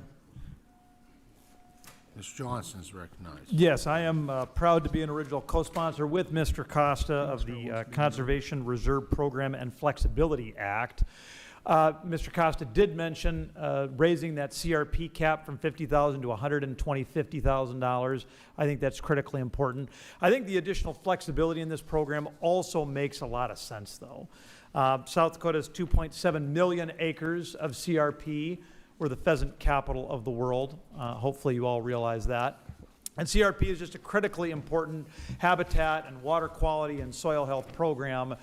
This bill moves us even further in the right direction of providing that critically important flexibility for that grassland CRP. This is the right move, and I thank Mr. Costa for bringing it forward. With that, I yield.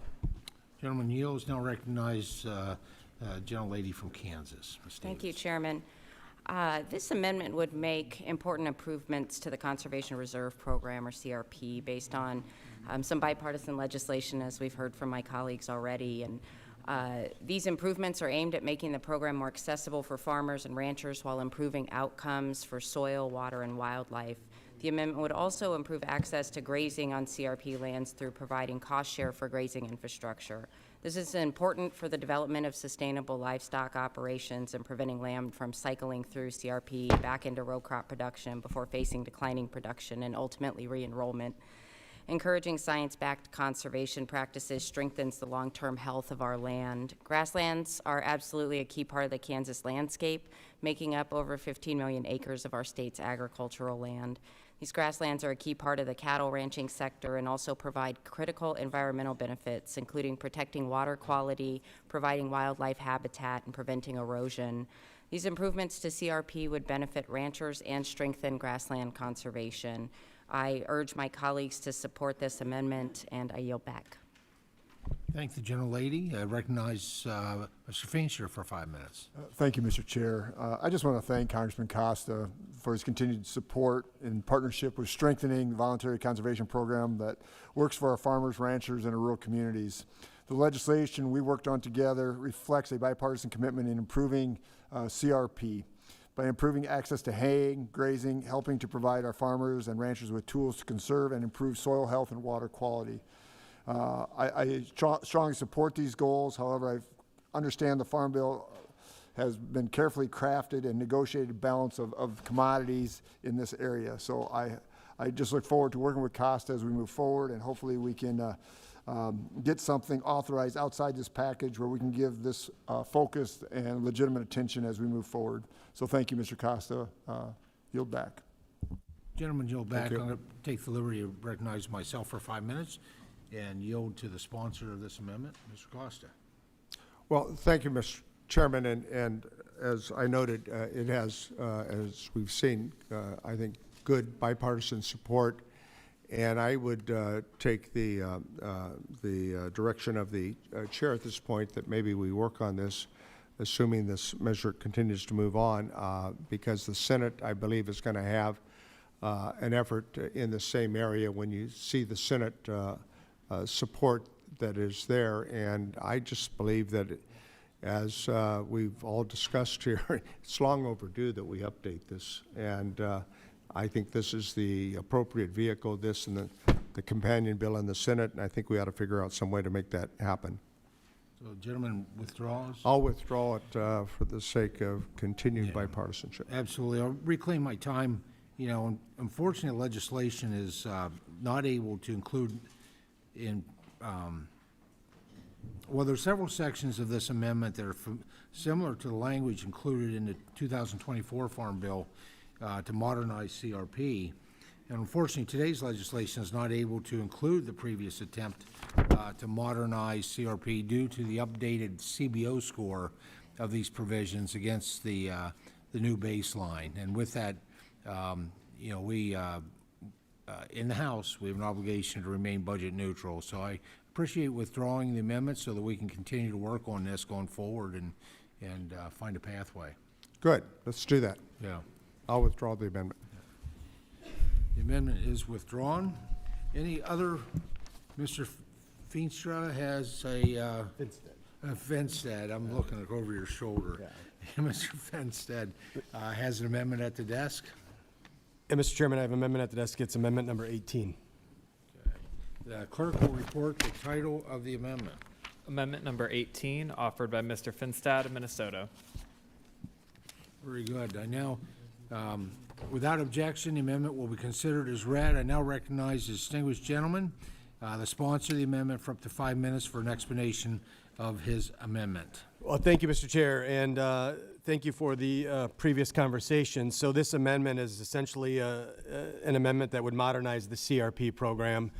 I'd like to call it CRP 2.0. What does the next 30 years of CRP look like? You know, we've had this great collision of science, technology, and agriculture.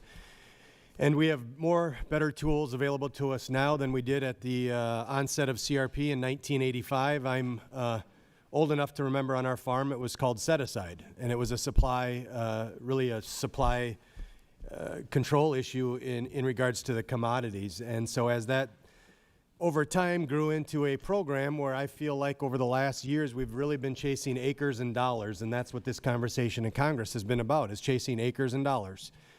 And so as I've talked to farmers back in my district and all across the country, specifically with young and beginning farmers, I hear a lot of talk about the competition for rental rates and highly productive land where they feel like they're competing directly with the federal government because the most productive land in their backyard gets tied up as a retirement plan in a CRP contract, and they essentially then are competing dollar for dollar with the federal government. So it's high time, I think, that we have this conversation. I'm encouraged to hear Congressman Costa's approach and the bipartisan support for having a conversation about CRP 2.0. What does it look like to modernize this program?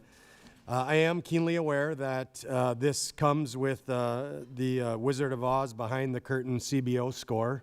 That's hard to completely understand, but I do know that this comes with a price tag, and I understand the chairman's wishes, and I would really just ask the chairman to continue to work with me and others on this committee to have a thoughtful conversation about the next 20, 30 years of what CRP needs to look like in our country, taking into account the awesome opportunities that it provides for our sportsmen, men and women, our landowners, farmers, but also making sure that we're embracing all of the technologies that we have at our disposal that we didn't have in 1985 when this program was established. So I appreciate you hearing me out. I know we've just had this conversation. So, Mr. Chairman, I will, if you commit to continue to work as you did with Congressman Costa, I would then be willing to withdraw this amendment. Well, gentleman withdraws.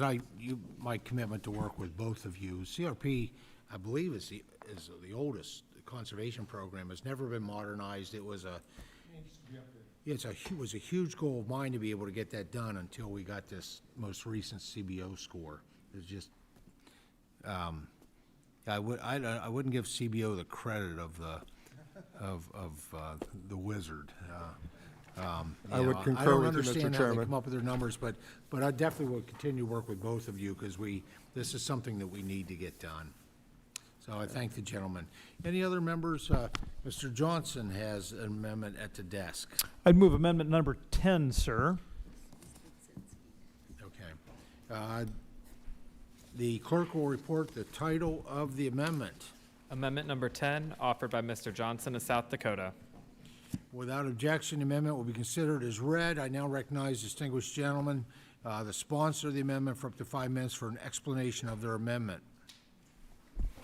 This is not going to be an offer and withdraw. This is something I'm asking my colleagues to agree with. So you can have fencing, either conventional fencing or virtual fencing, which is becoming increasingly more popular out in the country.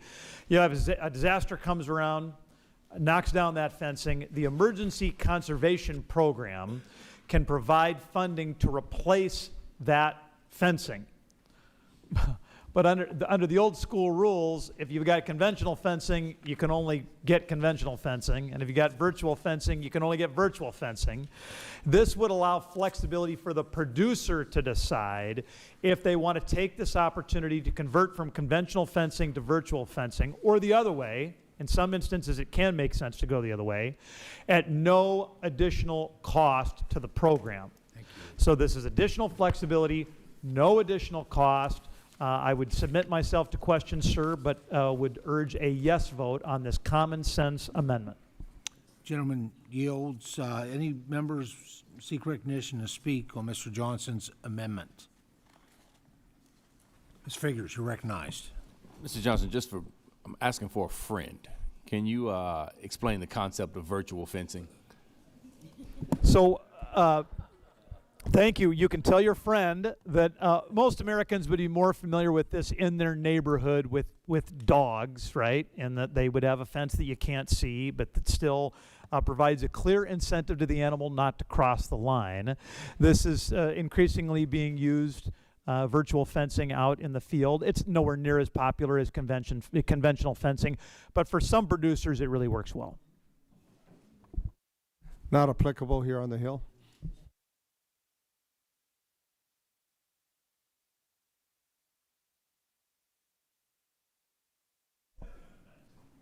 All right, if not, I'll claim my time. I thank the gentleman from South Dakota for offering an amendment. Given the many natural disasters we've seen in recent years, ECP remains a critical program for many producers, and this amendment will encourage more flexibility in the program and make it easier to respond to natural disasters such as wildfire. One goal of mine with this farm bill is to further incorporate science, technology, and innovation into conservation programs. So new technology such as virtual fencing is cost-effective and efficient way to respond to these disasters. With that, I fully support this amendment and urge my colleagues to do the same. Any other members seek recognition to speak on amendment number 10? All right, seeing none, no other conversation. All those in favor of amendment number 10, Mr. Johnson's amendment, signify by saying aye. Aye. Those opposed by saying no. No. In the opinion of the chair, the ayes have it, and the amendment is agreed to. Okay. Ms. Blazinski is recognized. Has an amendment at the desk? Yes, thank you, Mr. Chairman. I have an amendment at the desk, amendment number 54. The clerk will report the title of the amendment. Amendment number 54, offered by Ms. Budzinski of Illinois. Without objection, amendment will be considered as read. I now recognize the distinguished gentlelady, the sponsor of the amendment, for up to 5 minutes for an explanation of their amendment. Thank you, Mr. Chairman. This amendment would strike the rescission of over $1 billion from the Environmental Quality Incentives Program, also referred to as EQIP. Let's start with the facts. When Republicans advanced their reconciliation package, one of the few positive items within this committee's jurisdiction was moving Inflation Reduction Act conservation funding into the Farm Bill baseline. That decision increased long-term funding for programs like EQIP and gave producers more certainty as they plan multi-year investments. I opposed removing the climate-smart guardrails tied to that funding. I believe those guardrails ensured accountability and measurable outcomes. But ultimately, those requirements were removed, and farmers were told conservation funding would now be stable and predictable. And yet this bill rescinds over $1 billion for EQIP, USDA's most oversubscribed conservation program. In fiscal year 2024, fewer than 1 in 4 Illinois EQIP projects were funded, and Illinois ranked nearly last nationally, 50 out of 51 in increases from fiscal year 2023. These projects are real investments that lower input costs, protect soil health, improve water quality, and strengthen long-term productivity. They help farmers in my district manage risk in an era of volatile markets and stay competitive when margins are tight. And now we are pulling more than $1 billion out of it. Roughly $420 million of that rescission is redirected to other programs. If the majority wants to increase funding for these programs, they can make that case. But $420 million is nowhere near $1 billion. The rest appears to be used to help balance other administrative costs in the bill. If we are moving resources out of the most oversubscribed conservation program at the USDA, producers deserve a clear explanation of the trade-offs, especially since some of the programs being funded with EQIP money, like feral swine eradication, only benefit specific regions and not the entire country.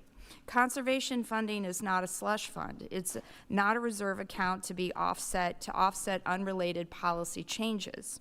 It is a long-term commitment to working lands and the producers who steward them. Without this amendment, Illinois producers are expected to receive nearly a $20 million cut in conservation payments. EQIP helps them reduce risk, it helps them lower input costs, it helps them build resilience in a volatile farm economy. If the majority believes other priorities deserve funding, then be honest enough to acknowledge that these choices carry a cost and allow this farm bill to reflect that cost. But do not quietly remove more than $1 billion from the most popular conservation program in the country, especially after telling producers that conservation funding was secure. I urge adoption of this amendment. I yield back. Gentlelady yields back. Mr. Costa is recognized for 5 minutes. Thank you very much. Mr. Chairman, members of the committee, I think this is a very, very good amendment, and I suspect all of us have experiences within our own districts where EQIP has really performed well. I can tell you over the decades in California, it has been perhaps one of the most popular and successful programs in California agriculture. It's been used to match state funding for multiple beneficial uses in conservation. And to see the cuts in the EQIP program and to see our colleagues' efforts to try to respond to that, I think is worthwhile, and I would wholeheartedly urge all of us to support her efforts in this measure, because it's common sense. But as my mother used to say, she didn't know why they called it common sense. It didn't seem to be all that common. So therefore, I add my support to this amendment and hope that we will, on a bipartisan basis, support it. Any other Republicans seek recognition? Not. Mrs. Takuda is recognized. Thank you, Mr. Chair. I want to thank my colleague from Illinois for introducing this measure. I rise in support of this amendment and to oppose a short-sighted and self-defeating cut to one of the most successful conservation programs in the Farm Bill. EQIP is one of the most trusted tools farmers rely on to care for their land while keeping their operations viable. At a time when unpredictable weather, rising input costs, and market instability are squeezing family farms, Congress should be strengthening programs like EQIP to help them stay resilient and profitable. Instead, this bill, as we've heard, will strip more than $1 billion from this critical program. That's not trimming around the edges. That's pulling the rug out from under farmers who are trying to do the right thing for their land and their bottom line. Over a 5-year Farm Bill period, this represents about $6.4 million in cuts to Hawaii farmers in my district. The Inflation Reduction Act's historic investment in conservation programs like EQIP was supposed to be a promise to farmers. You step up, we'll have your back. Yet last year, the denial or delay of $2 billion in conservation funding through the IRA, including roughly $1.4 billion specifically for EQIP, left over 30,000 farmers across the country, farmers and ranchers, clutching onto receipts with no assurances that the USDA would live up to its word. That's not giving farmers a hand. It's a slap in the face. We already know that EQIP is oversubscribed. In a typical year, less than half of farmers with strong, high-value conservation projects actually receive funding. According to expert testimony before this committee, EQIP received more than 134,000 applications nationwide in fiscal year 2023, but only about 34,000 contracts were awarded. That's roughly a 25% acceptance rate. In some states, fewer than 20% of applicants were actually funded. Farmers are lining up to participate, and we are turning them away. And in fiscal year 2021, 26% of total applicants for EQIP were deemed to be valid, but were not funded, with the highest concentration of these applications in Mississippi, Arkansas, and Texas. These are farmers who did everything right. They applied, they qualified. There just simply wasn't enough funding to meet the demand. Rescinding over $1 billion from EQIP makes it harder for farmers to access reliable revenue streams and invest in responsible land stewardship. It delays conservation projects, weakens resilience, and ultimately costs more in the long run. Furthermore, these cuts both ignore the data and the testimony we've already heard in this very committee. During our June 2025 conservation hearing, we heard from experts representing farmers, ranchers, and conservation organizations who emphasize that working lands programs like EQIP are economic drivers. We heard that EQIP's popularity has caused demand to consistently outpace funding. We heard that when technical assistance is under-resourced, producers face rigid guidelines and barriers to entry that discourage participation.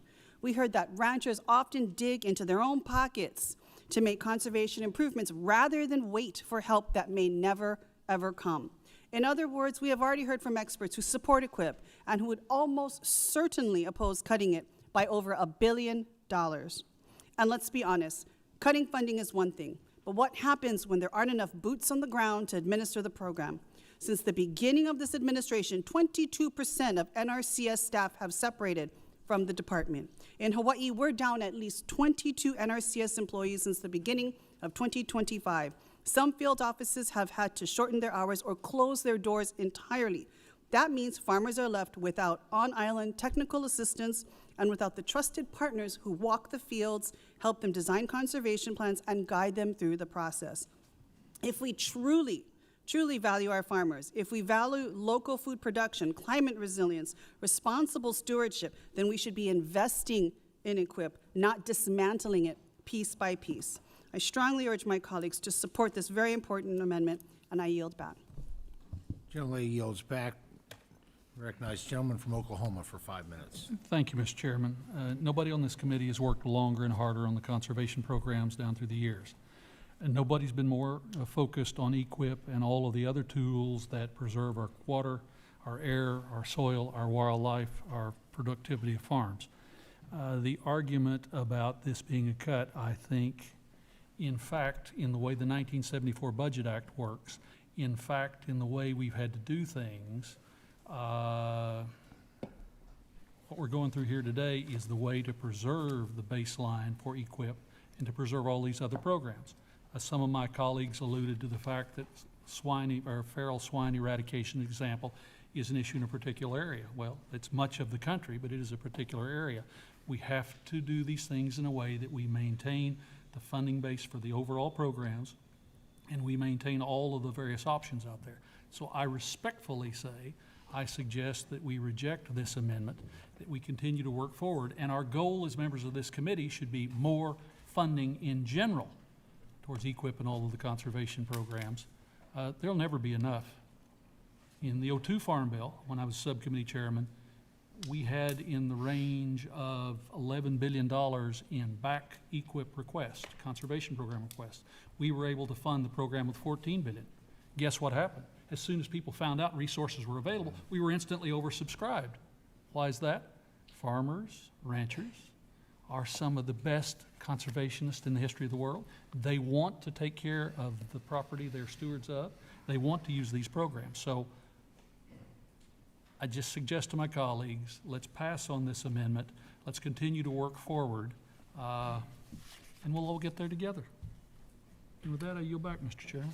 Gentleman yields back, and Congresswoman Brown's recognized. 5 minutes. Thank you very much. One of the less ugly components of the Big Ugly Bill was keeping the increased funding for conservation programs that help farmers keep their soil healthy. Those funds were originally provided by the Inflation Reduction Act with a focus on fighting climate change and supporting regenerative agriculture. As a result of IRA dollars, EQIP application acceptance rates increased by more than 50%, and 8 states were even able to tackle the backlog of deferred application from prior years. When Republicans passed H.R. 1, They removed the focus on making sure those dollars flowed toward sustainable agriculture practices, but at least the Republicans didn't cut them entirely. Now, Republicans are going back on the promise they made to farmers, pulling the rug out from them and rescinding more than $1 billion from EQIP to satisfy their own made-up rules for a budget-neutral, skinny farm bill. But we don't have to buy into that flawed premise. Congress can and should support EQIP, the most popular of all conservation programs, while also reauthorizing and funding other conservation programs. So I urge my colleagues to support the amendment and reject $1 billion in cuts to soil health and conservation. And with that, Mr. Chairman, I yield to the ranking member. The ranking member is recognized. Thank you. I just want to add my support to this amendment. Thank you so much for this. You've made a really eloquent argument, and I know that, you know, I was very proud to see those IRA dollars that came into the programs, and just we saw immediately that the application acceptance rates increased by more than 50%, and 8 states were even able to tackle that backlog. So we know that's the right thing to do, and we appreciate it, and I would urge my colleagues to vote yes on this amendment. The gentlelady yields back. Ms. Riley is recognized, 5 minutes. Thank you, Mr. Chairman. I support this amendment. Thanks, Nikki, for doing this. This conservation title is just so important, and we have to get it right because we need some practical, common sense solutions that are going to support our farmers and not hurt them. I will tell you instead, in New York, what we often get is a bunch of ridiculous, out-of-touch mandates from Manhattan. Seriously, last year, we had a bunch of New York City politicians who tried to limit the number of cows we could have on our dairy farms, and then they had the audacity to turn around and tell us it's because they think they know best how to care for the environment. Them telling us how to run our dairy farms, it'd be like me going down there, excuse me, and telling them how to run their subways. So as far as I'm concerned, they can keep their hands off our herds. If you step foot on a farm in upstate New York, talk for 1 minute to one of our dairy farmers, and then try to tell me you know more about conservation and stewardship than they do. One of the best days I've had, I've been in this job for about a year now, and one of my favorite days of the last year was last August. I went up to Unadilla for manure injection field day. The whole community came together to test out the new state-of-the-art manure injector, super precise. Cuts a slit in the ground, injects the manure, then covers it, makes the soil obviously really healthy with all those nutrients, protects the environment from the runoff, saves the farmers a ton of money that they'd otherwise have to spend on fertilizer. I think it's like $40 an acre in savings or something like that. So it's really good for the environment. It's really good for farmers' bottom lines. But let's face it, if you're a family farm and you're making 45 grand a year net income, you're just not going to be able to invest in this kind of equipment on its own. So I was really glad to see that this farm bill actually includes my bipartisan legislation to prioritize dairy farmers' conservation efforts. I also have to note my 2.5-year-old Mateo is actually thrilled about this too, because he just loves it when we get to talk about the cow poop. Whether it's injecting it, putting it in the lagoon, sometimes he just likes to stomp in it. If it involves it, he's pretty happy. So, but the problem here is that the Farm Bill is making these overall cuts that Nikki and others talked about to conservation spending. And so I think we've got to be investing more in these conservation efforts, not less. And I support this amendment. I'd urge all my colleagues to restore full funding here because really these are some of the best investments we can make for upstate dairy farms. Thank you, Mr. Chairman. Gentleman yields back. I take the opportunity to speak on the amendment. First of all, let me walk you through some background. The Farm Bill has to remain budget neutral, but also though I have to note that the amendment's not necessary. Let me walk through exactly what happened with H.R. 1. Through H.R. 1, EQIP was one of several programs that received significant funding increase through the reinvestment of the conservation dollars provided through the IRA. The 2026 Farm Bill created a new forest conservation easement program that I think many of us support, but had to be paid for, and provides $240 million for it over the 5-year life of the bill. Due to the rules of reconciliation, FSEP, Forest Conservation Easement Program, could not be created or funded through H.R. 1 since it was a new program. However, when H.R. 1 was passed, additional dollars were added to EQIP to offset the funding needs to pay for FSEP in its first 5 years. So additional monies was added to EQIP in order to do that. The limited EQIP funding changes also necessary to offset the cost of a few other reforms to the conservation title. So, you know, the funding reallocation in Title II is limited, but is necessary to fund bipartisan priorities that assist beginning farmers, advance soil health initiatives, protect private forest lands, and fund advancements in conservation technologies. There's obviously broad support for those allocations, and this amendment undermines how responsibly pay for it.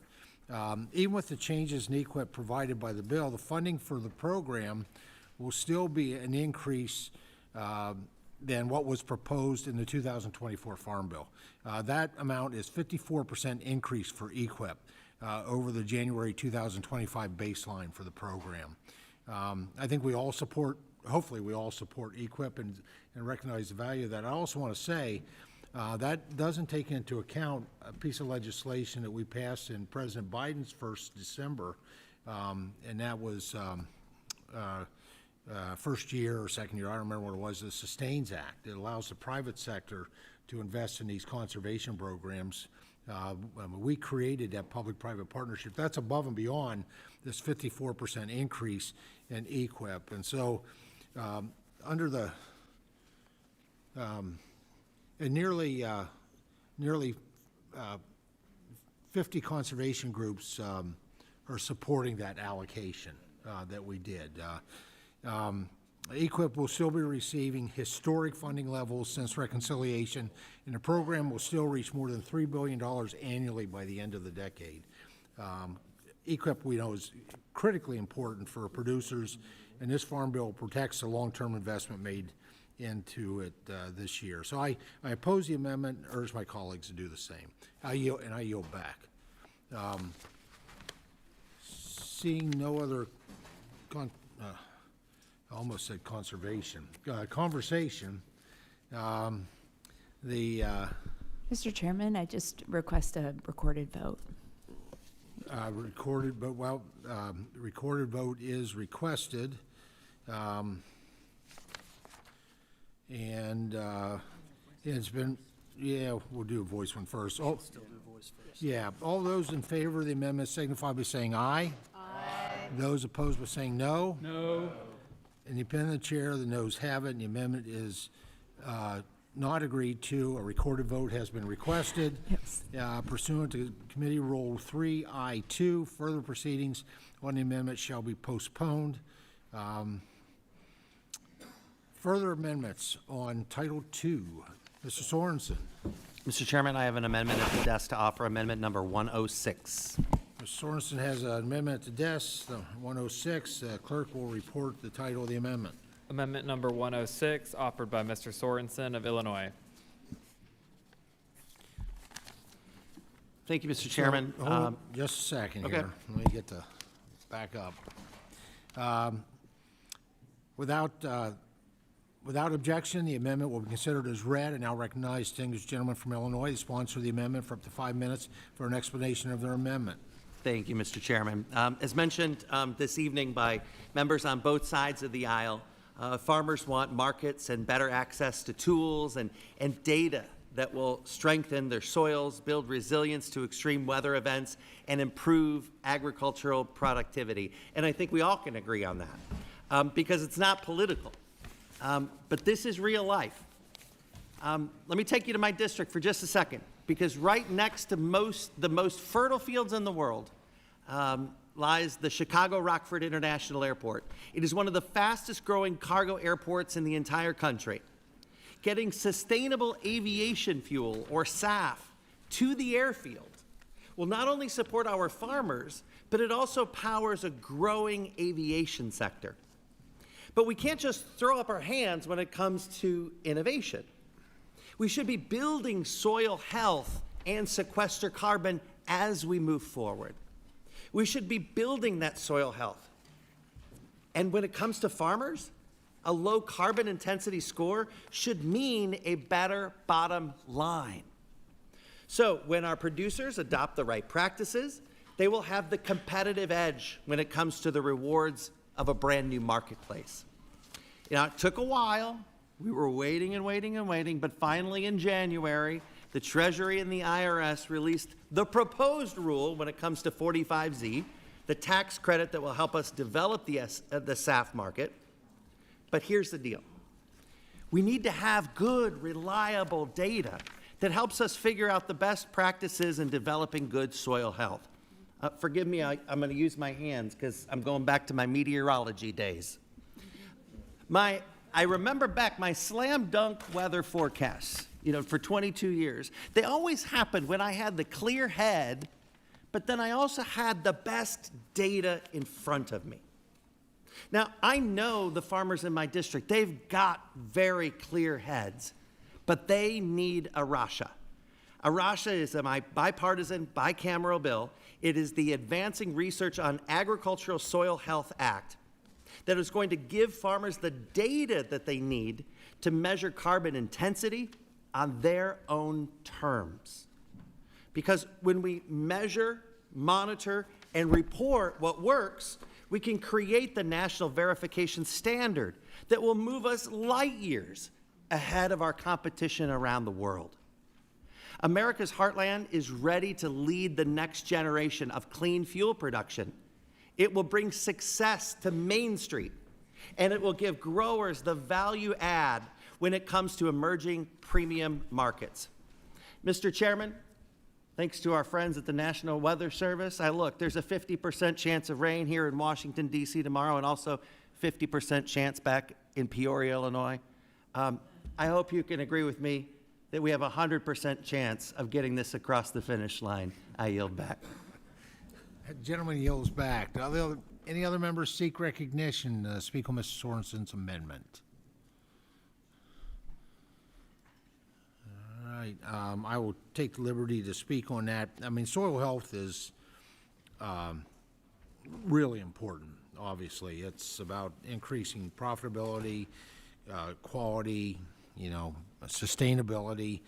I had the privilege when I served as the chair of the Conservation Committee to chair the very first soil health hearing that we ever did in Congress. But I have to say, it's already a key purpose of most of our conservation programs authorized in Title II, particularly EQIP and CSP. The numerous practices are already available to improve soil health, and soil testing and planning can already be supported through the existing programs within the Farm Bill as drafted. Additionally, to further support such conservation practices, this Farm Bill creates a new state and tribal soil health program within CSP. Monitoring and evaluation are already included in this new program's list of activities that may be included to improve soil health. And so I also can't support a new authorization of tens of millions of dollars. And so with that, with all that in mind, I oppose this amendment, urge my colleagues to do the same. The ranking member is recognized.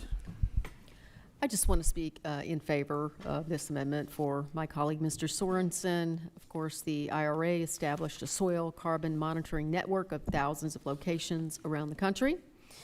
And of course, the amendment would codify that network and make technical improvements to make sure it's collected as consistent and usual, the data. This amendment is also consistent with report language, including in the fiscal year 2026 Ag Appropriations Bill that was supported by many of my Republican colleagues. And so this should be fairly non-controversial, and I would urge a yes vote from our colleagues. And ranking member yields back. Any other members wish to be recognized? Hearing no further conversation, the question is on the amendment. All those in favor of the amendment signify by saying aye. Aye. Those opposed by saying no.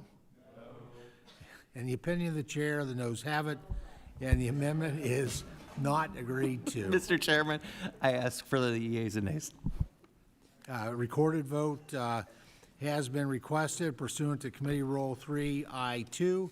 Further proceedings on the amendment shall be postponed. Or is there further debate or amendments to Title II? Ms. Davids. Mr. Chairman, I have an amendment at the desk, amendment number 69. The clerk will report the title of the amendment. Amendment number 69, offered by Ms. Davids of Kansas.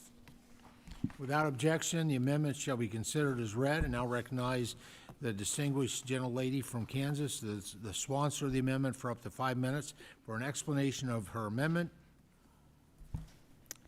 Thank you, Mr. Chairman. I'm offering this amendment to direct the Natural Resources Conservation Service to conduct a study on the benefits of winter wheat as a cover crop when brought through to harvest and share their results with this committee. I do plan to withdraw this amendment, but I will share a little bit before I do that. I'm certainly proud to represent the wheat state, and almost 1/5 of all wheat grown in the United States is produced in Kansas.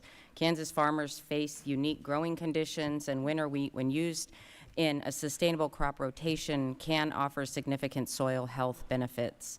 It helps control erosion, conserve water, regulate soil temperatures, suppress weeds, and provide rotational benefits for other crops. My amendment calls for a study on the benefits of winter wheat as both a cover crop and a harvestable crop. Promoting this practice would give Kansas farmers more flexibility, support the use of cover cropping, and improve long-term soil health. It's about fairness for Kansas producers and supporting sound agronomic practices. I hope that we can continue working to address this issue and support wheat growers through the remainder of the Farm Bill process. Mr. Chairman, I withdraw my amendment. The gentlelady, before you withdraw, will you yield?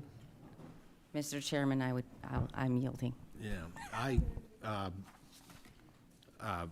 think, quite frankly, you have an excellent amendment, and would, and if you choose to withdraw, you can, but certainly I would support passage of that amendment, the way you've prepared it, but that is entirely up to you. Then, Mr. Chairman, I would just like to yield my time to anyone who would like to speak in support There you of go. this amendment. Any other members see? Well, we'll let them use their own time. Any other members seek recognition to speak on Ms. David's? I would simply The like ranking to member? add my support for Mrs. David's amendment, that she should definitely not withdraw. It's a good amendment, and I urge that we adopt it, Mr. Any Chairman. other members seek recognition? Mr. Chair, Mr. Scott. it seems to me that some people have a difficult time taking yes for the answer. All right, very good. Let's see. Yeah, I'm getting there. Hold on. So hearing no further conversation, the question is on the amendment. All those in favor of the amendment signify by saying aye. Aye. All those opposed by saying no. In the opinion of the chair, the ayes have it, and the amendment is agreed to. All right. We just don't hear yes very often. Thank you, Mr. Chair. Well, hang in there. It's very confusing. All right, other members further debate or seek recognition under Title II, Conservation? Any other members seek recognition under Title II, the Conservation title? All right, let's see. Hearing none, Title II is now closed. Are there any amendments under Title III? Which is, I believe, the trade title. Oop. Got a title too? All right. All right. We might have a couple point of orders on Title III. I'll come up here with the Zakuta amendment, is one of them. Okay. I'll come up and walk through it. All right, so, Mrs. Hayes, do you have the, I do. okay. Ms. Brown has an amendment at the desk for, under Title II. Okay, this is I'm doing this on behalf of Representative Jackson in his absence. Right. And this is for Title II, and the purpose is to establish a new subcategory under the Agriculture Conservation Easement Program for easements that would support urban agriculture. So this will be amendment number 134. and the 134, that is Clerk will correct. report the title of the amendment. All right. Amendment number 134, offered by Mr. Jackson of Illinois, proposed by Ms. Brown of Ohio. Without objection, the amendment shall be considered as read. I now recognize the gentlelady from Ohio, who is stepping in as sponsor of the amendment for up to 5 minutes for an explanation of the amendment. Okay, again, amendment number 34, I'm going to offer and withdraw, but the purpose of the amendment would be to establish a new subcategory under the Agriculture Conservation Easement Program for easements that would support urban agriculture. This category of ASAP would have $20 million per year in mandatory spending with an additional $20 million per year in discretionary appropriations. In the absence of Mr. Jackson, I just want to thank him for offering up this amendment. We know that he is spending time with his family, and he is certainly in our thoughts and prayers. We have mentioned multiple times about the loss of his father, a living legend, Reverend Jesse Jackson, which is why he can't be here to speak on behalf of this amendment, so it is my honor to do so. Urban agriculture can not only increase access to local fresh foods for many Americans, but also create healthier urban food systems and help combat food insecurity. Farmers face unique challenges to accessing farmland in urban and suburban areas where development can threaten existing urban farms.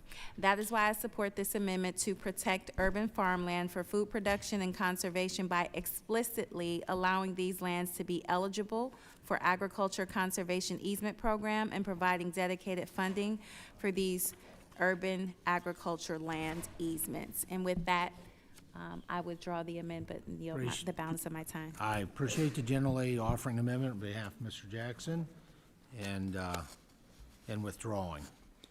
Any other, really is last call for Title II, Conservation. All right. For the final time, hearing none, Title II is closed. All right. Are there amendments to Title III? Mrs. Takuda is recognized. Thank you, Mr. Chair. I seek recognition to call up amendment number 107. Mr. Takuda has amendment at the desk, number 107. The clerk will report the title of the amendment.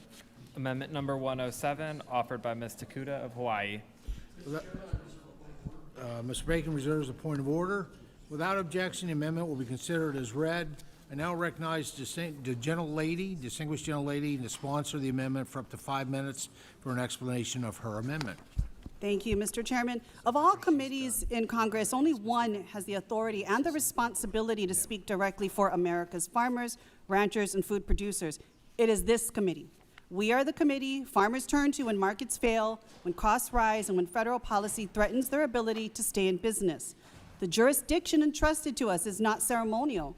It carries responsibility. Because when farmers are hurting, the obligation to fight for relief falls here with us. And right now, farmers across this country are hurting. No matter what they grow, row crops, specialty crops, livestock, or the food products that feed American families, they share one common experience over the past year: tariffs. An $8 billion tax on the people who grow the food, fuel, and fiber on which this country runs. They didn't write these policies. They didn't start a trade war, but they are paying for it every single day. Seed costs more, fertilizer costs more, equipment costs more, fuel costs more. Margins that were already thin are disappearing. Preliminary estimates show tariffs on essential agriculture inputs alone cost producers more than $8 billion in 2025. Farmers don't need a study to tell you what that means. They already know. These tariffs are a tax on American agriculture. And while the Supreme Court invalidated the Liberation Day tariffs, the administration's push for sweeping global tariffs means producers continue to face costs they simply cannot afford. So the question before us is straightforward. If the Agriculture Committee is not the place to address the economic survival of farmers, then where is it? Some may say tariffs are not traditionally part of a farm bill, but the Farm Bill exists to stabilize agriculture and protect producers from forces beyond their control. When federal policy directly raises the cost of producing food, that becomes an agricultural issue.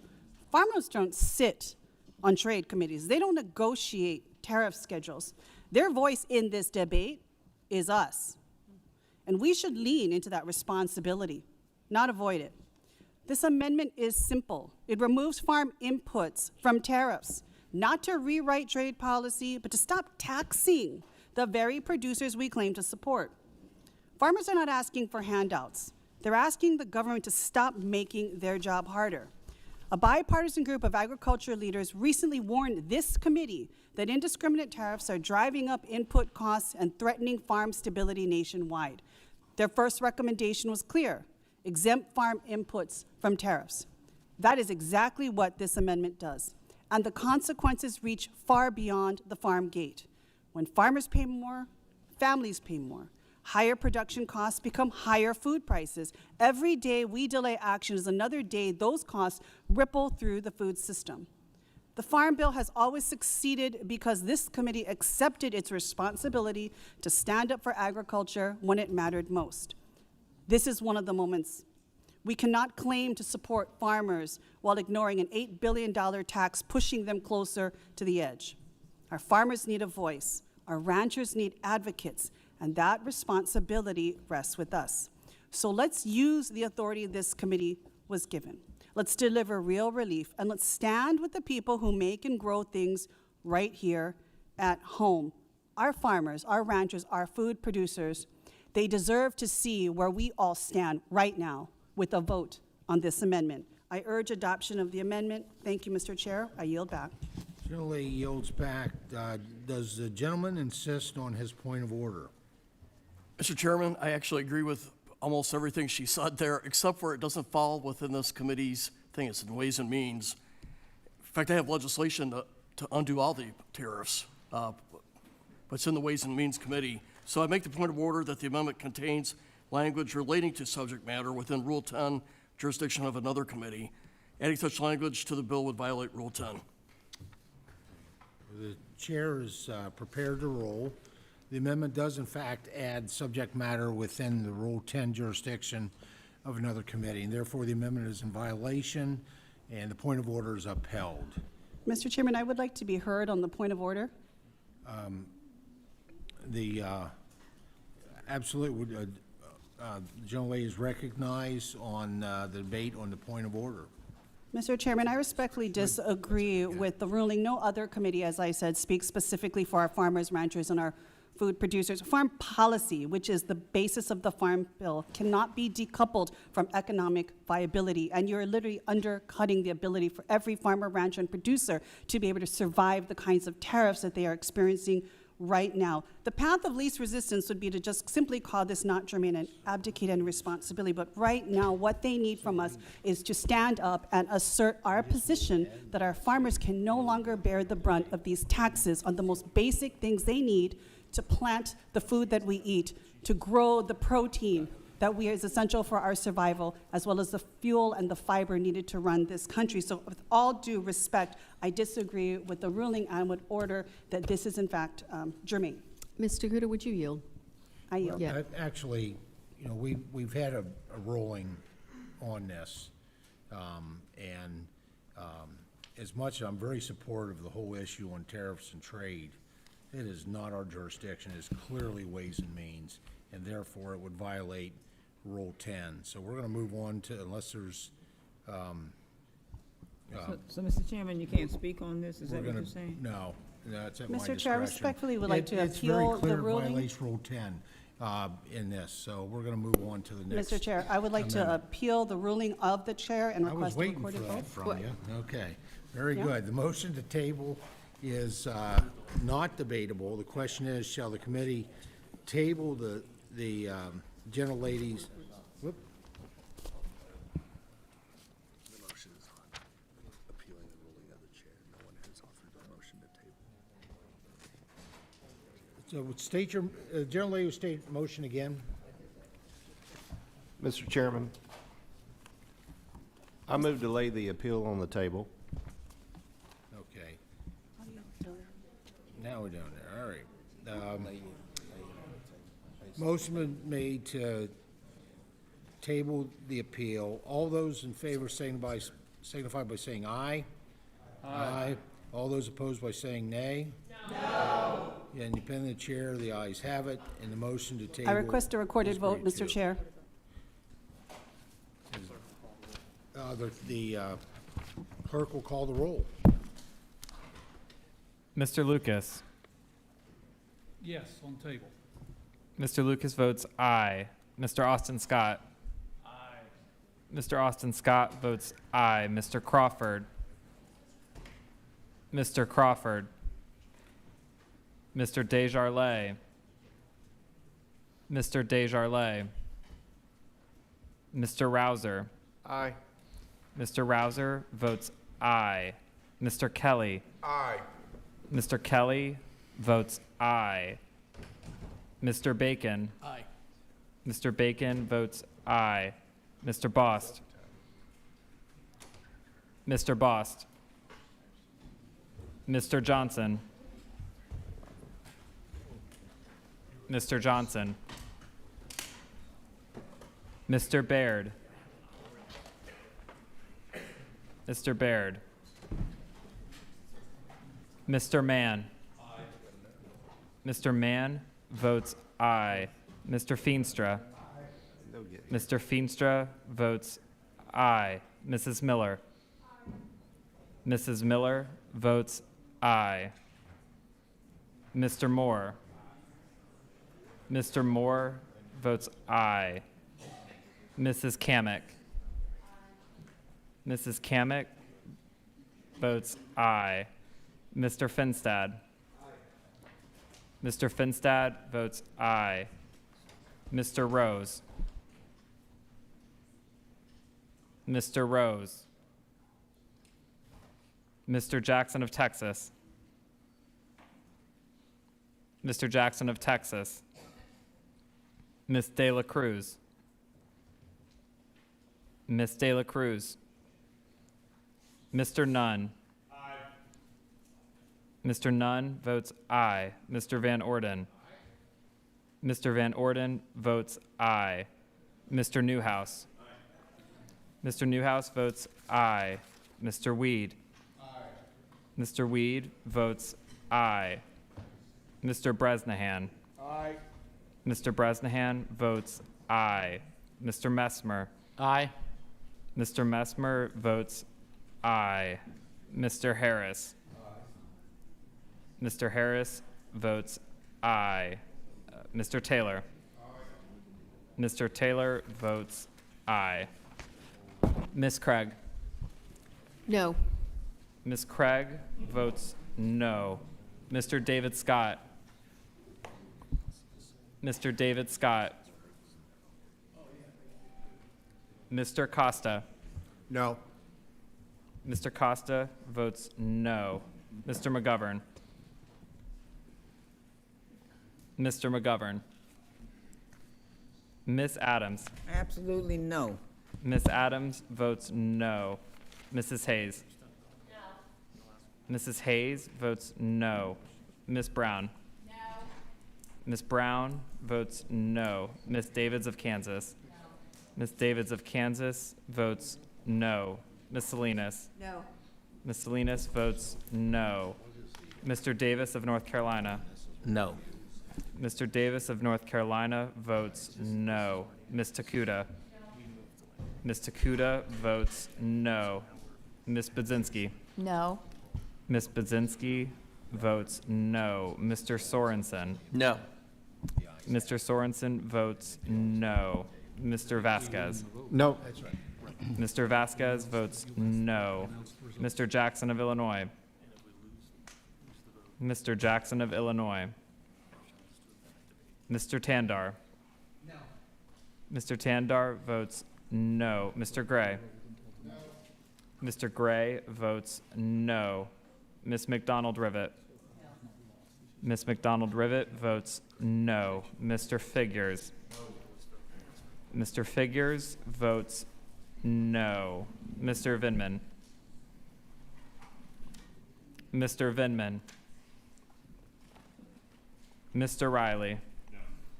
Mr. Riley votes no. Mr. Mannion. Mr. Mannion votes no. Mrs. McLean Delaney. Mrs. McLean Delaney. Ms. Pingree. No. Ms. Pingree votes no.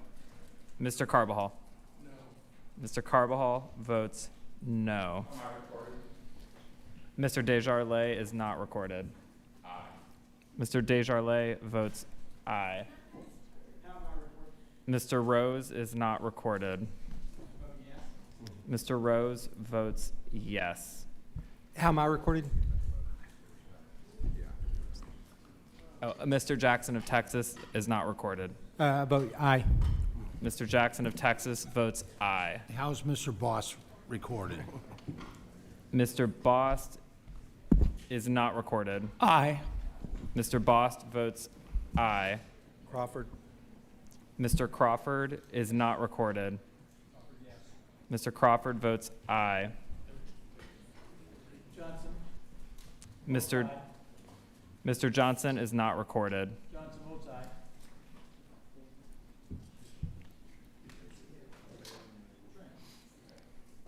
Chairman Thompson. Votes aye. Chairman Thompson votes aye.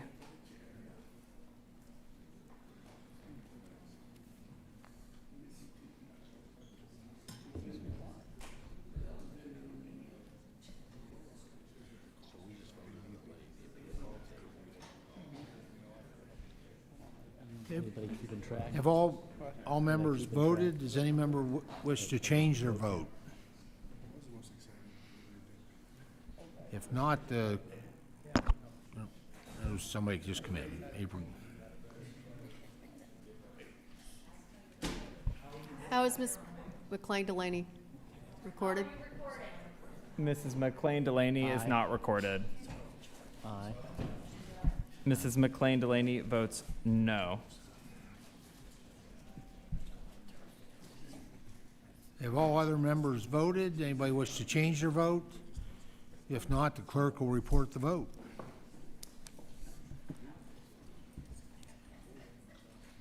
Mr. Chairman, on this vote, the yeas are 26 and the nays are 21. And the motion to lay the appeal on the table is passed. All right, still working on Title III. Mr. Gray is recognized. Mr. Gray's got an amendment at the desk. Mr. Chairman, I have an amendment at the desk, amendment number 75. I don't know what the title was. Ms. Gray has amendment number 75 at the desk. The clerk shall report the title of the amendment. Amendment number 75, offered by Mr. Gray of California. Without objection, the amendment shall be considered as read. I now recognize the distinguished gentleman, the sponsor of the amendment, for up to 5 minutes for an explanation of their amendment. Thank you, Mr. Chairman. Trade is essential to American agriculture, and the United States-Mexico-Canada Agreement provides the certainty that farmers depend on. It secures duty-free access to our top markets and ensures that trade across North America operates under clear rules. Our neighbors, Canada and Mexico, are some of our most dependable export markets.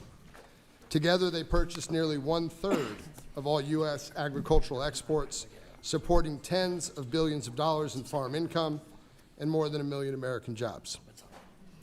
When trade relationships appear unpredictable, it affects planting decisions, financing, and long-term planning. My amendment simply requires a report to Congress on how any changes to USMCA or a failure to renew it would impact America's farmers, ranchers, and rural communities.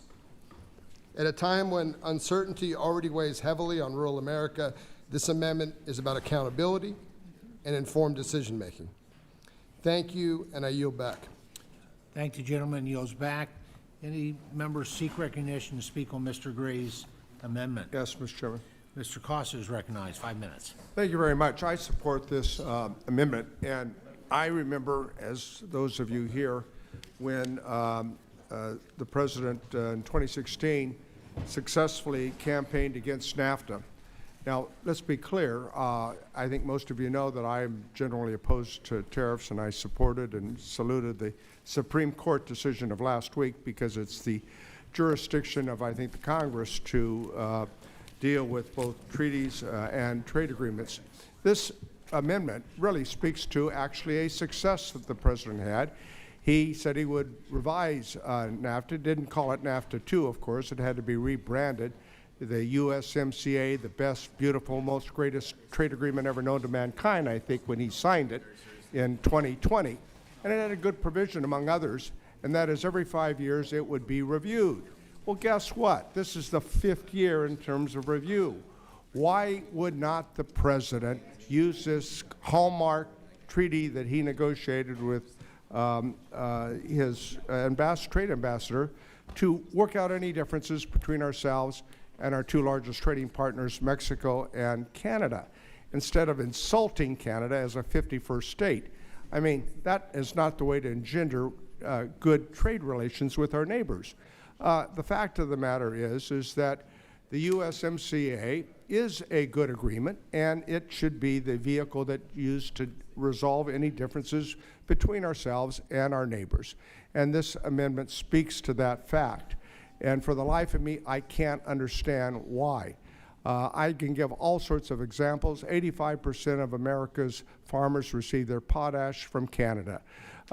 California, 40% of our wine market went to Canada. You cannot find a bottle of California wine in a Canadian store or restaurant today. They're doing what they should be doing, giving the treatment that their good neighbor has suddenly, revoked on them. So it makes a lot of sense to support this amendment. It would make a lot more sense, I think, if this administration would simply take advantage of this agreement that they, in fact, put in effect in 2020, instead of this, tit for tat and insulting our neighbors. So for a lot of good reasons, and I could give a lot more, I think this amendment makes sense, and I support it. The gentleman yields. Let me take the opportunity to offer my 5 minutes. I appreciate the gentleman's effort to ensure that U.S. agriculture products are favored and well represented in the United States-Mexico-Canada agreement. Whether it be dairy or forestry issues, we must ensure that U.S. agriculture products are given a level playing field under USMCA. To that end, I am committed to a robust USMCA agenda following the passage of the Farm Bill to ensure that all agriculture angles are considered. And I thank the gentleman for offering this amendment and encourage my colleagues to vote yes.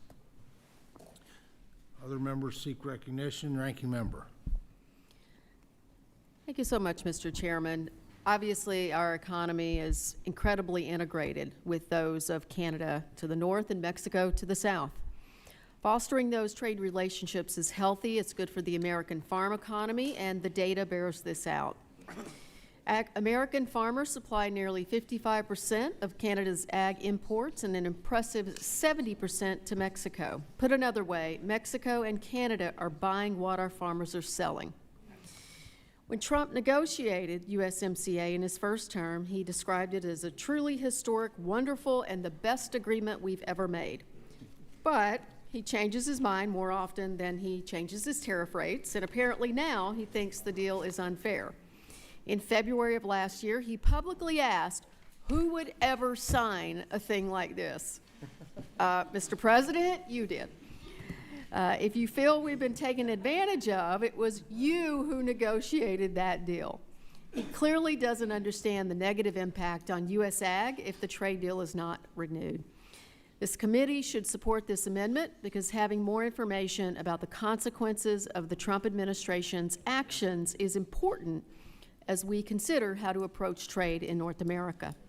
We should be going into USMCA with our eyes wide open and a full understanding of what will happen to farm country if the president decides on a whim to do away with the deal. So, Mr. Chairman, and to my colleagues, I'm glad to support this amendment. I encourage my colleagues on both sides of the aisle to join me in seeking this common sense solution so we can continue to work and trade effectively with our largest and nearest partners. With that, I yield. No, that's good, because you just about talked me out of it. Does any other member seek recognition to speak You're on already recorded. Mr. Gray's amendment? Seeing no other conversation, Ms. Selena is recognized. Thank you, Mr. Chairman, and I appreciate my colleagues' amendment this evening. Oregon is the 6th largest state in terms of trade per capita. So we are really feeling the impact right now of the Trump administration's tariffs, both for our exports and our imports. And this is hitting my specialty crops especially hard. Eliminating tariffs on feed, farm machinery, and other essential inputs would be so incredibly helpful, but I certainly think we need to understand better what any impacts from any changes to the USMCA might bring and might mean for crops all across this country and what our producers are doing right now. But I would also encourage my colleagues to urge the trade representative to come before this committee to make sure that we hear from him directly. And we can ask questions of the administration on what they're thinking about trade more broadly. But I do support the Gray amendment, and I yield back. Gentlelady yields back. Any other members seek recognition? Ms. Adams. Thank you, Mr. Chairman. I just want to certainly support it as well, and the comments from my colleagues. And I think we should all be supportive of generating additional data and information in this area. We know that our farmers are struggling right now, and we have a responsibility, I believe, to understand the consequences of the government's policy decisions. So I support the amendment and encourage my colleagues to do the same. Gentlelady yields. Any other members seek recognition? Speak on the amendment. Seeing no further conversation, the question is on the amendment by Mr. Gray. All those in favor of the amendment signify by saying aye. Aye. Those opposed by saying no. Independent of the chair, the ayes have it, and the amendment is agreed to. Any other members seek further debate or amendments to Title III? Ms. Brown has an amendment at the desk. Clerk shall report the title of the amendment. I believe number 127? Sure. Okay. 127. Yes. Am I good to go?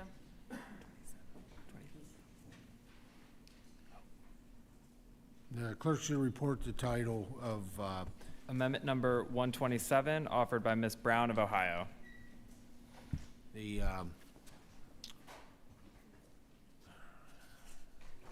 now recognize the distinguished lady for the sponsored amendment for up to 5 minutes for an explanation of her amendment. Thank you, Mr. Chairman. My amendment is a direct response to the #1 concern that we are hearing from farmers in Ohio and across the country: tariffs.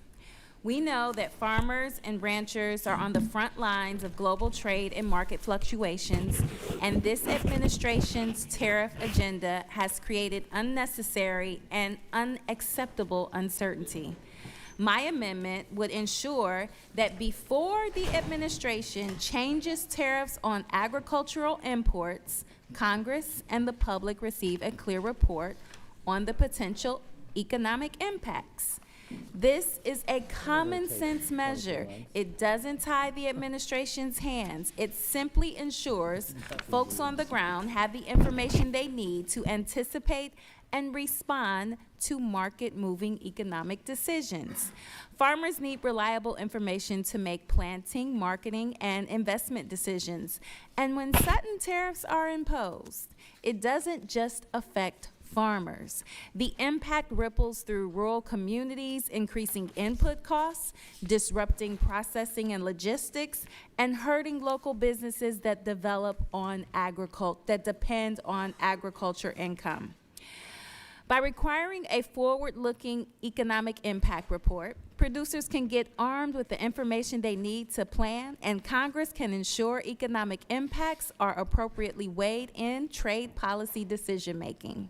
This administration's trade policy can be summed up as tweet first, write a check later. Time and time again, farmers have been forced to rely on trade mitigation payments that fall short of making them whole, pick winners and losers in the marketplace, and ignore the broader economic ripple effects on rural communities. It's coming on the heels of the recent Supreme Court decisions, which reaffirmed that the tariff authority resides with Congress, it is clear that Congress must take an active role to ensure transparency, accountability, and stability in our trade policies. Farmers should not be collateral damage in a chaotic trade agenda. They need stability and predictability, not sudden announcements that upend markets overnight. So, Mr. Chairman, that is what my amendment attempts to do.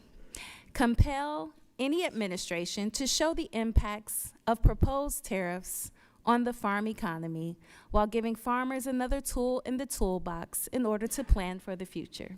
And with that, Mr. Chairman, I yield back. Gentlelady yields back. Thank her. Other members seek recognition to speak on Ms. Brown's. Dr. Adams. Thank you, Mr. Chairman. I do seek recognition to speak on the amendment. I am in support of this amendment. Farm groups across the country are making it clear that they want the Trump administration to take a different approach on trade. And so this comes after the ruling from the U.S. Supreme Court, which struck down the Trump tariffs. Farm leaders reacted quickly and are urging the president not to reimpose tariffs. Their message is simple. Farmers need stability. They need reliable markets, and certainly to plan, invest, and stay competitive. But shortly after the court's decision, the president announced new global tariffs. That announcement is now creating new uncertainty, and we need to just pause a bit. And that's why I support this amendment to have the administration submit reports to Congress on the tariff effects on consumer prices, farm revenue, and input costs.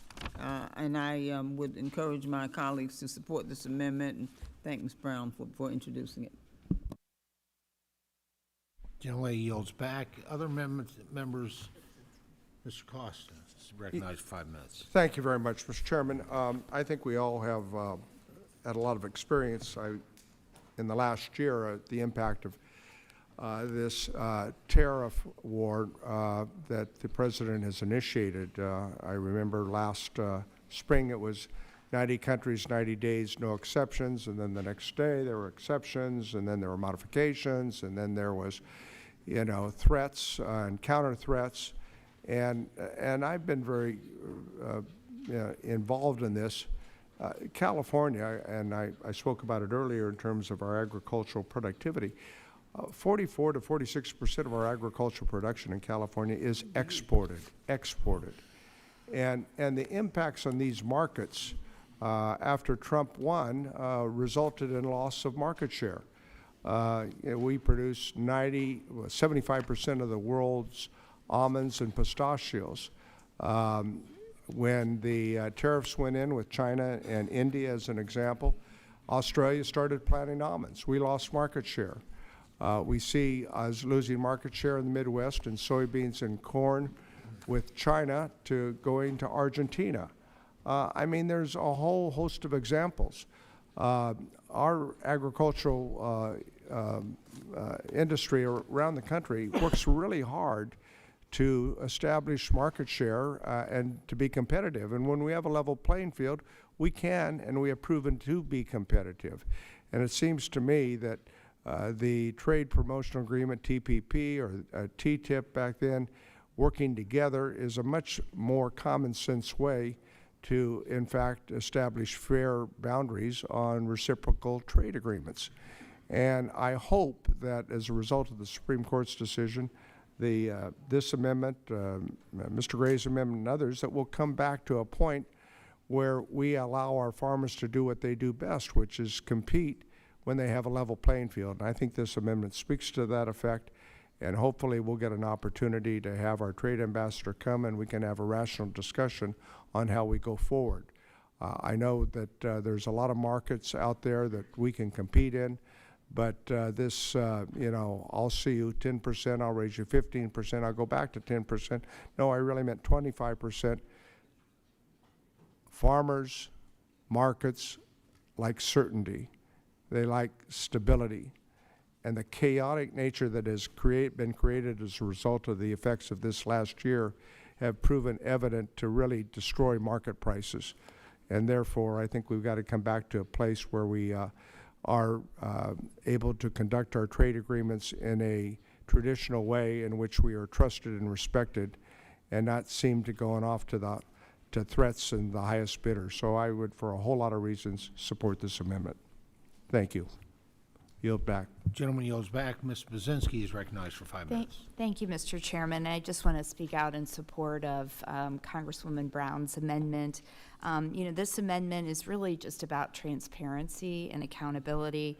It doesn't tie the administration's hands. It simply requires that they lay out the facts before modifying tariffs on agricultural products. And just to echo a lot of what my colleagues have already talked about, I'd like to emphasize that bankruptcies have jumped by 46% in 2025. Of that, 40% of them were Midwestern farmers. At the same time, farm operating loans increased by 30%, meaning more producers are borrowing just to stay afloat. And this is just to speak to the tremendous pressures that our growers are really facing. And so I think truly, they want access to markets. They want to know how these tariffs are going to input what they're growing and how that's going to impact the market that they're trying to sell for. So before we make these changes that could drive up these costs even higher, I just believe that Congress should at least see the data and conduct basic due diligence before an administration takes these on. So I'll yield back. Thank you. Gina Lee yields back. Any other members seek recognition to speak? The ranking member is recognized. I'll be brief, Mr. Chairman. I just want to thank the vice ranking member for her amendment and lend my support to it as well. Any other members seek recognition? If not, I'll take the liberty of my time. I thank the gentlelady for bringing forward this amendment. President Trump, in coordination with Secretary Rollins and Ambassador Greer, are working hard to ensure American producers are treated fairly in the global markets. USDA and USTR already have the authority to issue joint reports on the economic outlook of agriculture tariffs, and they have done so. But these reports should not be weaponized as bureaucratic red tape to slow down the president's agenda.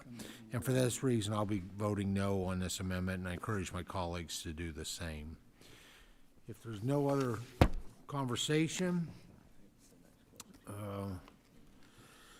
the question is on the amendment. All those in favor of the amendment signify by saying aye. Aye. Those opposed by saying no. No. In the opinion of the chair, the noes have it, and the amendment is not agreed to. A recorded vote has been requested pursuant to Committee Rule 3I2. Further proceedings on the amendment shall be postponed. Are there additional amendments to Title III? Mr. Vasquez is recognized. He has an amendment at the desk. Thank you, Mr. Chairman. I have an amendment at the desk, amendment number 141. Very good. Mr. Vasquez has an amendment at the desk, and the clerk will report the title. Amendment number 141, offered by Mr. Vasquez of New Mexico. Thank you, Mr. Chairman. In New Mexico, Give me a second Sure. here. The without objection amendment will be considered as read. I now recognize the distinguished gentleman from New Mexico, the sponsor of the amendment, for up to 5 minutes for an explanation of his amendment. Thank you, Mr. Chairman. In New Mexico, ranching is a $1 billion industry, and it's a tradition. Our ranchers are tough. They get up at the crack of dawn every day and do whatever it takes to get American beef to our tables. But in recent years, ranchers have faced a host of headwinds: New World screwworm, severe drought, tariffs, wildfire, and rising input costs. These are all squeezing profits and forcing premature livestock sales. And how has the administration thanked them for their hard work in the face of adversity? By announcing billion-dollar beef imports from Argentina. That's not America first. That's putting Argentina's ranchers first. and leaving American ranchers in the dust. I've spoken directly with ranchers in my district who have said these Argentinian beef imports are a slap in the face to their hard work and to our heritage and won't bring down beef prices at the grocery store. So I think it's enough with the bailouts on the backs of Americans. My amendment would condemn the administration's push to prioritize Argentinian beef at the expense of American cattle ranchers. It would also require the USDA to report in detail how Argentinian beef imports are hurting domestic cattle producers, prices, and rural economies. I say let's support our own ranchers and put a stop to these harmful trade policies. Thank you, Mr. Chairman. I yield back. Gentleman yields back. I thank him. Any other members seek recognition to speak on this amendment? Ms. David's recognized for 5 minutes. Thank you, Mr. Chairman. Kansas is a proud cattle state, and Kansas beef industry, bless you. The Kansas beef industry generates $13.59 billion in output and supports more than 45,000 jobs statewide. I consistently hear from producers that amid challenging economic conditions in farm country, cattle ranching is a bright spot. President Trump's recent executive order to allow 4 times as much beef from Argentina to enter the U.S. this year undermines American cattle ranchers and increases market volatility. Moreover, economists estimate this will fail to meaningfully lower grocery prices.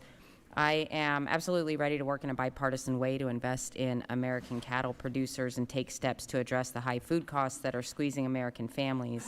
However, increasing beef imports from Argentina is counterproductive, and I urge my colleagues to support this amendment. Thank you, and I yield back. Thank the gentlelady. She yields back. Other members that seek recognition to speak. Ms. Figures.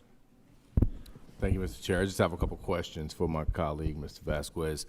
Are you aware of any shortages in beef production here by American farmers?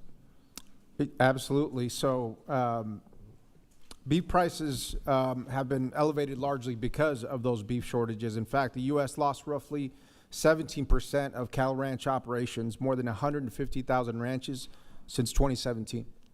Oh, thank you. I yield back. Gentleman yields back. Any other members seek recognition to speak on the amendment? If not, I'll take the opportunity to weigh in here. I thank the gentleman from Mexico for offering this amendment. This amendment would ensure the impact of additional imports of fresh beef from Argentina on U.S. producers is carefully studied.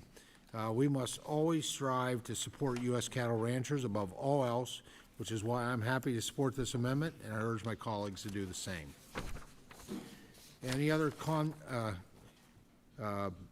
member wish to be recognized? Hearing no further conversation. Mr. Scott is recognized. I'm not opposed to the amendment, but most of what we're importing from Argentina is lean trimming that gets blended with U.S. beef in the, for the consumer in ground beef. That's just the facts of what's Sure. being imported. And I hope we do get a detailed report that show how the market should not have moved the magnitude that it did when the announcement was made. And I know it settled back down, but the U.S. beef herd is at one of the lowest.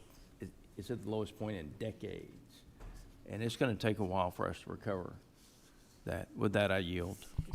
Gentleman yields back. Ranking members recognized. Thank you, Mr. Chairman. I just want to lend my support as well to Mr. Vasquez's amendment, and I hope my colleagues will support it. Ranking member yields back. Chairman? Is there someone else? I missed. Yeah. Dr. Adams is recognized. Thank you, Mr. Chairman. I do want to lend support to this. Importing beef from Argentina undermines U.S. producers. The U.S. cattle herd is at historic lows right now. For years, cattle producers have suffered through bad markets, and right now they're finally recouping some of those losses and decisions, like the one to import more from Argentina hurts our producers. So I do want to support this, and I yield back, Mr. Chairman. Gentlelady yields back. Any other members seek recognition? Seeing none. Hearing no further conversation, the question is on the amendment. All those in favor of the amendment signify by saying aye. Aye. Those opposed by saying no. In the opinion of the chair, the ayes have it, and the amendment is agreed to. Any other members seek recognition for the introduction of an amendment under Title III, Trade? Any other members seek recognition under Title III? I'm going to say it 3 times this time. Any members seek recognition for the further debate or an amendment under Title III? Hearing none, Title III is now closed. Yeah, right. I know I promised you all we'd be out of here by 12:59. 11:59. We're actually going to leave. We're actually going to leave right now. So the committee shall stand in recess until the call of the chair. We will reconvene tomorrow at 8 a.m. to consider amendments.